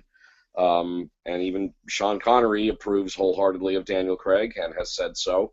So that's good to know. I'm really excited to have. I'm really excited that Craig's on board and that we've gotten 2 really superb Bond movies so far out of the 3 for me. As far as what I want from Spectre, well, I mean, the title of the movie has certainly got me curious about what they're going to do. I mean, obviously, it's the return of the Spectre organization. It could be the return of Blofeld, but we don't know. Oh, here's hoping. Sure. Fingers crossed, please. Right. Right. But it would have to be a reimagining of the character. I think no more cats. Yeah. No petting cats. No, bald or scar over the eye. I heard that's what they're going to do with Spectre. Apparently, they're going to update Blofeld, so it won't be any of that stuff. Okay. Well, yeah. It's going to be interesting what they do. I mean, if it is the return of Blofeld, what they're going to do. Again, it's worth noting, that when Mike Myers did his Austin Powers movies, I mean, Dr. Evil is an obvious ripoff of a spoof of the original Blofeld. And, $1 million. Yeah. So to bring back the Donald Pleasance version of Blofeld, I don't think would be a good idea. But like I said, we'll see. We'll see what they do. I mean, I think the movie's in good hands. You've got Sam Mendes directing again. Got Daniel Craig there as 007, of course, and his 4th film. This his 4th film. I think he's contracted for 2 more, isn't he? Yeah, he's going to do 1 more after Spectre, and that'll probably be it for Daniel Craig. Yeah. So like I said, I just believe that the series is in good hands, and I'm really curious to see what they're going to do with Spectre. The stuff that I've been reading online about Spectre is that they wanted to make this Bond movie a little more fun. They wanted to put in a little more humor into it. Kind of like Skyfall. What about Skyfall? No, like kind of like Skyfall, which had sort of more humorous elements to it as well as being a gritty spy thriller. I have heard, guys, that Daniel Craig is going to try and pay homage to Roger Moore because Roger Moore is the one he grew up with. So apparently he's going to pay homage. I don't think he's going to copy Roger Moore, but he's not going to have as many one-liners as Roger. Yeah, but he's going to be like honoring his Bond or whatever. Yeah, it's all on the wrist. It's all on the wrist. Yeah, really. But yeah, Skyfall is indeed a hard act to follow, so it's going to be really interesting to see what they do with Spectre. but like I said, I got good hopes for it that it's in the right hands By the and way, they we won't will mess it all up. we'll all do a hangout of Spectre after we've all seen it. Sure, And sure. do reviews, yeah. Yeah, reviews obviously on our own channels, so check those out when they come out, everyone. Oh, yes, of course. Yes, of course. But yeah, just to sum up, I mean, again, when Daniel Craig came on board, I mean, it was a total reinvention of James Bond, They weren't and even sure if it was going to work. wasn't sure it was going to work, but it worked magnificently, and it gave Bond a whole new lease on life, having Craig on board, and also with the more serious direction that they took, starting with Casino Royale. Yeah. And overall, it's a really exciting time for 007. I think it Yeah. is, and I think there's only like one more thing to say also. Lee Tamahori, jog on! yeah, Yeah, yeah, yeah, bros, adios, get Lee. lost.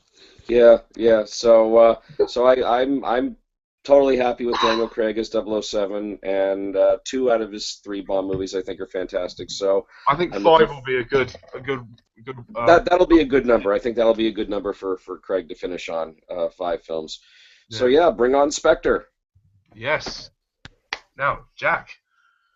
Yeah, well, the Daniel Craig era, overall, I mean, I don't know what happened to Awesome, but he didn't appear in this hangout. I mean, I know he thinks Craig's a bit overrated. He'd say take Dalton and Connery over, but I think he likes uh, Casino and Skyfall, except Quantum. But overall, I think the Daniel Craig era is very, very good. I like all three of his films. I think all three of his films are great. I really do. Love them all. I mean, Casino Royale, I do think's the weakest, but th- that said, it's not. That's not a bad thing. It's not like where it could be with Brosnan, where his worst could be terrible. Um, you know, Casino Royale, even though I think it's the weakest, it's still a fantastic film. And you know what? I mean, people say thank God for Martin Craig Uh-oh. because he's just I just think that he is great as James Bond. I mean, like Die Another Day was just we needed to unblock the toilet. We needed to get out the. It's all right. We wiped the shit off the toilet and we sprayed the air freshener. Yeah, we needed to get the. Yeah. Yeah, we need to get the duck to unblock the toilet. We need to get the Febreze, and you know what? Daniel Craig. He's fantastic as James Bond. Definitely, he is up there. I mean, he is definitely up there. He's my second favorite Bond. He's definitely my second favorite Bond. Roger Moore will always be my favorite, but I really do have a fondness for Daniel Craig as he was the first Bond that I saw in the cinema. And like I said, Quantum of Solace I think is really underrated. I don't understand all the hate for that, and I'll defend it always. I love that film. I love Casino Royale. And Skyfall is just undoubtedly a masterpiece. Just really undoubtedly a masterpiece. Craig himself, I mean, the guy he went with a totally different direction and it worked. I mean, in the first 2 minutes he's on screen in Casino Royale, for me he beats Brosnan in all four of his films. I'm sorry, Alan, but I think Craig in his first 2 minutes on screen beats Brosnan in all four of his movies. And you know what? I think Brosnan should be ashamed of himself. Watching Casino Royale. I don't think Brosnan's really bothered anymore. I think he's like, yeah, I did it and I moved on. Yeah. But he should look on shame that he wasn't as good as Daniel Craig. But whatever. That's the past. That's the past. But overall, in the toilet. but I mean, overall, Daniel Craig as Bond, he was excellent. He is excellent because he's still Bond. Yeah. This is a reflection on Craig, but we haven't come to the end of his era yet. But so far, his Bonds has been great, and his films I think have been the most consistent since the Roger Moore era for me. For me, his films have all been good. like they've all been very consistent. The most consistent era, I think, since Roger Moore and Daniel Craig. He brought the toughness to Bond, the grittiness. I mean, I can understand why some people like Awesome Shiz thinks he's a little bit overrated. I mean, I do understand that, he did base some of his elements off Timothy Dalton, but you know what? I think he went further than Timothy Dalton. He went a lot further. He had a lot more charm than Dalton. Dalton didn't really have the charm. He's the only other actor apart from Roger Moore to be English and play Bond. What were you saying? I was just asking Alan if he was all right. Oh, I'm fine. I'm fine, thanks. Oh, okay. But it was like, Craig. Out of all the Bonds, he's definitely the most built. He's definitely the most beefy. Ooh la la! Yeah, when he comes out the sea in Casino Royale, like. Yeah, the women love that. They love that scene. Yeah. Even if you're a male, you kind of have to look and go, well, okay, he's kind of making us feel really out of shape, but oh well. Yeah. But what was it? Daniel Craig himself. The reason why I put him so high is because, maybe he doesn't have the look. That's the only thing that brings him down a notch for me. He may not have the height of James Bond. I don't really mind the fact that he's blonde. It's just I think 5'10" is a bit short, but you don't really notice it on screen because he can't really help that though. Yeah, I know he can't help that, but I'm just saying, he doesn't really have the look of Bond. That's the only. I think in terms of the look, he's not a bad-looking person, but I think he's not how the character looks. He's not. The character's described as tall, kind of dark hair, handsome. Craig isn't an ugly man, but he's. Shit happens. Craig isn't an ugly man at all. He's not, but he's not the best looking of the Bonds. But you know what? That doesn't get in the way.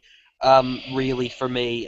His acting ability really pulls through. His acting ability out of all of them, he really pulls through with his acting. Connery, I really do like Connery as Bond, the first Bond, but my problem was after 3 films, his performance, after Goldfinger's performance kind of deteriorated, and my problem with him was he just kind of got bored of the role. Roger I think did it perfectly. Lazenby, well, there's not much to say about Lazenby. Dalton was good, but he wasn't there long enough, and he didn't have the charm. And Brosnan, well, you know what I think of Brosnan. Yeah, but Craig is definitely my second favorite Bond. He really does. Out of all the Bonds, he gets the emotional, shut off, cold killer the best. Out of all the Bonds, he does it the best. Roger Moore wasn't exactly like Fleming described in terms that he was a cold, shut off killer, but. For me, I prefer Roger Moore because, I think he had the look of Bond and he had the charm of Bond and he could be tough as well. But, that's my personal preference. But, Craig, he doesn't have the looks. But apart from that, I think he is very good as James Bond. He's very dark. He's very brutal. He's very gritty. And you know what? I think all 3 of his films have been great so far. Skyfall's definitely been his best, and that was... I agree with you all. That was his best performance, and he really did give his best performance there. Overall, I think his era's been the most consistent since Roger Moore. I'm really looking forward to Spectre. My hopes for Spectre are that Blofeld returns. I'd like Christoph Waltz. Christoph Waltz, he's always been known to play the bad guy. If you've seen Inglourious Bastards and Django Unchained, he's always been known to play the bad guy, and he's won Oscars for those roles. So yeah. I think he's gonna be. Fingers crossed. I agree with Alan. Don't make him like Donald Pleasance. The bald hair and stroking the cat. Don't make him look like Dr. Evil. The cat. Yeah. Because if you make him look like Donald Pleasance, a lot of people are going to say, "Oh, it's Dr. Evil," and people are going to think exactly. It's a Yeah, Exactly. Guys, I should probably. We've been on for a long time. We should probably start wrapping up now. yeah, no, I'm gonna wrap up right now. But Okay. yeah, yeah, like don't make Blofeld into Donald Pleasance because people are gonna think it's a joke and think he's Doctor Evil. But overall, I've seen pictures of Spectre. They're going back to the Swiss Alps, where On Her Majesty's Secret Service And they're was filming in Rome. filmed. What? They're filming a chase scene in Rome as well, I think. Yeah. But I think it's going to be mainly set in the Swiss Alps, and they have a hideout. I've seen the hideout, and it looks a lot like the one from On Her Majesty's Secret Service. And overall, I hope that Spectre it stays within the gritty tone of the last three films. You could go for a bit more humor, but don't overdo it. If the There's gotta be a one-liners are balance. good. Yeah. If the one-liners are good, then sure you can have a bit of humor, but don't As long as it's like over. on the same level as Skyfall, then I'm happy. Yeah. Don't overdo it. Don't make crappy puns. Don't do Die Another Day kind I of think I got puns. the thrust of it. Yeah. Don't go over the top with the puns. And the cast. I think Christoph Waltz is going to be great. Dave Bautista, I think, is just going to be a villain. Monica Bellucci is the oldest. She's going to be the oldest Bond girl. She's in her 50s. But Still a babe. Yeah, she's still a babe. Still a babe. She's still really fit. I have to give you that. But the DB10 looks awesome. Of Leia course. Seydoux is the other Bond girl. She's quite young, isn't she? Yeah, I think so. Yeah. Compared to she's quite Craig, young. yeah.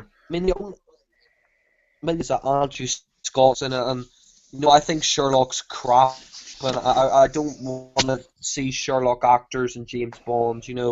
I really wouldn't like it if Cumberbatch was in a future Bond film because I think Sherlock's a really overrated show. But overall, I think Spectre, if it keeps in the same tone with the past three films, but you have a bit more humor, but as long as you don't go over the top, I think it's going to be a great Bond film, and I'm really looking forward to it. And you know what? Mendes is directing it as well. Yeah, and you know what? Yeah.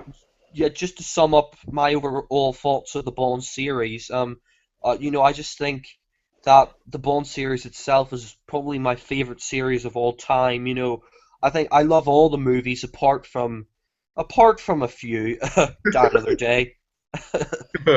Yeah, but the actors themselves have all think they've been great apart from two.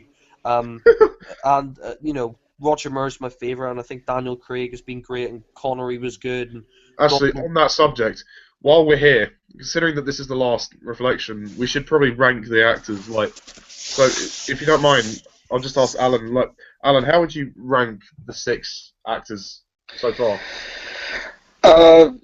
Okay, well, keep in mind that I like all 6 of them, but if I have to rank them, okay, Connery number 1, Craig number 2, Roger Moore 3, Dalton 4, Brosnan 5, Lazenby 6. That's good. That's a good list. Jack? Yeah, if I had to rank them, I like all of them except except 2. Number 1, of course, has to be Roger Moore. Number 2, Daniel Craig. Number 3, Timothy Dalton. Number 4, Sean Connery. Number 5, George Lazenby, and number 6, Pierce Brosnan. Fair enough. As for me, I'd probably, number 1, obviously, Daniel Craig. 2, I'd say Roger Moore. 3, Timothy Dalton. 4, Connery. 5, probably Lazenby, and then 6, Brosnan. But I don't hate any of them. But I think the last 2 are they're both pretty rubbish. I don't completely hate them, but I don't completely hate Brosnan. I wouldn't want to kill the guy if I saw him. I'll give him this. He has the looks. There are good aspects to each of them, but I think that there's more bad in the last 2 than there are the other 4. But anyway, yeah. so on that note, I'm going to sort of summarise some of my thoughts. Well, obviously, Craig is my favourite Bond, so naturally I'm going to rate this as probably the best era. I know this might seem a bit biased. I mean, I know there are things said about Quantum of Solace, but I don't care. I like it. I mean, for me, the three films are great, and it's completely redefined what had become a complete arsewipe of a series. You know, Bond had sunk itself so far up its own arse and down the toilet. It was completely a parody, and thank God for the Party! thank God for the Kleenex tissues and the air fresheners that the filmmakers did with Casino Royale, which really got rid of They certainly got out. They certainly got out the Domestos and the toilet brush for Casino Royale. They completely plunged out all the ugly tripe of the previous film, and redefined Bond for it. I think it was partly because of Craig's portrayal. I think his portrayal was perfect for the modern era. Yeah. 21st century. Yeah, I agree. I mean, Martin Campbell, he saved the series, but Craig, gotta give credit to him as well. Yeah, I mean, I think the three films, so far as an era, I think are great. I mean, I know. I mean, Quantum is for me the weakest, but I still enjoy it. I think there are aspects to it which are great, and there's aspects to it which aren't as great. But I think tonally, it's very consistent throughout. We haven't had an era this consistent since probably Roger Moore. I mean, because Dalton's era started out really well, but didn't end very well. I mean, and Brosnan's was a bit confused from the beginning. And I don't hate it, but just Craig's era, it kind of feels like they got back on track. They knew where they wanted to go. They took many risks. They did take many risks, but it paid off. And Casino Royale is a masterpiece. It's fantastic. It really redefined Bond, and it saved the series. It completely revived Bond in the way that it should be. Quantum was a good continuation of the storyline, and it spiced as a good, part two of that story, and it was good. And Craig did really well. I mean, Skyfall was a perfect anniversary present, and I was so surprised at how great it was. And as for what I want for Spectre, I mean, to be honest, I'm not expecting it to beat Skyfall. That would be too much to ask. But all I'm asking is that Sam Mendes and co group together, just try to make a great Bond film. I'm not. Don't make another Die Another Day. Yeah. Yeah, I mean, don't make anything that's crap. Don't compete with perfection. The Skyfall is, to me, perfection. I can't see how they could beat it, but if they do, I'll be really surprised. I mean, but I think, judging by what we've heard so far, it's going to be good. I mean, we've got Daniel Craig returning, which I'm happy about, and Sam Mendes returning. We've also got Christoph Waltz as Oppenhauser. That should be good. I hope he's Blofeld. I hope he's Blofeld. The Bond girls seem pretty cool. I think the age difference between Léa Seydoux and Daniel Craig will be a bit odd, but oh well. She looks attractive, so fuck it. Yeah. Monica Bellucci, she's pretty sexy. So that would be good. Ray Fiennes as M. His first sort of film as M. I know he was M at the end of the last film, but he was more Mallory. We didn't really see him as M because we just lost Judi Dench. So I think it'll be great in the film, to be honest. I think it'll be he'll remind us of Bernard Lee. Yeah, no, and also Naomi Harris and Ben Whishaw. I hope that they don't get underused. I hope they get a fair amount to do. Yeah. Right, me too. Yeah. And judging by the locations, it sounds like we're going to go. This Bond film is going to take us here, there, and everywhere. It's going to be quite an entertaining film. I mean, Mendes obviously is directing, so I hope that he maintains the tone of Skyfall and the other two films of the Craig era. And I just hope that if they're going to add more humour, then fair enough. I mean, obviously, don't overstate the level. Keep it at a nice balance, so that we know it's part of the Craig era, but also don't have the singer in the film like Die Another Day. Yeah, gosh. No. I hope that we get a great song as well. I mean, there's a rumor that Sam Smith is going to do it, but I don't know if that's true. Apparently, Craig wanted Adele to return for this one as well. He wanted her to sing another song. He wanted her to return, but I don't think she's coming back. Yeah, I mean, granted, it would be nice. Maybe if Adele returns at some point. I mean, that would be good. I really don't know how they're gonna, write a song called Spectre. I don't think that's even possible. But they'll write some kind of song. I mean, Right. either way, it's gonna be. Hector, where is Spectre? Well, I mean, it's like. I'd have to think about that for a while. How could you do a song that mentions Spectre? I mean, like Alan, you said, how can they do a song called Octopus? Octopussy, she ain't a wussy. Octopussy. or like you said, Ollie. Is it a hey or is it a ho? A high or a low? It's Doctor No. God. That was my little take on it. But yeah, no, I mean, those are just little things. And the gun barrel, I wonder if they'll make a new gun barrel for Craig, or if they'll keep the Skyfall one and put that at the beginning. I mean, because I don't know. I mean, Craig has had a new gun barrel every film that he's done so far. So Yeah. I wonder if they'll keep doing that. They'll give him new gun barrels each film. He's got 2 more films to go. Yeah. But it should be nice. It would be nice to see the gun barrel again at the beginning of the film, proper, as it was in the past. Yeah.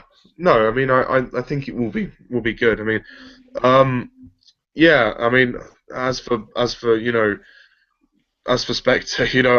I just can't wait till we see a trailer.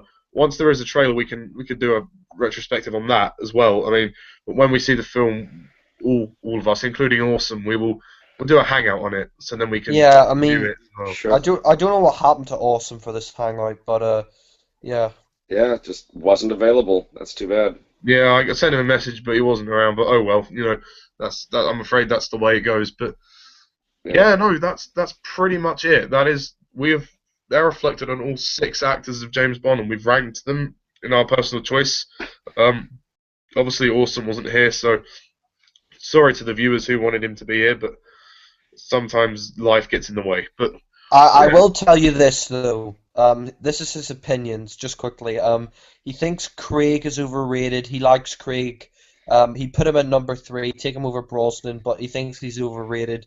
He put Dalton above him. He likes Casino Royale and Skyfall, but he doesn't like Quantum of Solace. yeah, fair enough. A lot of people don't like Quantum of Solace, but yeah. Anyway, as for the next forthcoming hangouts, we are planning to do directors' reflections. I don't know when we are going to do that. I think we're probably going to have a break before we do those. Yeah. So I'll just sort of like maybe liaise a little bit with you guys and Awesome, and see when we're all available. We'll carry on with Tuesdays, because I think that seems to be the best day for everyone. Yeah, it works for me.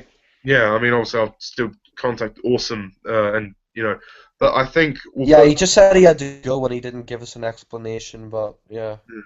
Yeah. Well, I think we'll leave it a good 1 or 2 weeks before we resume hangouts. So yeah. I want to thank everybody for watching all these, because I know they've been very long, and but there have been 4 of us on most of the hangouts, so it does take time. But yeah, and I want to thank you guys for taking part as well.